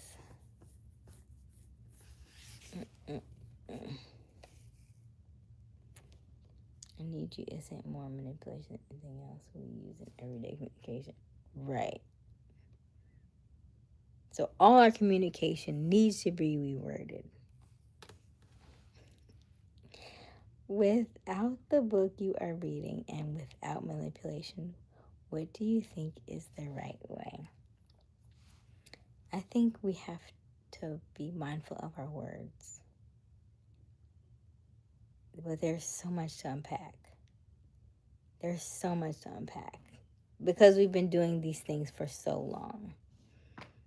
That's all I'm saying. I'm like, yes, we've been doing this for a long time. I can't say if it's right or wrong, right? Like, I feel like, and I say this book because a lot of the emotions that we have put the blame on somebody else and not ourselves. That's really why this book is so important to me, and that's why I'm reading it, because there are a lot of emotions that sometimes we project on other people and we make it seem like it's their fault. Like if you say you need her and she doesn't fulfill that, then you almost feel like, oh, I can't, I have to step out now because she didn't fulfill my need. You get what I'm saying? That's what I mean. Like, if she's not fulfilling your need and 1 month goes by, 2 months goes by, she just had a baby or whatever the case is, she's not feeling it, she's depressed, whatever the case, and you feel the need to step out and be with somebody else, then you'll seem like you'll blame her for that. Of course, we know that it has nothing to do with her, and that's everything to do with you and how you're feeling. And so because you felt like you weren't needed, you felt like it was okay to step out. That's what I'm saying.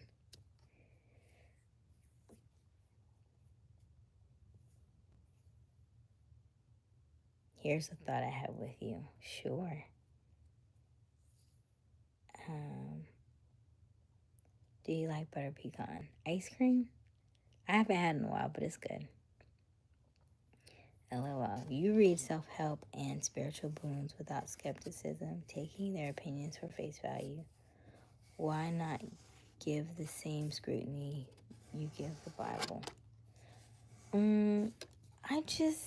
This is good though. You don't think this is good? There are certain parts of this that I do not think, that I don't like. Like he says I want in here. And so in here, when he says I want, I take that like a little bit like, because I'm more of like a desire person. Like I desire. I think sometimes when you say I want things, you don't get them. So I don't usually use the word want as much.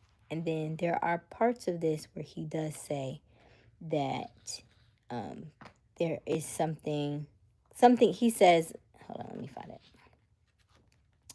There are parts, so to your point, there are parts that I'm like, because we talked about that tonight as well, in my other book club. Where is it? He talks about, let me see, I think it's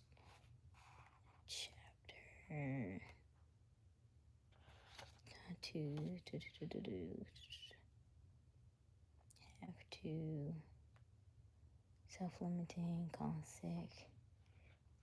So basically, he talks about saying stuff that you control your own destiny. Whereas, like spiritually, that's kind of where I was like, I I really rely on God for some of this stuff, and I do call out to God. So some stuff he says is where you have to, where I kind of draw the line, because it's not necessarily just me that creates that situation. If I find it, I just had it, not dependency. We just read it. It was if I find it, yeah, it was one part where he was like, well, these things, like you say that it's not, it's you, and it's nobody else but you. It's like, but no, God is, dang it. And we just talked about it tonight. We just talked about it. Okay. If I find it, I'll go back. Okay.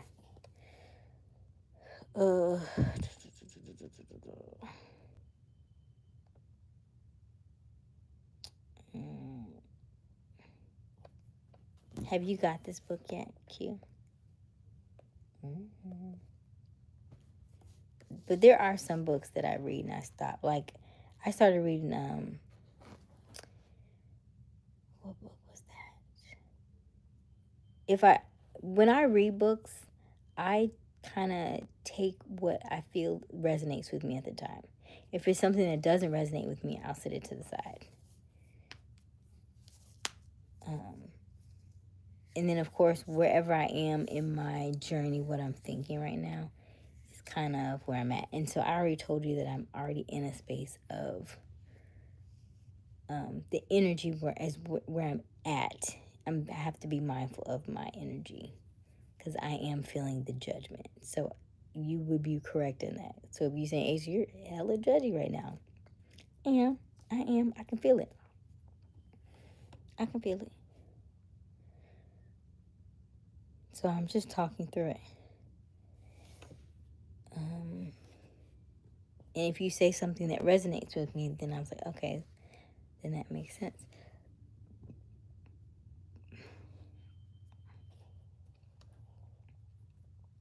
I don't blame anybody for anything, everything good or bad. Now, I agree with that. Like, this life is neutral, right? There is no more good people than bad people. It may look that way, it may appear that way.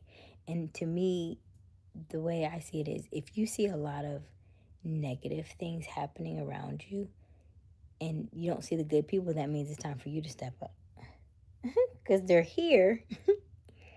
They're just not being present. So if you feel like, dang, everything is negative, everything is so I'm seeing all this craziness happening in the world, it's time for you to step out there and be the light. Cause it's both, it's neutral, right? It's both sides. So that's probably why I'm outside now. Cause I was like, hey, you need to get out here. No need to be in the back. You was made to be in the front. I read everything with an eyebrow raised.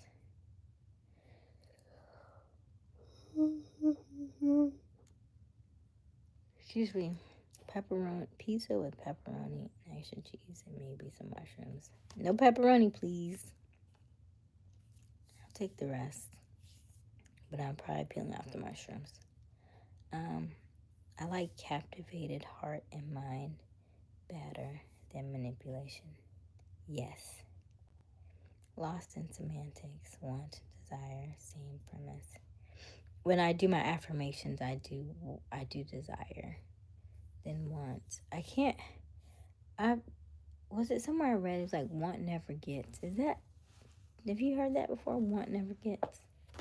Like, I want this, I want that, want never gets. And so, when you write affirmations, it's I am this, I am that, I am this. So you're already embodying the thing. So want is something that um, is not as powerful, it's not as strong as the I am affirmations. So that's all. That's all I'm saying. Uh, what to talk about, God? What you mean, Hassan? We've been talking about God all night. You always say, this woman says, you spend the first 40 years learning. The best of us spent every year learning. These books are great, but it's flawed. Well, that was a lady on Instagram. That wasn't anything I read. She does soul contracts. So she says that every 7 years, and this may not be for men. This may have been just for women. I'm not sure. But she says every 7 years we have a transition for soul contracts. And so from year 35 to year 42, I think it is, women through a complete transformation. And she says year 38 is complete destruction. I was like, oh, isn't that the truth? Because I'm in my 38th year. So there's a lot of things that I'm deconstructing and reconstructing in my life. And so it was just interesting that she said that. And so when she said the first 40 years of your life is just research, I resonated with that because that gave me the flexibility to make more mistakes. So it was like, oh, okay, well, cool. If the first 40 years is just research, because, when you listen to people in their 40s, I don't think anybody in this chat is probably in their 40s. I think I'm probably the oldest one in this chat. But once you get in your 40s, in your 50s, you'll hear the people, women, most women, that's a lot when the divorces happen, right? That's when she's starting to say, hey, I don't really like this anymore. I'm not really feeling this type of relationship. She's more mental, right? She's more in her mindset, like, hey, what did the next stage of my life look like? I want more of that. Instead of me just doing what everybody told me to do, instead of me just living life on somebody else's dime, instead of me just going with the culture, going with what other people think or say, I'm going to do what I want to do. And so in that regard, then that's where you start to see the shift in most women in their 40s. When they're empty nesters, when all the kids have gone and everybody's moved out. And now she's like, hey, what am I doing now? What do I want to do with my life? What am I choosing to do? And so that's when you start to see those differences. And then women in their 50s, like, they just don't care, but they are having the best time of their lives, right? They're looking better, they're doing better. They're like, hey, if they don't want a man, they don't want a man. Are they traveling or whatever the case is? It's like, listen, I'm just doing me.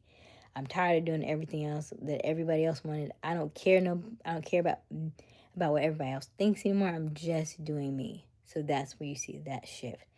And then the flip side is like, for men, it's just a different, it's like, I think, like men in the 50s, that's when that, like, they quote that midlife crisis, right? So now you start thinking about looks now, because you're not as desired anymore in your 50s. Late 40s, 50s, you're not as desired, right? You were the hot thing in the 20s and the 30s. Now you're getting older. Now you're in the 40s.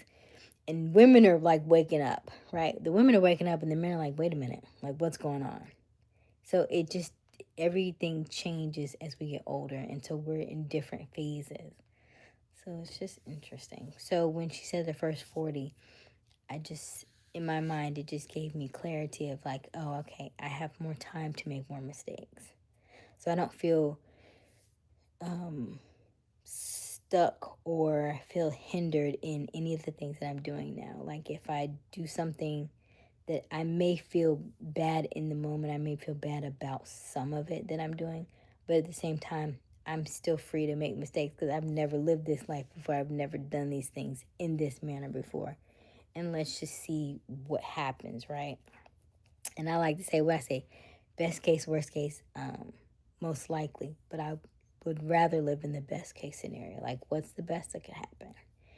Instead of thinking what's the worst that can happen, because we live in a negative state in our mind most of the time.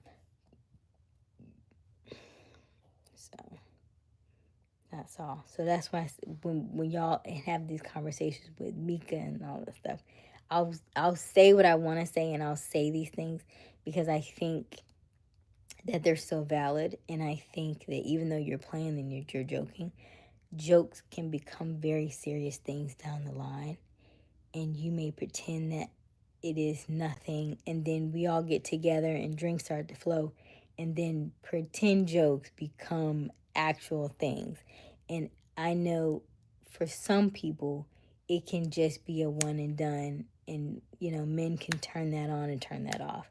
For women it's a different scenario, right? Because y'all have had this banter for a while now, and so there would be a connection there. That's what I'm saying. However, she also is in that under 40, so these are also her research years, right?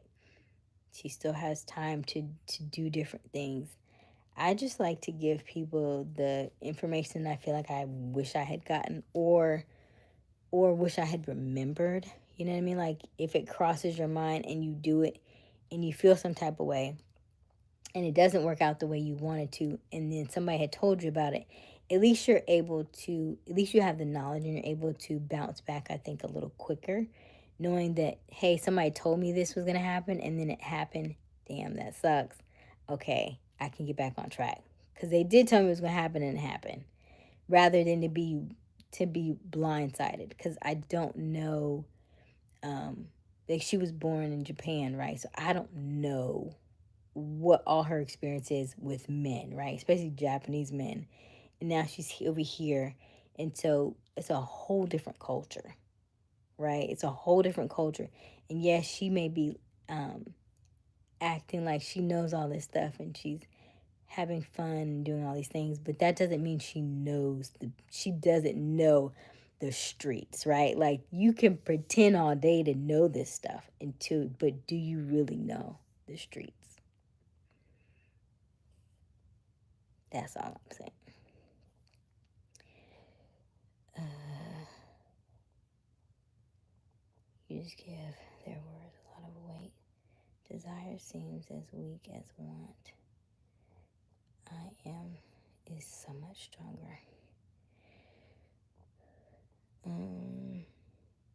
Yes. Hassan. I feel like desire is such a sexy word to me. That's why I like it. Okay. I want never gets and get never want. Right. So you've heard that too, right, Hassan? Yeah. Want never gets and get never wants. Yeah. You were trying to say something about God and you stopped. That's why I asked. Oh, I don't even remember now. Hassan, I apologize. Well, don't make me feel old, for I am 40.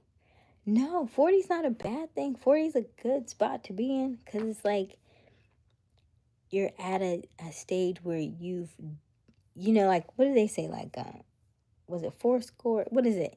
I think 70 years is 70 years is good, and then 80 years if you're blessed. So at 40, you're kind of like that midway point because most people don't live to be like 70, 80.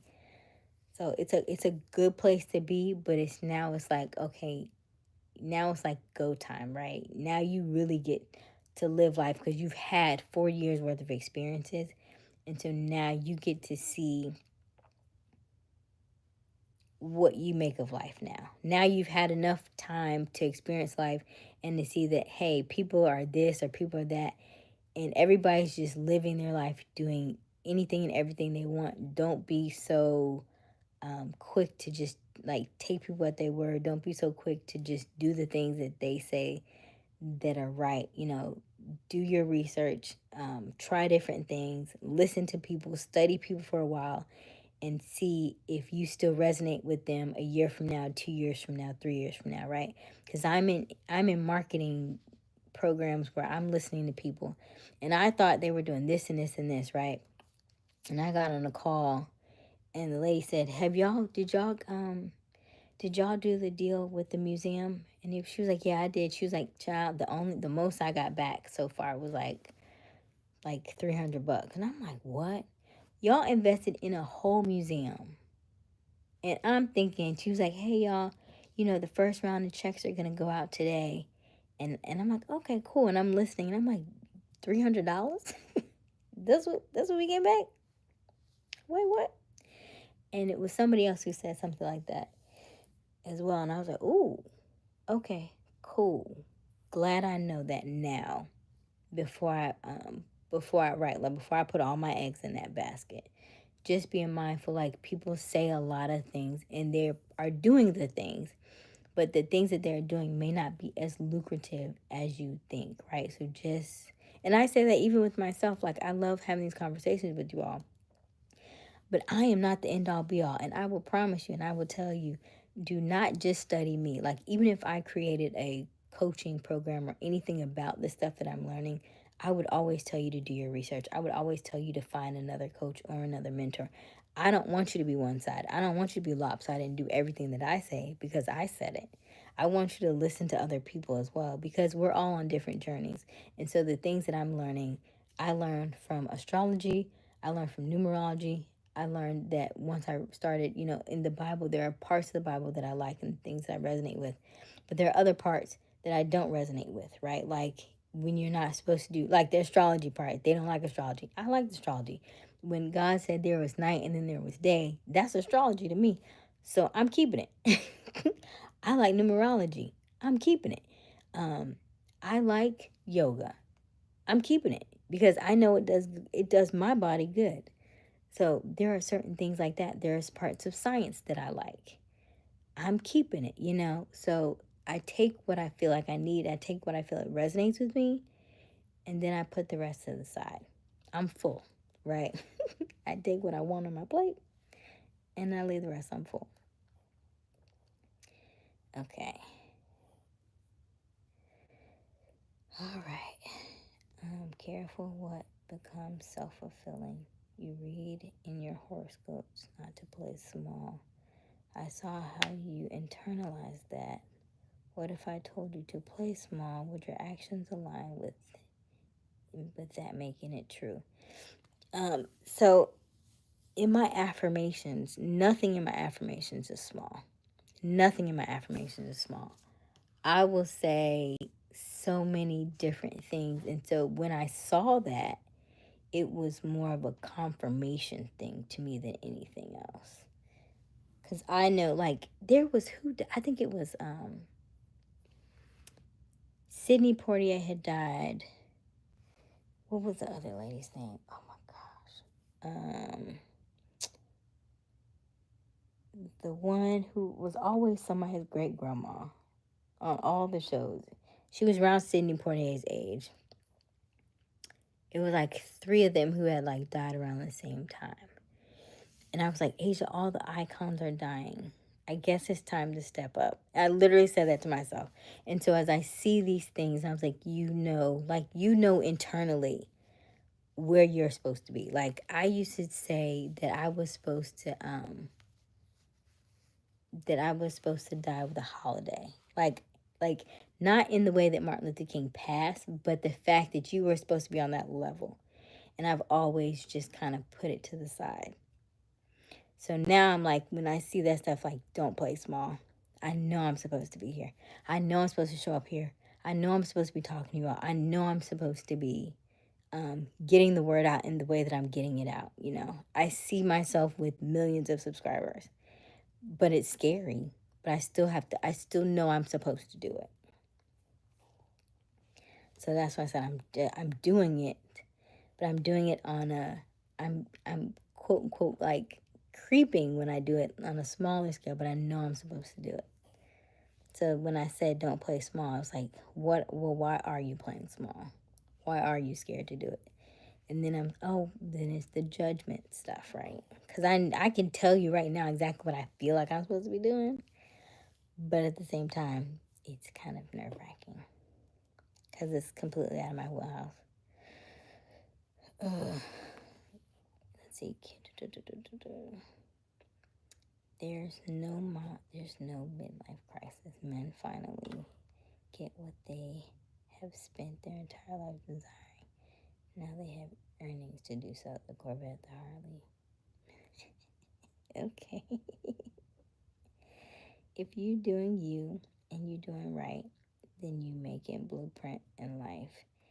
And that what I love about, like, to see the universe respond to your intentions.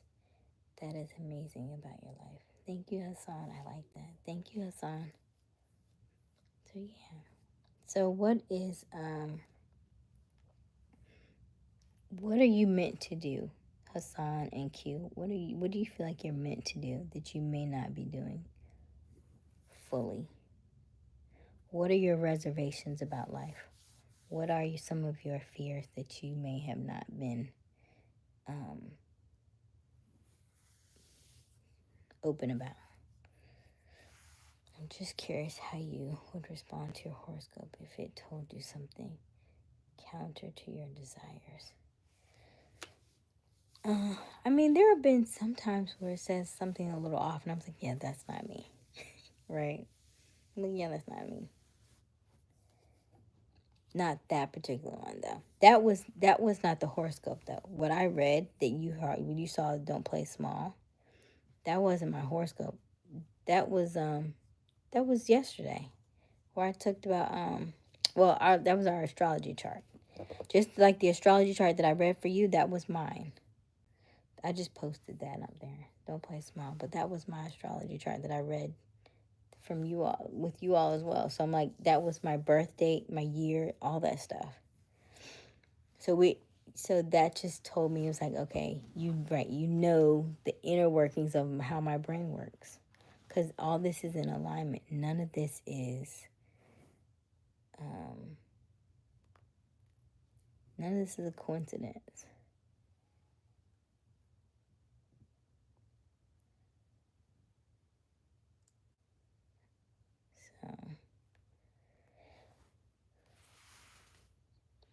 So what is something that you may have reservations about, or you're a little hesitant about? Because I do feel like that part of men, the only thing that that part has not expressed openly, that's more something that y'all keep in, I think.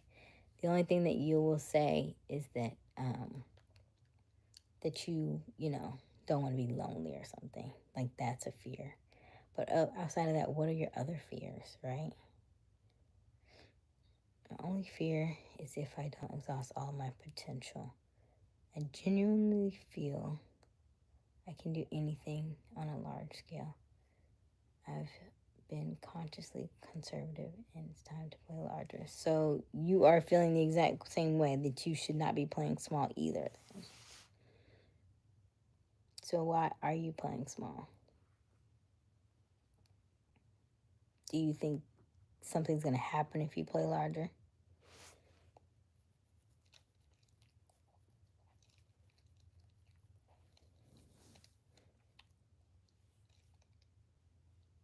Yeah, I relate to you in a lot of ways with that. Right. Like, as we were having a conversation, I was like, oh, wouldn't it be nice to start a podcast about sex? But my church people would look at me crazy. And I was like, but what would it sound like? What would it be like? What would we talk? Well, obviously, what would we talk about? But, like, what would be the way in which I would talk about it? Would I even say my name? Would it just be kind of anonymous? Like, because I like these conversations. I feel like these conversations are deep conversations, but I feel like we don't have these conversations enough. But maybe there are people who talk about this. You know what I mean? I don't know. No, it's been comfortable and kept my household together. I provide a solid level, and I never miss a kid's event. Okay. No, I don't think you miss any events or anything. I think you're doing what you need to do, but why have you not? I guess, why are you not doing more? I think you're doing your normal, right? I think you're doing your, what we call, financial thermostat. But why have you not stepped outside of that and done more? If you said you can do it on a larger scale, why have you not done it yet? What's keeping you from doing it? If you're not Smashing the ladies. You guys, this extra time. I'm stepping now. You're stepping out now. Is that what you're saying? Are you stepping out now in 2025? Or you already started? Is it that you're like on more sales calls? Is it you're doing more real estate? Are you doing more luxury real estate? Are you, oh, was part of this transition. Got it. Okay. Understood. Understood. That's cool. How was that working out for you? Do you feel better or do you feel like you miss it? Do you feel like you need it?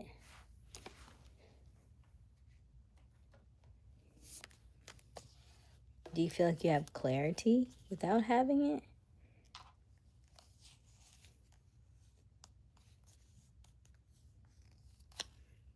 You lovely creatures are a distraction. You have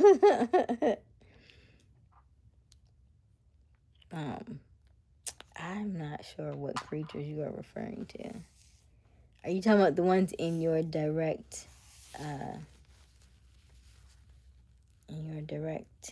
like household and stuff, or your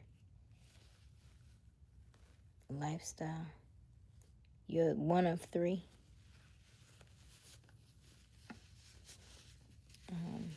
Okay, I'm missing some stuff. Hold on, let me slow down. I feel as if I am a life to help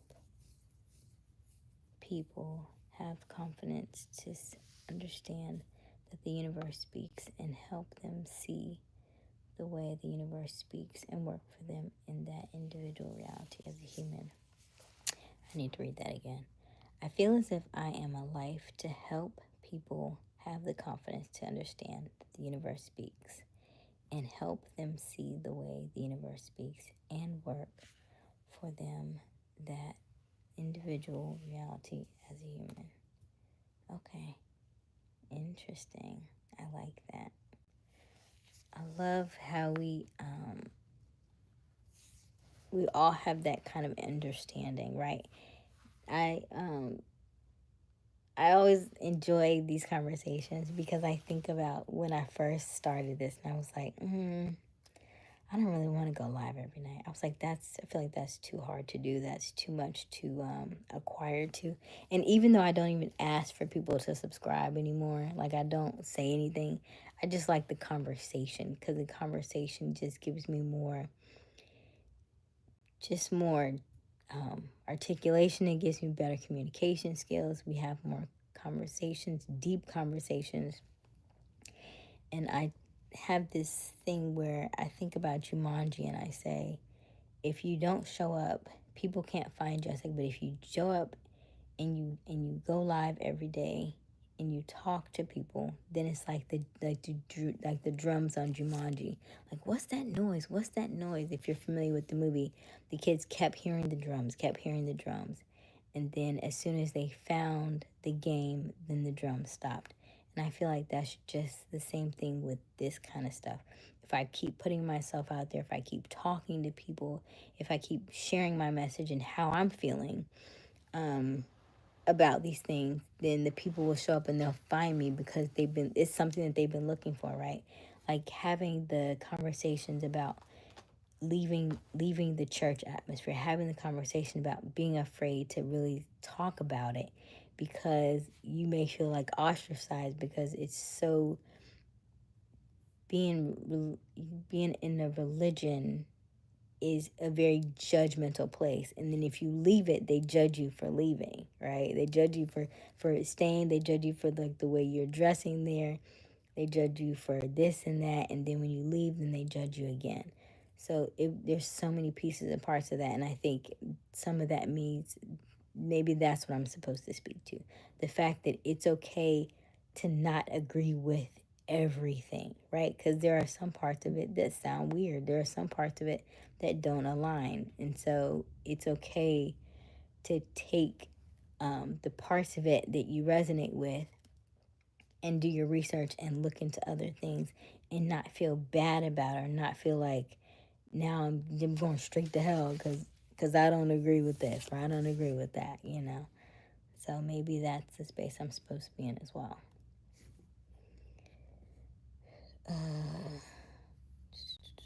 I've always had clarity and don't need sex, to be honest. Okay. Cool. Cool, cool, cool.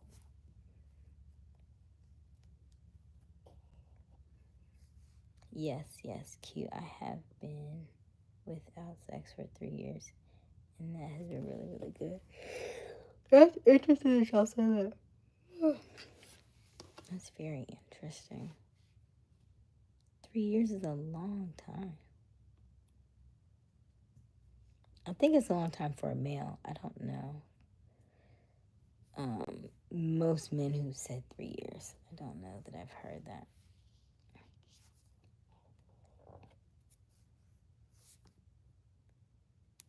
Are you doing something in the interim?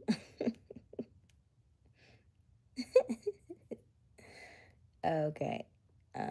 Hassan said 3 years. He said, I'm in display.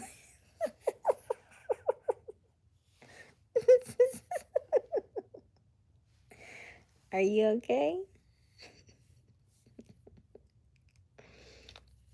You walking all right? Are you finding ways to relieve yourself, or you just out here just mad? I'm just kidding. Okay.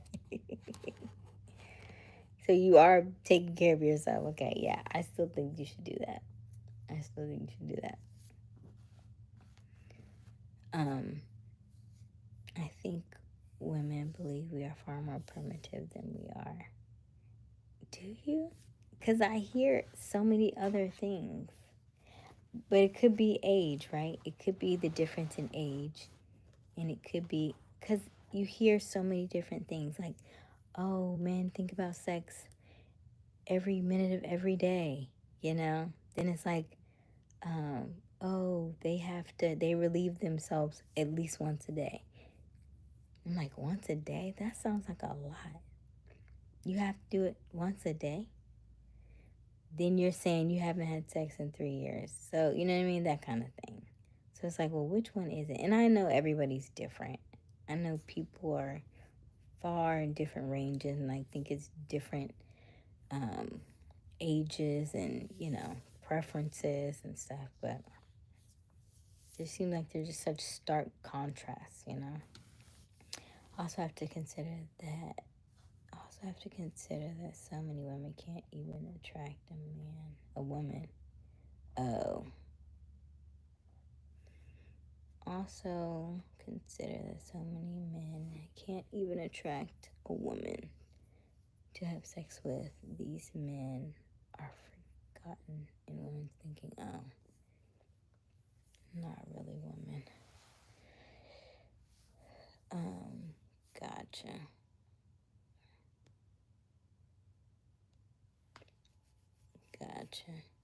Yeah, I can agree with some of that stuff too. Because I know some people that are very much in their wounded masculine, meaning that they are looking down on females for not liking them and not wanting to be with them. And so I had this conversation with a friend of mine. I was like, listen, you need to go work on yourself. And he was like, I don't want to hear that BS about God, Asia. And I was like, okay. Okay, cool. So, and mine wasn't even necessarily like God related, but I would send him stuff from time to time just vibrationally. Like if you're trying to attract women don't do victim mentality. Like that is such a turn off for us. And so if you're thinking that you're gonna get a woman to fall for you because you're doing the Eeyore thing, that's the wrong way to go. We do not do that. It was so annoying. And it's been like that for years. And I was like, that depression type vibe is so unattractive. I was like, I don't know how to tell you to fix that. And so part of me was like, hey, you gotta fix that. Right? We don't do that. That is not attractive. And then women like confidence. I'm gonna aspire to something that most times our type is our trauma, right? So most of the time you're gonna want something that you feel like you don't have, or you feel like you haven't attained yet in the way that you want to, right? Like, I like businessmen because I don't feel like I know as much about business as I would like to, right? So that would be an attraction for me. But now that I'm aware of him, like, hey, you got to be mindful of the age range that you are going after, because these are men with money and charisma and charm, and so that's a whole different arena that you're not necessarily used to. So you have to be mindful of that. So if you step in that arena, you need to know how to play ball and be mindful of your steps, because they are playing a different game, right? So they don't have a problem flying you out, right? But they're gonna want something in return, right? And so it's like, what kind of things are they wanting? And do you feel, if you feel obligated to do the things that he wants or he needs, then don't go, because you're gonna feel that type of that manipulation, essentially, right? Like, oh, because he flew me out, I have to do this. Then don't go. All right, let's read this chat a little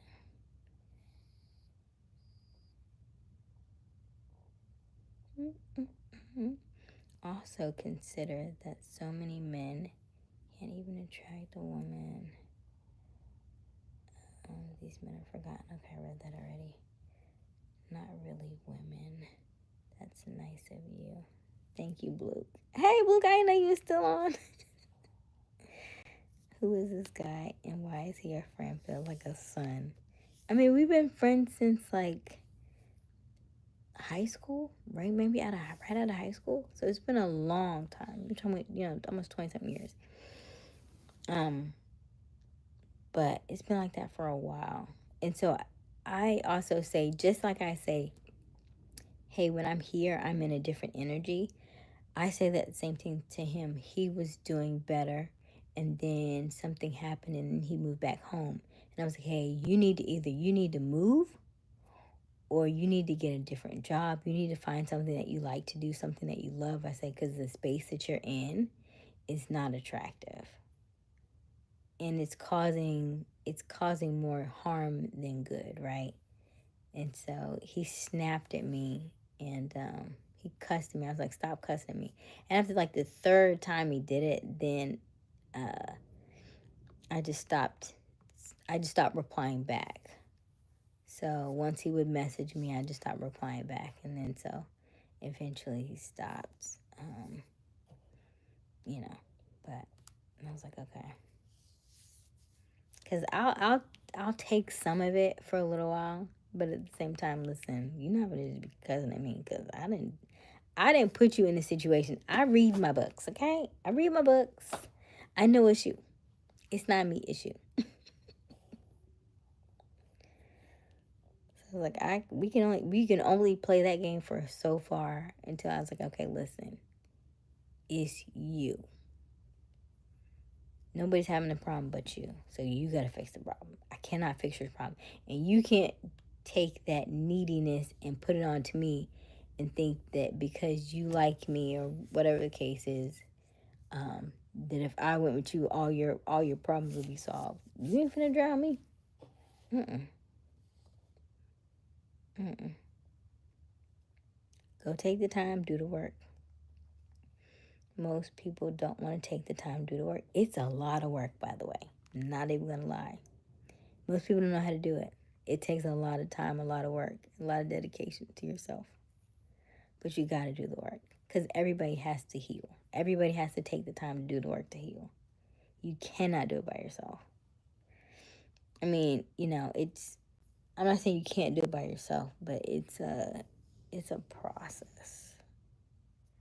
And it doesn't end. I think that's the part that people don't realize it's not a 30-day thing and then I'm healed, then I'm good, I never have to deal with this again.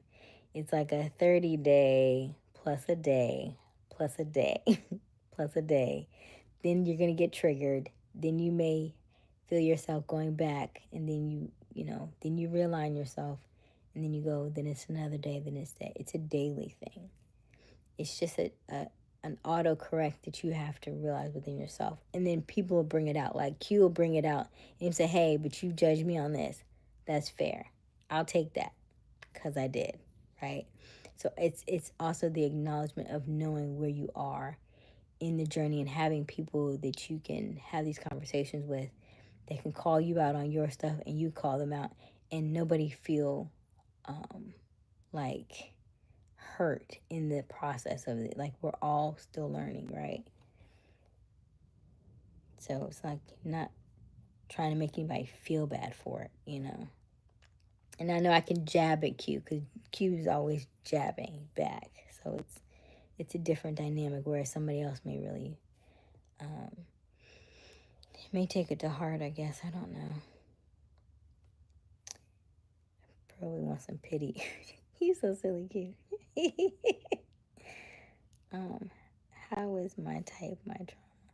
Because your type generally is somebody that is, if you're always attracting this same type of person and it doesn't work out, that is your trauma, right? Because if you were attracting the person that it worked out with and everything was great, then it would be one thing. But if you keep attracting the same type of person with the same type of body, the same type of build, the same type of attitude with a different name, that is your trauma that you keep attracting, and you have not learned the lesson, so you keep repeating it.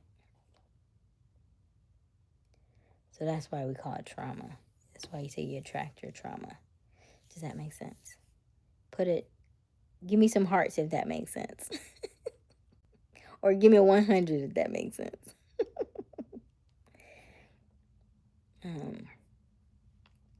Okay, good. Okay. Women make my life hell to the point I told my own D, we have to do something different. And I just lost the feeling like that. Maybe at 42, so I get it. Okay, so Hassan, I think that means you may have been attracting your trauma. And so that's why you feel like that to all the women make your life that way, because you've been attracting the same type of person over and over again. So you're going to have to figure out who that it is that you want to attract. Because sometimes if you are in your feminine and they're more in their masculine, they're going to counteract your feminine, right? And she's like, why are you treating me like this? Or why are you if you're masculine and you're in your feminine though, you're gonna be needy. And so women in their masculine don't necessarily like needy men, right? Because it's the vibration is off. Because if I'm in my masculine, I would essentially want to turn off my masculine and be in my feminine so that I can be softer, but I still want a masculine man. But if you're giving off feminine and you're giving off more neediness than anything else, it's a distraction and it's not necessarily what she wants.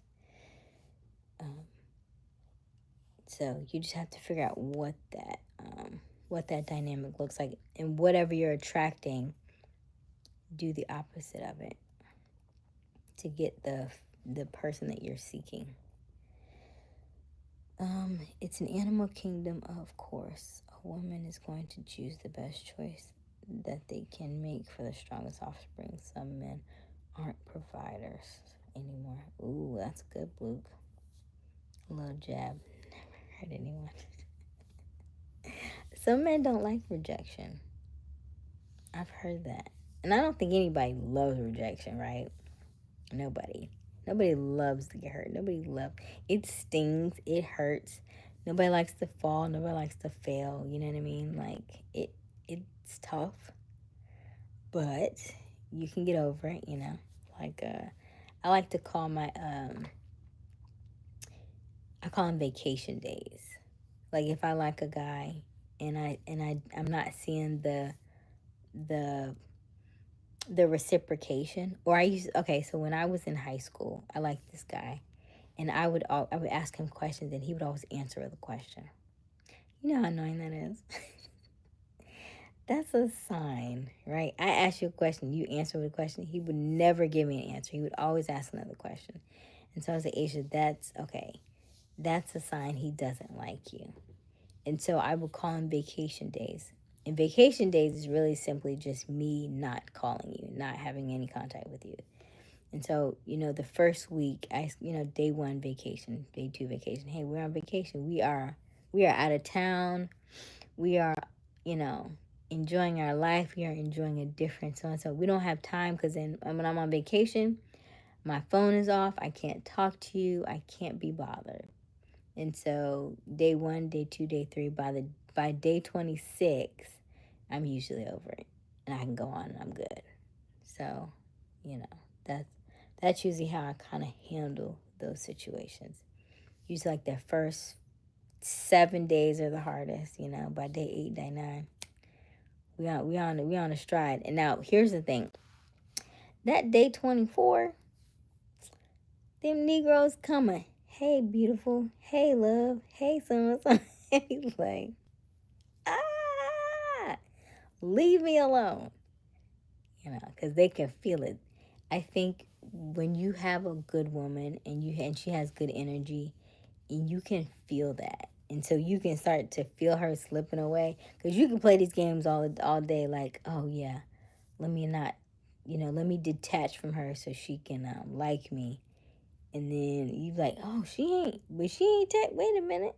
Wait a minute, let me make sure she okay. And try to get you back in. Let me see. I gave you my type. Don't think there's trauma attached to that.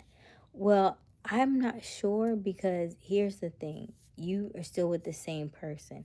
So I can't tell what you're attracting if you're not attracting, right? If you're in the same relationship but you never left. I'm just saying trauma, because you keep attracting the same type of, if you attracting the same, like a ratchet woman, then that's trauma.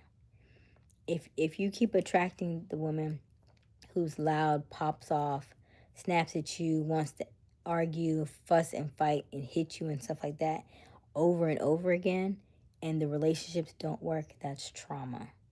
But if the relationship is working, then you're fine. Then it's not trauma. That's what I'm saying.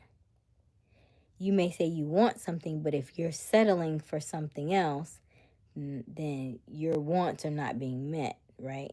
Because you're settling for something else outside of the things that you said that you wanted. I hope that makes more sense. 100%. Rejection is a part of the male experience. Yes. You need that spot, Asia. Make sure to give yourself some tails. I know. I need to. I need to get my nails done over too. They grow so fast. But I don't want to pay for it, Luke. I want somebody else pay for it. Why love have to feel like a game? Why love have to feel like a game? Life is a game. There's a good book called The Game of Life and How to Play It. The Game of Life and How to Play It. You can get it on YouTube. It's by Florence Scovel Shen. Listen. That's what this is. It's almost like a simulation. Life is like every day is a test, right? Do you pass or do you fail? But have fun in knowing that, for the most part, I like to say you get to choose when you go out. That's just my belief. And that kind of came from the book, The Power of the Unlimited Imagination. Because if we're always manifesting everything we want, why would you not even be able to manifest how you go? Not necessarily that you know exactly the date and the time and when, but you know when you're ready to go, because you say that stuff in your mind all the time. So that's all I'm saying. Day 26 is wild. I'm over it by day 4. What do you mean you're over it by day 4? So if you don't hear from her, you'll message her, or what? That's what I'm saying. If I'm texting you and I'm not getting a response back, or you're taking a day, 2, 3 days to respond, then like we know men are action, right? Like if you're not giving me the action, then what am I doing this for? If I'm the one controlling the conversation, then I'm doing too much work. That's all I'm saying. So I'm, so what do you mean I'm over it by day 4? No, I wouldn't entertain ratchetness any longer. Okay. Love isn't a game. Be intentional, be direct, and let things fall where they may. Gotcha.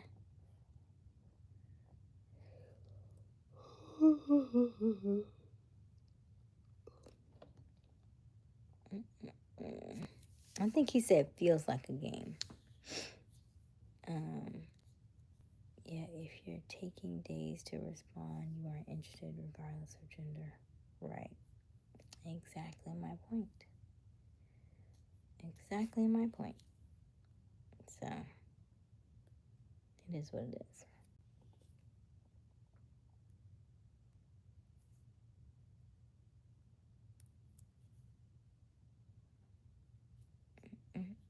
It's 3:08. I mean, it's 3:44 in the morning. Y'all, it's almost 4 a.m. Sheesh. All right. Yeah, if you're taking days to respond, you got to get rid of those knots in the back. Yes, Luke. Absolutely. That's how we do. That's how we do what? All these late nights. I mean, 3:45. I'm gonna have bags. Y'all see? Cause I'm not getting enough sleep. I am getting my beauty sleep, you guys.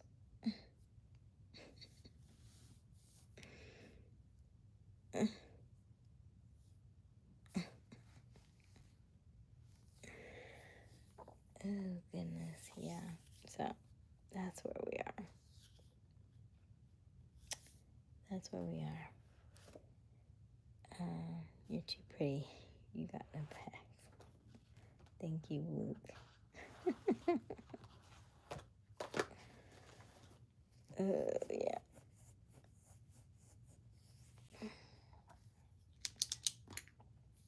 All right. What else I got? We got about 5 more minutes. And I'm hopping off here. I'm at 14% anyway. And it's almost 4 o'clock. Do you know I got on at what time? That was like 10:30. This feels like a work day. I feel like I'd be working with y'all. 10 to 4? It's like a work schedule. That's part-time. You're getting wifed up.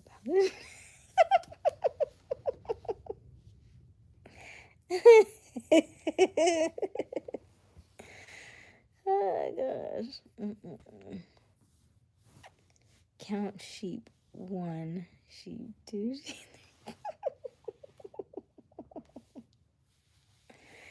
Y'all are so funny. Y'all are so funny. Yeah, I don't know what to do. I feel like this is a quiet storm, but I don't know what to make of this like YouTube channel. I promise you, I still don't know what to make of it because I haven't made any new videos. I don't know what it's supposed to look like because our conversations in this chat do not look like anything on my page. But I also feel like all the subscribers that I have are not necessarily they didn't come from this kind of chat. Like some of them did, but most of them didn't. So, just like an in-between. It's just a very interesting space to be in. I just don't know. I'm glad you have clarity, Q. I feel like that's one thing I feel like I wish I had more of clarity. I think that's and I say a Gemini thing only because I feel like they're, I have twins inside of me, yeah? So I was like, no, you do it, no, you do it, no, you do it. Well, we can do this, we can do this, or we can do this, or we can do this.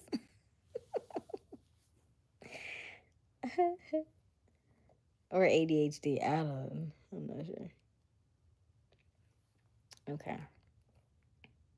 Do you keep it open to the public? My profile, my YouTube? Yeah, everything's open.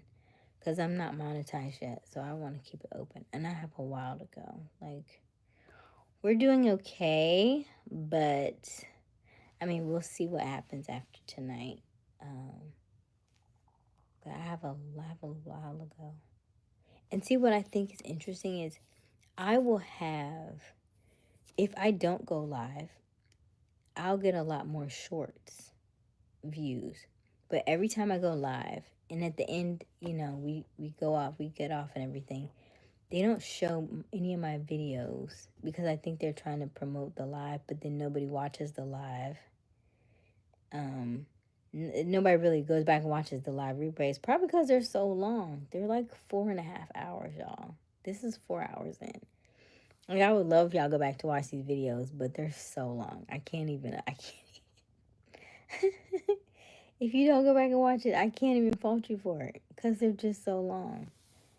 Like the one last night was really, really good, right? We had a really good conversation last night, but I was kind of like, it was sad to hear. Like, when Q was talking, I was like, how many men do that stuff? How many men say that stuff? But I can't knock it because we're in different time zones. We have different mindsets. We do different things. Now, you say you transitioned from that. You stopped doing that stuff. But in my mind, I was like, dang, how many people are like that? How many men are like that? How many women are in situations like that and don't know how to get out, or don't know what to do? Or is it the religion part, right? How many people stay in things that they feel like they have to stay because it's till death to us part? And it's just one of those things. It's like, how many people are in cycles that they feel like they can't get out of, So I was like, dang. And I think I'm one of those people who is, I don't say I'm a trailblazer by any means or anything, but I have gotten to the point where it's like, I don't like to feel stuck. And so, Q will joke with me, Asia not settling down with nobody. I'm not doing this. I don't want to be in a situation where I don't feel loved and cared for. Like, I feel like there's too many people out here and there's too many men out here that would gladly do it. Like, I see it. I've turned down men who were I just feel like they're just too needy. But they would have given me the world. They literally would have. But that's not the world that I wanted. I want world with we have to grow together. If I feel like I don't have anywhere to grow, and we may grow a little bit together, but if you're consumed by me, then I can't grow. And then you're cutting off my roots, and I can't do that. So I have to go where I'm watered, but I also have to be able to grow,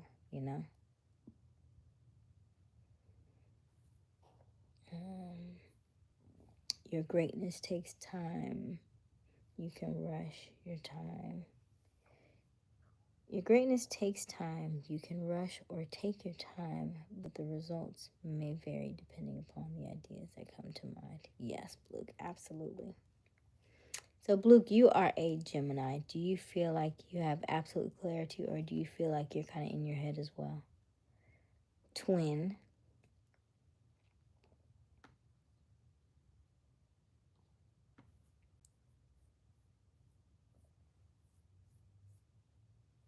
I'm turn this down. It's a little bright. Ooh, thank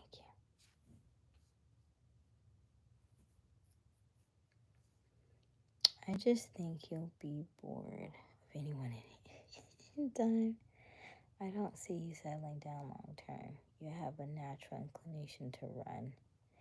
I don't feel like I have a natural inclination to run. I do feel like it should be more of a 5 years with the option to renew. And I would feel much more comfortable in having that conversation. Like, hey, if we decide to do this, hey, let's do this for like the next 5 years and kind of see what happens. Because I do think that I am very much always wanting to grow, always wanting to seek different things. If we're both growing in the same direction, yes. I think I'm growing at a faster pace than most people, though. Than most people that I am around, right? If I tell you that I want 1 million subscribers and your concept of life is to just be like let's say you just want like a 6-figure job and you're good. I'm like, I just, in my brain, I'm trying to figure out how that would work, right? If I want to be a millionaire and you're good with 6 figures, okay, are you okay with me making more money? Are you okay with me traveling? Are you okay with me being gone? Are you okay with handling the kids while I'm gone? Because chances are I still want children, but I'm not necessarily going to be the one that's going to be there in all the day-to-day things. Are you okay with that? Right? Or should I, still keep looking and keep, as I said, I'm dating. You know what I mean? Like, I don't know. I haven't really tested the waters. I've only dated, African American men. I haven't really dated outside of that, so I can't really say. There might be some other ones out there. I haven't really done too much of anything, so I can't say. And then men are out here testing the waters. So he always trying to he said, I'm about to run. You might wake up and I'm gone, huh?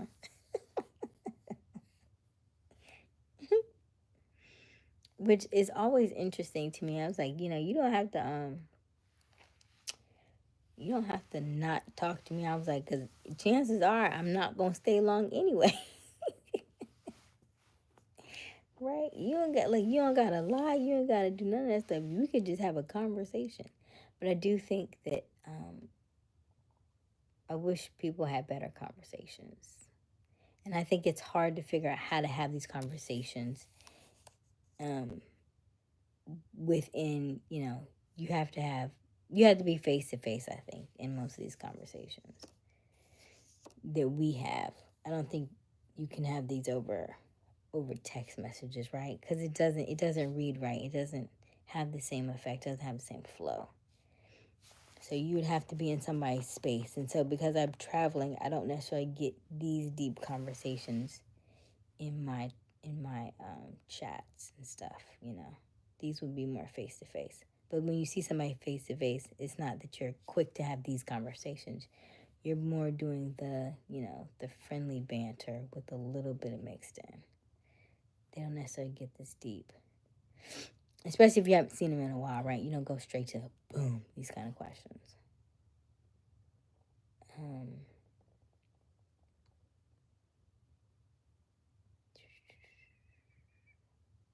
I'm in my head right now about some personal stuff, and I'm sure everything will work itself out over time. Okay, Blue, yeah, I feel you on that.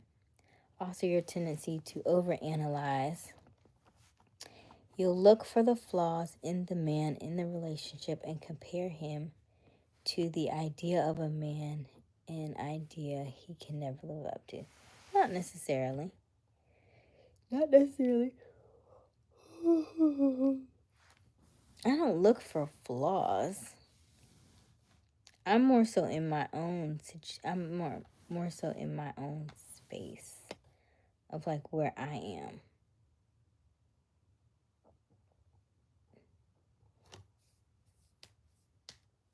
So if I feel like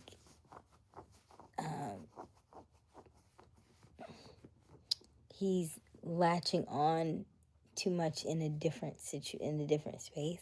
I don't like needy. That doesn't do well for me. So if you are feeling that neediness, that is more of a internal thing that you have to figure out. That really means that you have not quite loved yourself enough, right? You don't have enough self-love until you're looking for it from somebody else. And so that would be too much for somebody else to take on. I cannot take on that, your self-love, if you don't love yourself. That's why Kenya was so important to me, because that was the reason why I realized, I was like, Asia, you don't love yourself enough. And that trip to Kenya, when I went and visited that orphanage and I saw those kids and I realized how much they loved me and they didn't even know me, I was like, Asia, you don't love yourself enough. So I had to do some serious unpacking with my thoughts, with my ideals, with my meditations, with my journaling, just sitting with myself, sitting with my thoughts, not talking. We call it silent sitting. If you can sit with your thoughts for like an hour, 2 hours, and don't say anything, don't turn on no TV, don't turn on no phone, just either write or meditate and just sit with your thoughts. What do you tell yourself? Do you tell yourself like horrible, negative thoughts? What does God tell you? What do you hear?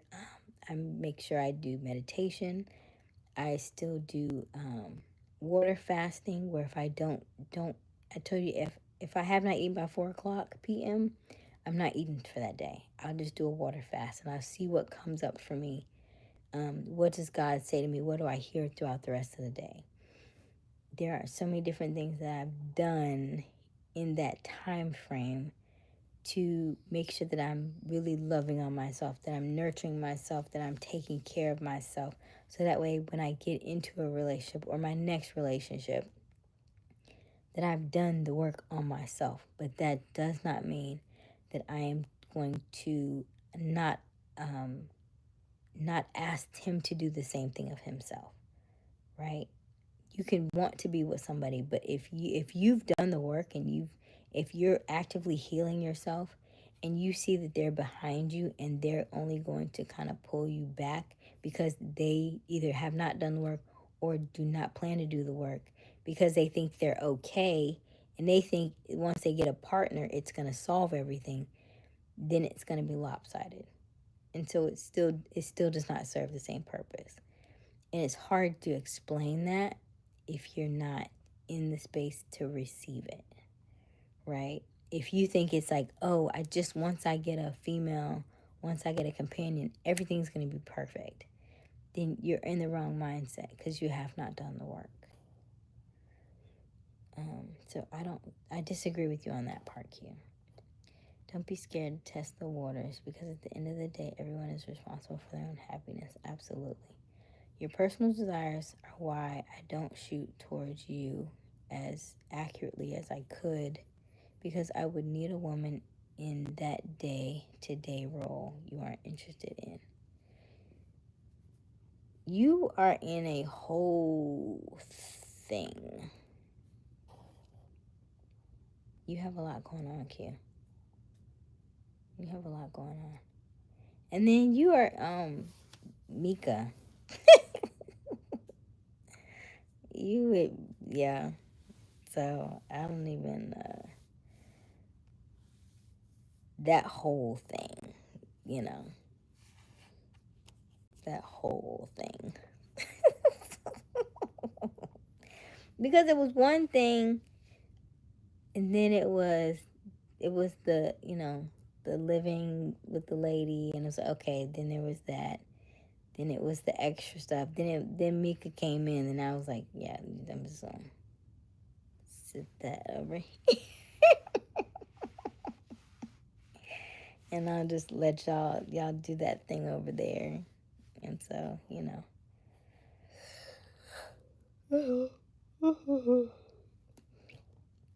that's why I say to you, I said, are you joking or are you serious? Because you say a lot of different things, and I think you, I think you're cool people. Your personal desires, I think I just read that right. And you are very, you always are listening and seeking for more information. And I like that. That's cool. And you would need a woman that day to day. I don't know what that means. I need a woman in a day to day role. What does that look like?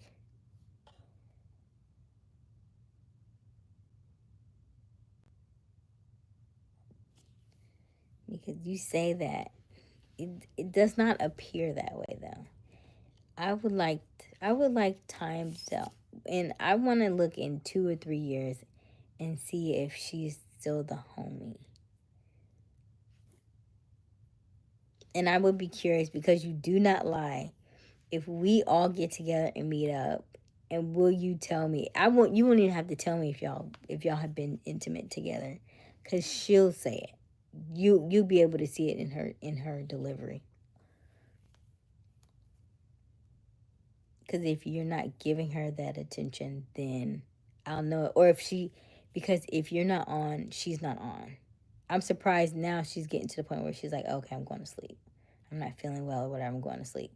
But as soon she was the first one on today, and like the next thing she said, she was like, "Hey, I'm on." I was like, "Oh, hey, how are you?"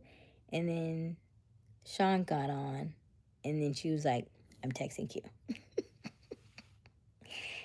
That was the exact next thing she said. So if you're not on, I don't think she'd stay on. So she's not here for us. She's here for you.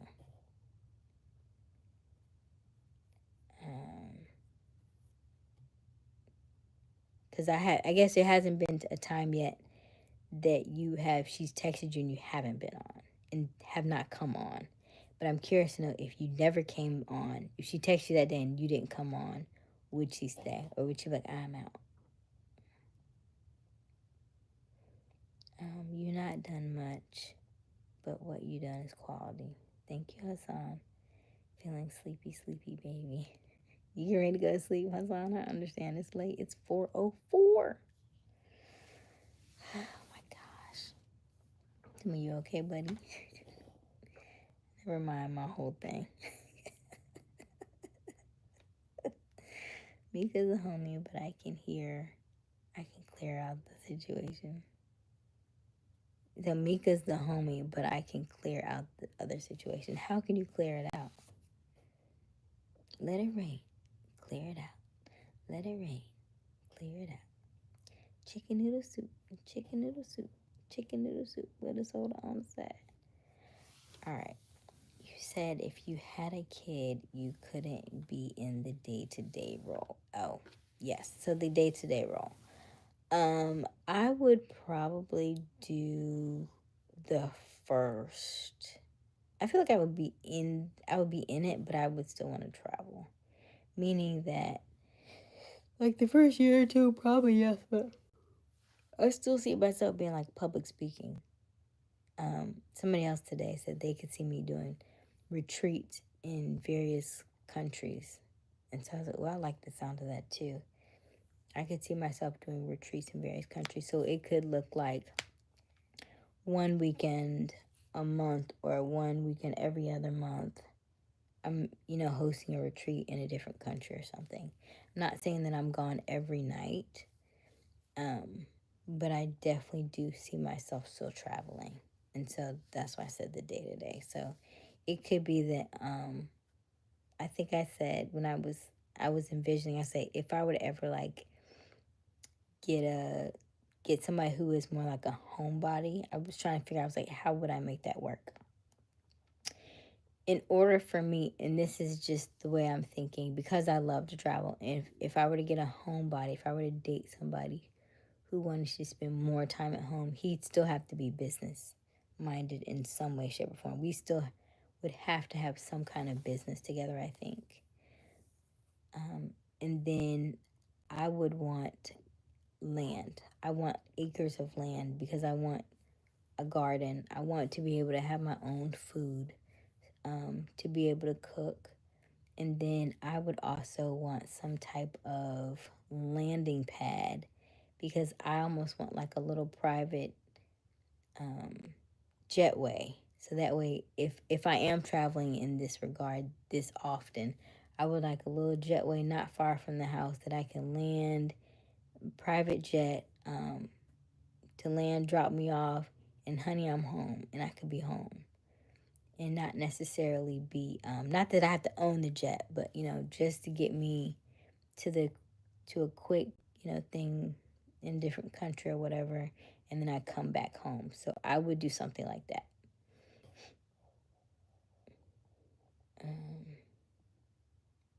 What Q is saying, you don't want to be traditional role of a woman cooking.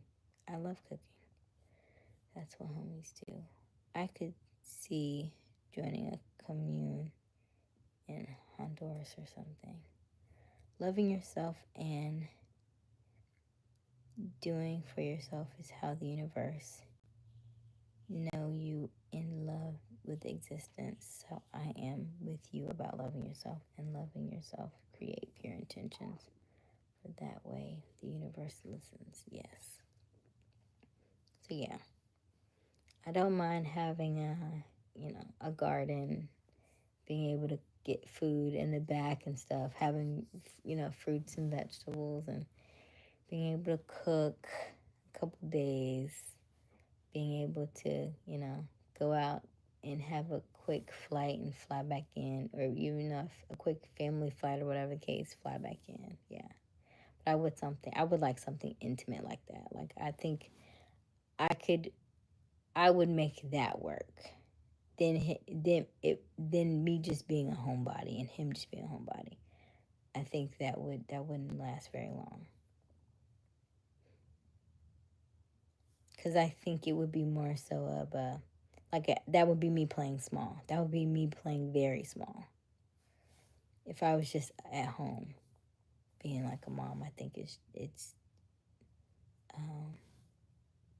I think it sounds good, but I think I would at some point feel some type of way about it. Or my spirit would be like, good and well, this is not what we were called to do, and it would start to eat at me. So rather than me going ahead and agreeing to do that, let me go ahead and continue to build what I'm building. And so Q says I'm running, but let me go ahead and do the things and create that lifestyle first. And then we can figure out how to mold some other things in there. Or maybe that's just not the lane for me. Maybe I'm not supposed to settle down with, somebody who's more like country boy. Maybe I'm supposed to be with somebody who's a little bit more driven. And what does that driven person look like? What is he into? What is he dealing with? What is his backstory? You know what I mean? I do feel like when you're in flow, when it's aligned, then it's easy. If it's a lot of back and forth and you're asking a lot of questions and you're getting nowhere in return, or you're getting mixed signals and stuff like that, and it doesn't flow, then maybe it's not your person. It should be easy. It should be effortless. It shouldn't be awkward. It should be like you've known each other all your lives. It should be like you just pick up where you left off from the last lifetime that y'all lived in. You're like, hey man, there you go. Understand fully where you're coming from. It's masculine though. You'll attract the soft man era guys. Right, and so that's what I'm trying to avoid. That's what I'm trying to avoid. Or I can just be, I don't know.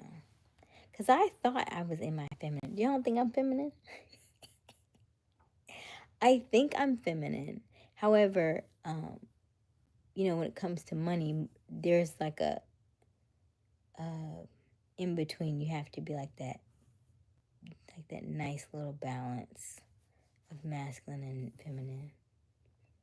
You want somebody to go, right? I want somebody to pay for these nails. That's exactly what I want. And I want to get my hair done. I don't want to pay for it. I want somebody else to do it. So that's where I was like, must stop being my feminine because somebody hadn't paid for it yet. But I don't want the needy one to pay for it because then they're going to be more needy. So much work.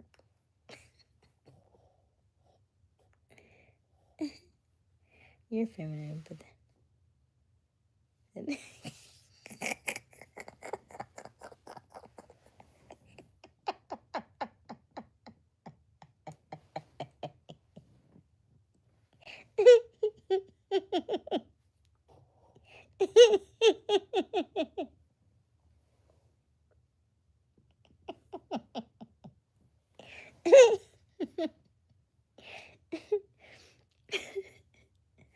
How does how does he keep showing up?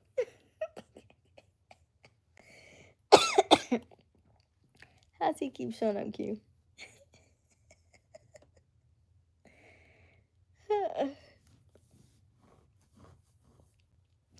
I have a call at 8 o'clock in the morning. It is literally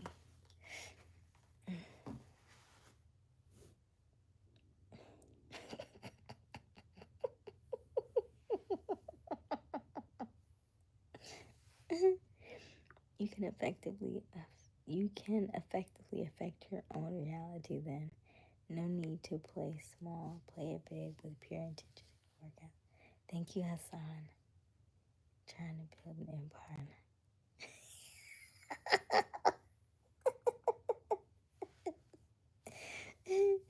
So if you remember, what I said was I wanted to essentially be like Rihanna. I would like to build the empire and then have the children. So that way I would have time for the children. So when I saw Rihanna do it, I was like, oh, that's a great idea. I like that. Now I'm a little further behind. But I like that concept, right? So when I seen it, I was like, okay, so it can be done.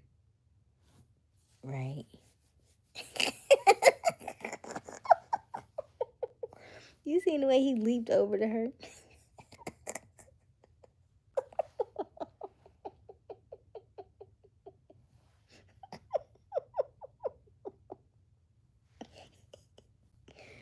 He do have like the barrettes in it. I'm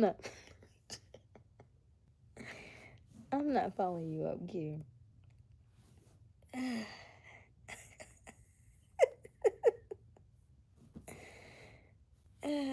Jamal said he watched it for a year.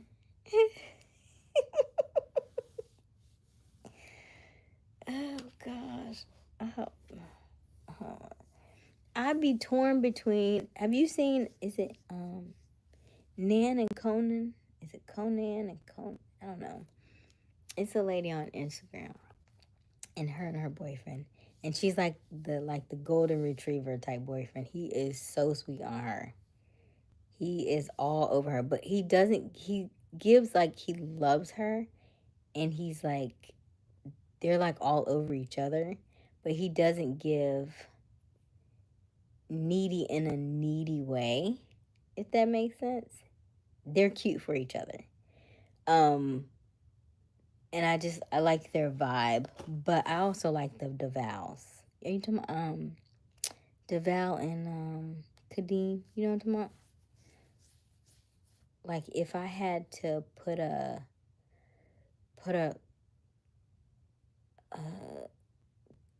of like a relationship like dynamic that I like, it would be the DeVal and Kadeem. What's their last? Ellis.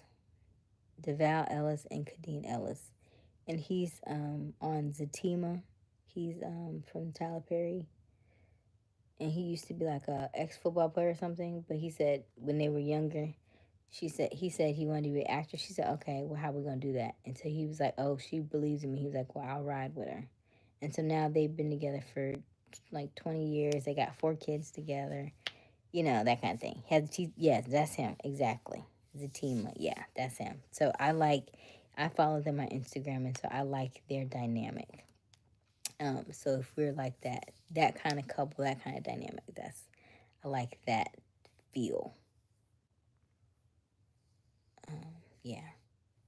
So it's like he lets her be her, and she can be, she can be with him, but I like their dynamic together. Like, he's like, hey, once a month, I will fly her somewhere so she can have her me time. We go together, but she has her me time away from the kids, but she can be her. And then she also, she does her stuff. They have a podcast together. I don't mind having it, right? Like, I have business together. He still does his stuff, so he's more so flying around doing more stuff than she is. But you understand, she submits to him. I don't have a problem with that. I said that to you before. I don't have a problem with that. But it has to be, she submits to him, yes, but he never makes her feel less than, right? He never makes her feel like she's an object, or she's not his equal. He never makes her feel like she's not a part of the program, right? He's always uplifting her. He's always talking about her. He's like, that's my woman. That's my woman. It's never a thought. It's never a question that he don't love his wife, right? You can see it. You can feel it. You can experience it. He was like, drop it for me. And you like their dynamic. That's what I like. It's not like, together they're like ride or die, but I don't feel like it's oh, she got to pay half, right? And she got to do this, and she got to do that, and she got to take care of the kids, or she has to do that. I don't feel any of that. I feel the love in that marriage. I feel that, that commitment, but I also feel the vulnerability that they probably shared over the time. I feel the the communication is there. But you don't want to be her in the relationship, but you want a man to be like him. Ooh,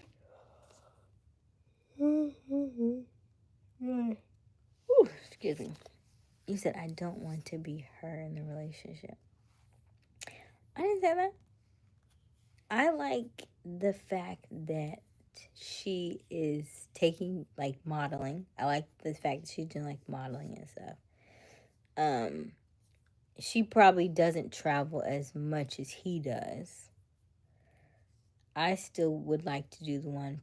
I'm probably going to still do more traveling, I think. But I'm also not having 4 kids.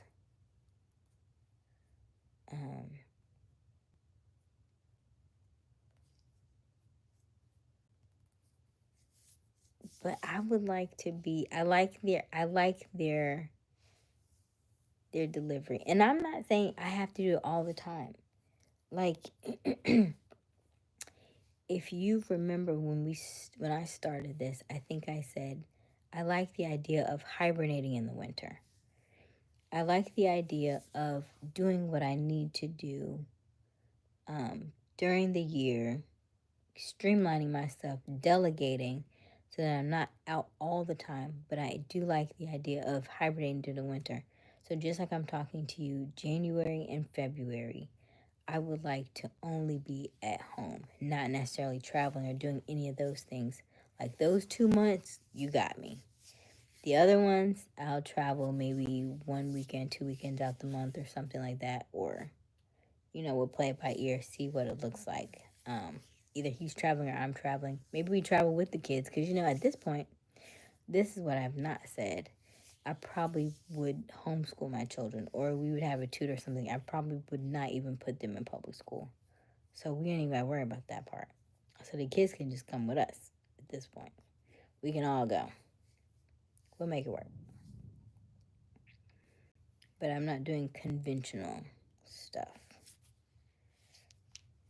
So our day-to-day will look different. Absolutely. Because if I feel like, hey, don't you want to, like, live in Japan for, like, a month? Doesn't that sound like fun? Don't you want our kids to be well, like, diverse? Yeah. So, like, January is, if it's cold where we live at, then January is like, Dubai for a month. Then February maybe is Thailand for the next month. Then we'll see. I'm at 3%, y'all. All right, let's do last words. It's 4:22, and I've been holding. I really gotta go potty. Use that, but I got it 3 times by now. All right. She don't want to be her in a relationship. She's not signing up for shows, engagements. She probably cares for the kids. I believe in you. You will have your own private jet without a man buy it for you. You are too real for the universe not to give you what you want. Thank you, Hassan. I need to put that in my affirmation. Ooh, I like that. You are too real for the universe not to give you what you want. Sounds like Jamal again. How does it sound like Jamal?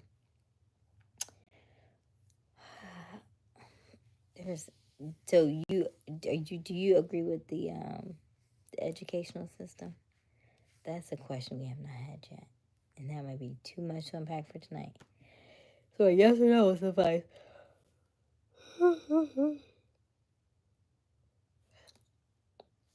Because if we're not doing regular school, then it doesn't matter where we live. You know? It doesn't matter where we live.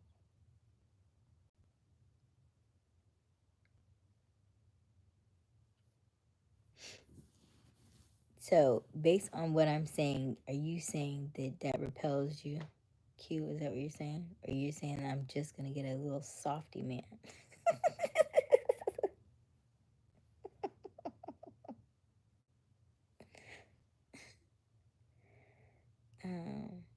I don't believe in it, but I'm more into subsidizing it with my teaching, but not completely taking it over.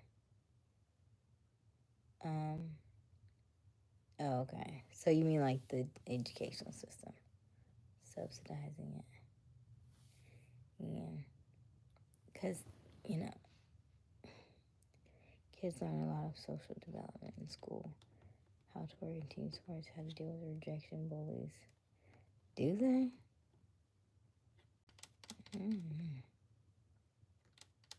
Okay. Maybe so. I get that. Some of that.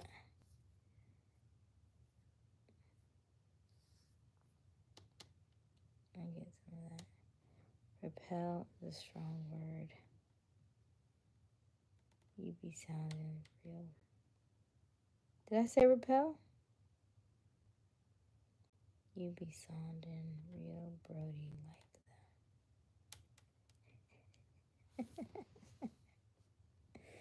that. I be repelling these men.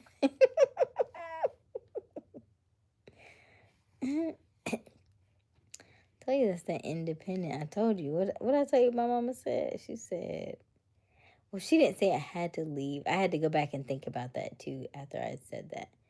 My mother said at this point, once you turn 18, you have to start paying rent. And so I was like, what? And so I thought that meant like, okay, pay rent or I gotta go. So I left. I didn't say that she made me go, but she said I had to pay rent. And so I was like, I'm out. And so that's kind of how it started. And we've been doing this ever since.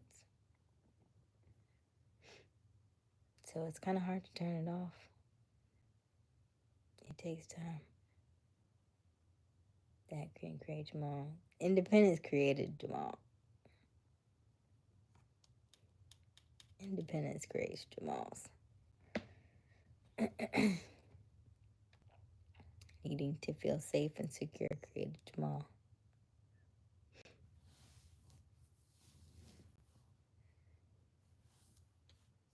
Turn this thing down.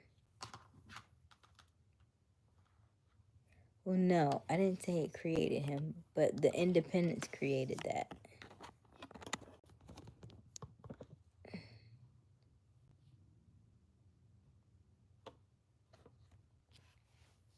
you, Q.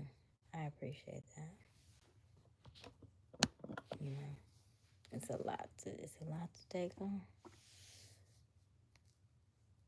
Because you just don't know. You just don't know. I was cool until I turned 18. It's like, I don't know what happened. It was like everybody was quiet until it turned 18. And then just like so many doors opened up. And then I started seeing so many different things. And then you're like, well, I'm out here now, so I just got to have the experience, right? I can find what I want from a clerk at Target or something. Your pool is so much smaller. Because I've just learned so many different things along the way. I've learned so many different things. It's that, like if it was the other way around, you say you can find a pool, anything at Target. Because you are a man, because you know how men are and how they operate and how they work, and you know enough about me and my story, how I am, and what kind of goals I have, what kind of man would I be attracted to? Like if you were a female, if you were me, you wouldn't probably just settle for anybody, correct? You would be like, oh no, because I know what that game is. I know what that game is. I know what that game is. I know what that game is. I'm only going for this particular person that is only going to be able to do this. Or, you know what I mean? Like, he should almost be so, no, ew, no, don't do that. But he should want to reach my standards, right? You should want somebody to reach your standards. You know, maybe one day you'll understand. It might not be today. That's fair. Here's a guy I want you to follow. His name is Daniel. What's Daniel's last name? Because I think, and that's where the age thing comes in, because it's one of those things where you have not had that lesson yet. You have not had that experience yet. So I can't speak to you on that part because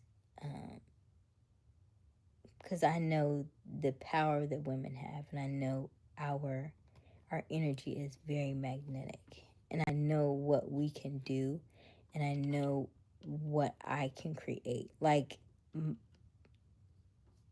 my body literally multiplies things, right? Like there is so much to unpack in a female and what she can do in her vibrations and what she attracts for you when she's in her feminine.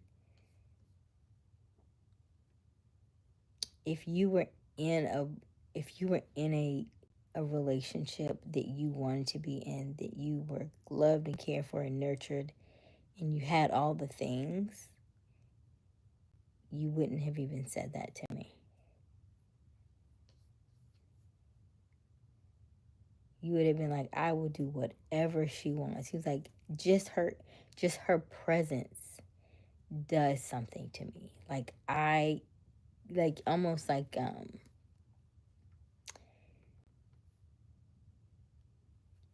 I can't explain it. It's just a feeling. And once you understand, and once you've been engulfed, and have you ever been in love? Have you been in love?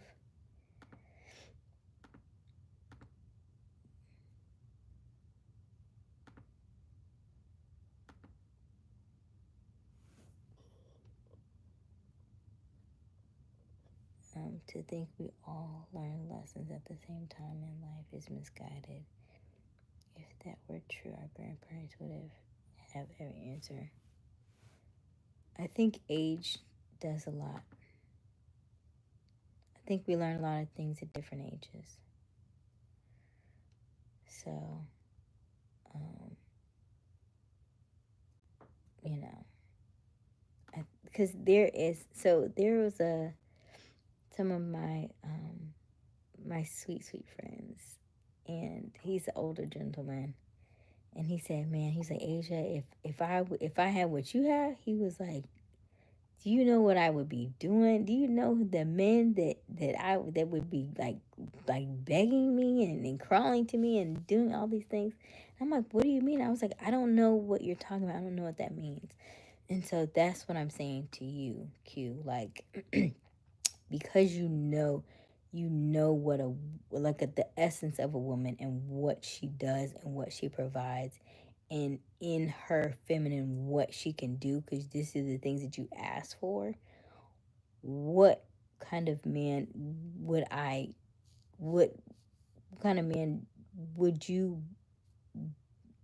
attract, or would you go for, if the shoe were on the other foot, right? If you were in my situation and knowing how men operate, would I should I just get a man at Target?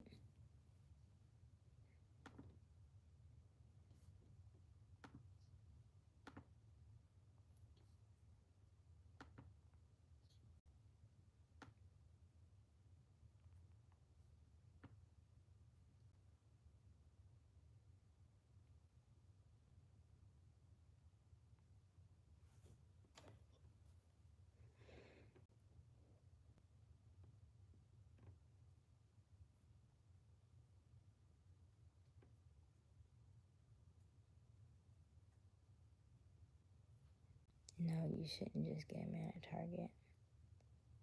That's why I say you as a woman have it tougher. Okay? Because there's a lot to unpack, right?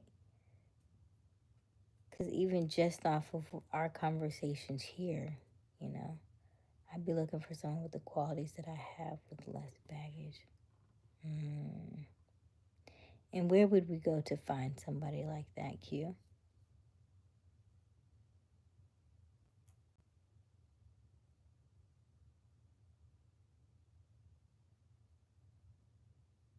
Your intentions are pure, and a man with pure intentions is what's going to come your way, sweetheart. Thank you, Hassan.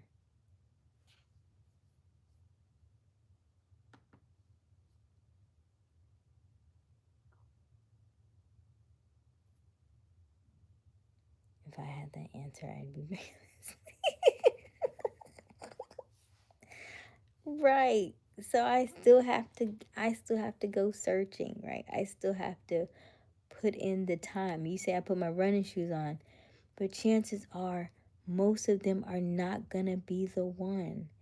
So if I end up staying, then it's not gonna end up in the, you know what I mean? Like, it's almost like there's a book called The Gap and the Gain, and he says there are, like, if you're looking to attract, if let's say if you're looking for money, or you want money or something, he said a million, there's 1,000 ways to get to a million. He was like, but 10 million, there are very strategic ways to get to 10 million, because it's a lot more money.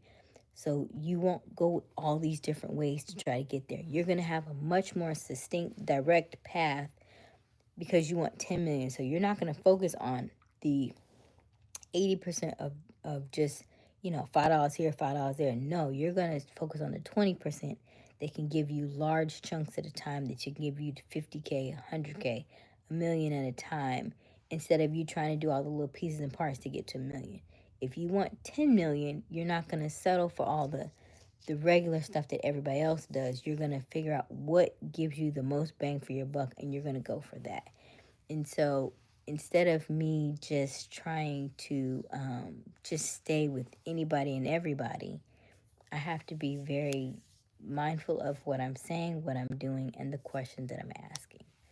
That's all. And so I'm weeding out people just based on conversation, just based on what we are dealing with, what we're discussing, right? If I'm having these conversations and he's saying, oh, yeah, well, you got to pay half, then I already know he's not my person, right? Because if you want me to submit and I'm paying half, what am I submitting to? half the bills. Next, that's not the one, right? If you want me to submit and you want me to be fully in my feminine, then we're not aligned in that regard. Let's see. Okay, but I know what we like. We like that soft feminine woman. And I can be that soft feminine woman when it's like like everybody's playing like this dance, right? Like when you turn this way, then I'm negative. Like kind of like the magnet type thing, right? So it's just like a balance of energy, right? In all times, like I can be this or I can be this, but we have to have that nice little dance that we can flow in that regard. Like I know I can put the masculine at the door, and I can put on my feminine slippers when I walk in the house, right? And I am all about just loving, nurturing, catering, caring, being creative, having fun, being girly, and doing all the things. When I go back to work, I'm putting on my masculine shoes and I'm going to work. When I come back home, I'm putting on my lovely girl slippers. Oh, honey, can you get that? I can't reach it. Oh, dang it. Can you open this for me? Knowing good and well, if you wasn't here, right? Oh, thank you. You know what I mean? Like we can do that. We can turn that on, right? Can you? My back hurts. Can you get? Oh, thank you. You know what I mean? Like we can do the things, right? So it just depends on the person, though, who I'm doing it for. If I'm feeling as though I'm turning on something that you haven't turned on. If you haven't turned on your masculine, then I'm not turning on my feminine. That's what I mean. We have to align in that regard. Hope that makes sense. I'm still working with my words here. All we have to do is go to a yoga studio and we have a shot at getting. I love yoga. I love yoga. I like the idea of couples stretching. I like the idea of doing, TikTok videos where you do like the little poses and stuff with your partner and stuff. Yeah, I mean, I don't mind that. I don't mind cooking and cleaning and stuff. I don't want to do a lot of cleaning though. I feel like I'm gonna hire somebody. But I don't mind. I like cooking. I like yoga. I like dancing. I like a lot of things. I think you have to date after they older. Yeah, I agree. I think I have to date older too.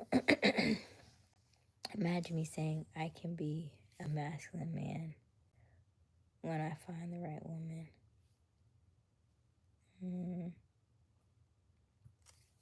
If I didn't have to play both roles, I think. But we're here already. Imagine me saying when I leave home, I put on my heels. That sounds crazy, right? But we're both. We're both. I am masculine and feminine. You are masculine and feminine. You have both within you. There is a quote that says, masculine energy has to be, feminine energy has to be respected. Masculine energy needs to be earned. And so the men was coming like mad in the chat. And I was like, well, you're both. You're actually both. Because the feminine energy is creativity, nurturing, caring, fun loving, freeing, that's feminine energy. But the masculine energy is just consistency, it's giving, it's showing up, it's action. So that's why you need both. You need both masculine and feminine, because the giving part is masculine, but the receiving part is feminine, right? Just like our parts, right? Male and female parts, right? We receive, men give. So you do need both, especially when it comes to like sales and stuff. But it is sometimes hard to turn one on and turn on the other one. That's all I'm saying. But you are both. And so if you're leaning more to one side, then like a woman that isn't too much in her wounded, then she's needy. That's why I said the men are needy. That's too much wounded in your feminine. If you're more wounded in your masculine, that's when you start to get you're violent or you're aggressive. So, you can be either one on either side, There's more to it than that, but those are the two I can think of off the top of my head. Imagine me saying when I leave home, put on my heels, I don't want duality, Jamal. We'll show you eventually. You act like somebody's gonna square up to you.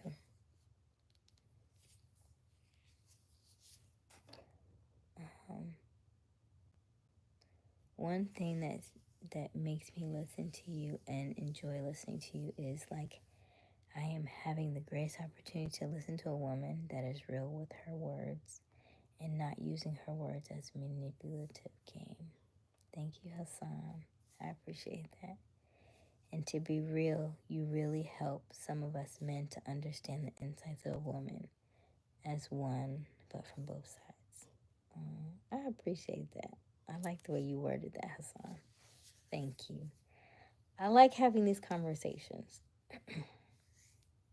I think they're valid. I think they are very needed in our space, in our society, in our community. I think I enjoy having the conversations because we are so different. And we just like assume like of course you know what I meant. Of course you do. But because I'm in a space of marketing and communication, I know very well that if you don't understand how to convey something to somebody, they don't get it. And it can be just as clear as day to you because this is how you were raised. This is what you learned. This is what you were brought up on. Of course they know this. No, they don't. No, they don't. You cannot assume that everybody knows what you mean just because you know what you mean. I had this epiphany one time because I am in marketing. I had made this website. I have to crack it. I crack it every time I think about it. I had this website and I was like, oh, surely people are gonna know exactly what I mean when I make this website. And so now I tell people, if you create a domain name, a domain is like www.youtube.com. That's a domain name. If people do not know, based on the name that you have for your website, what it is that you're selling, you are going to have a hard time getting people to purchase what you have. And one of the things I had bought was extraseasoning.com. And I'm thinking, oh, people going to know exactly what I mean. And what do you think when you hear extraseasoning.com? Y'all gonna crack up when I tell you what I really bought it for. But what would you think that I was selling when you hear the words extraseasoning.com?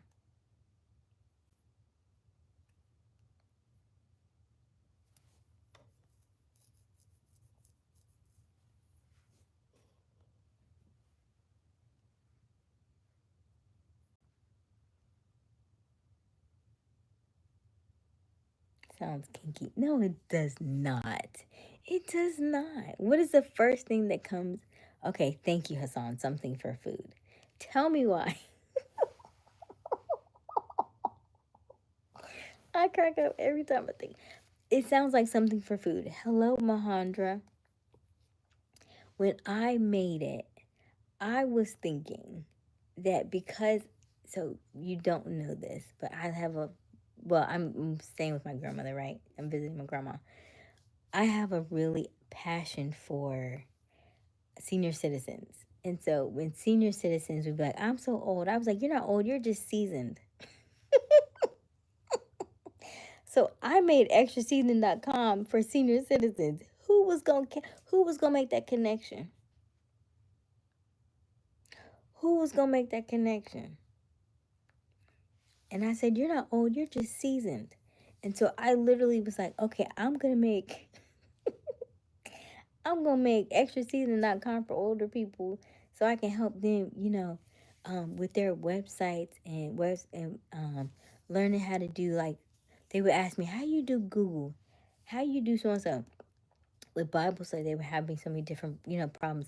I can't find the Bible study thing. Well, how do I print? Well, my thing is doing this. Well, then, all the scams that were coming out. Well, this say so and so. Don't click that. Don't touch that. Don't open that. And so I was like, well, maybe I need to create a senior citizen thing. And then I was like, well, that sounds like a lot of work too, because they gotta get to Zoom first for me to even show this stuff, right? That's kind of thing. So that's why I said you have to be very mindful of your communication because everybody does not know what you mean.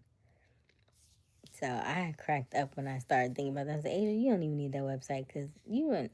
I mean, I like cooking, but that was not what I had bought that for. Like for those extra. Exactly. But it was nothing like what I had intended it for. And I was at a conference one time, and the lady was like, she had made this really. She's like, I'm a doctor. I'm a I can't remember what she was in, like marketing, or she was a doctor or something. I don't know. But she had Redditologist on her shirt. It was like, what is that? What is a Redditologist? It was like a psychologist, but her last name was Red, so she made it Redditologist. If you have to explain what it is, then you need to change it because nobody is going to make that connection. And so, especially in marketing, that's one of the things that is so important. Like if you have to explain what you're doing, what you're selling based on your name and there's like what is that, then you've already lost them. Thought she did something. She's like, I'm a Redditologist. And that man said, what? What is that? A Redditologist. I can't even spell that. And it was on her shirt and she just knew she was the bomb. And he was like, you got a marketing person? He was like, you need to fire them. Because if people don't know what it is, you've already lost them.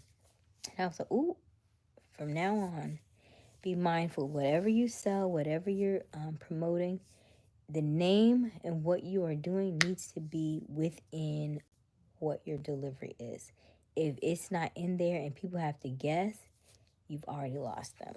If you're looking for somebody to type it in on the website, they're not going to do it because they don't even know what they're looking for.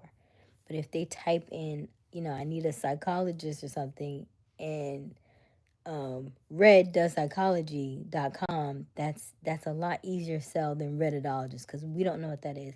And so a lot of times you have these cutesy names that mean nothing, but they're cute to you, and they mean nothing. It needs to change it. It has to be so that it's for the consumer, not for you.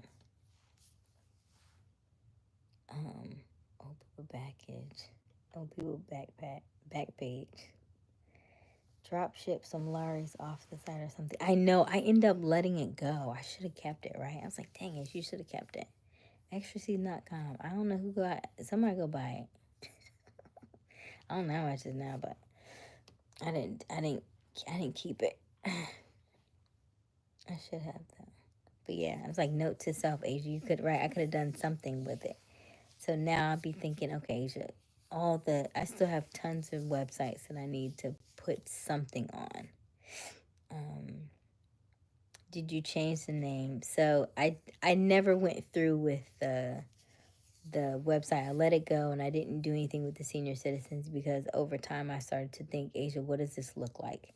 Either you're going to have to go to them, with senior citizens, most of them are not tech savvy. So if I'm having to teach them on Zoom, I have to get them to Zoom first. If I'm having to teach them on Zoom, I have to show them what what potential scams that they may face and they may encounter. And then I got to figure out how to reach them first, how to get them to Zoom, how to reach them first to get them to Zoom.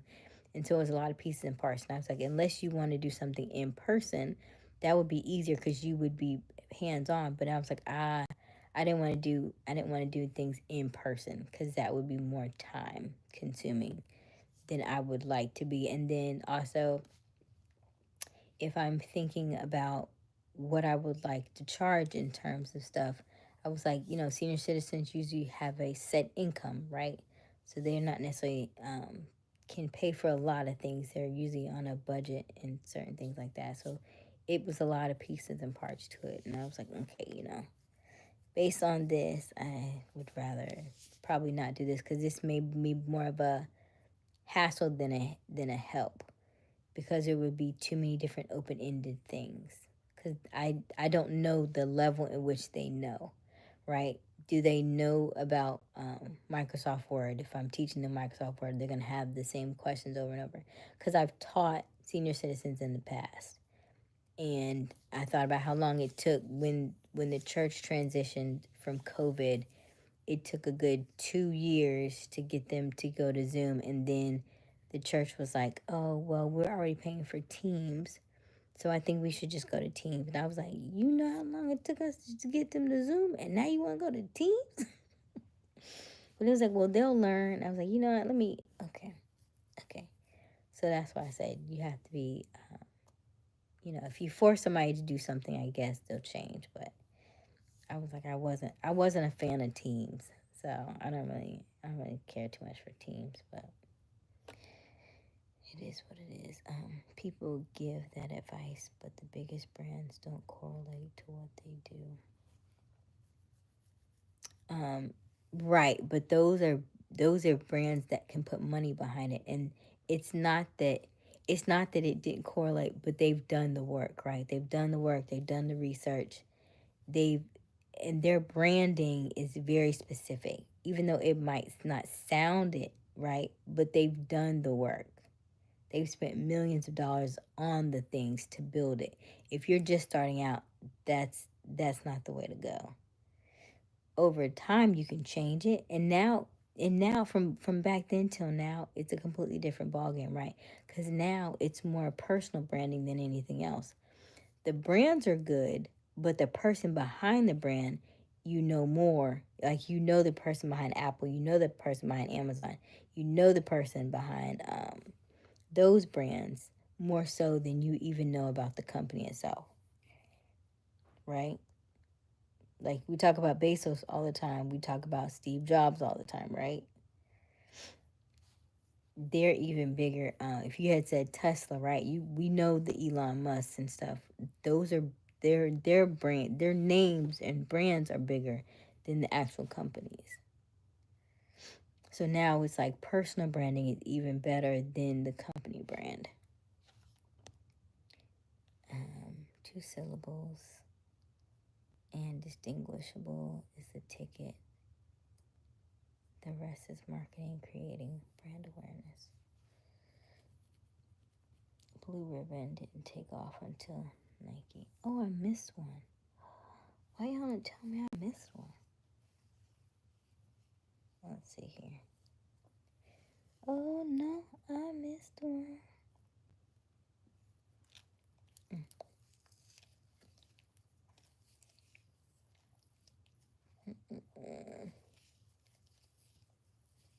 Blue Ribbon didn't take off until it became Nike. Okay.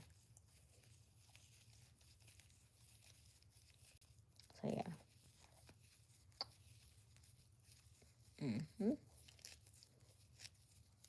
So, but think about the amount of time it took for them to grow, right?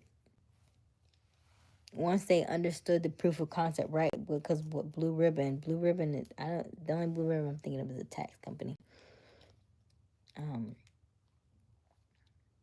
yeah, and think about if they had a different, think about all the things that they tried before they got it right. Like, I interviewed the founder of Reebok. He exited for $3.8 billion. And he said the reason why Reebok did so well was because Reebok was the first company to actually have a woman's sneaker. That's why they did so well. Because they were coming out and doing everything like everybody else, and they weren't getting any traction. And then they were the first ones, they weren't the first ones to have soft leather, but they were the first ones to have a female a shoe made for women specifically. And that's what they're known for. That's how they took off. That's how they started their marketing and their branding. So it's also about just finding out what's the best lane for you to be in. Even though they didn't start out that way, but that was the lane that they were most known for, and they took that and they ran with that.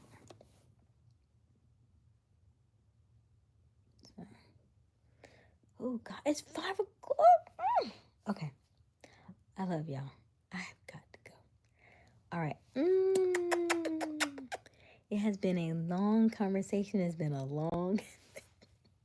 I thank you all for listening. I thank you all for joining. Q, you have me up till 5 a.m.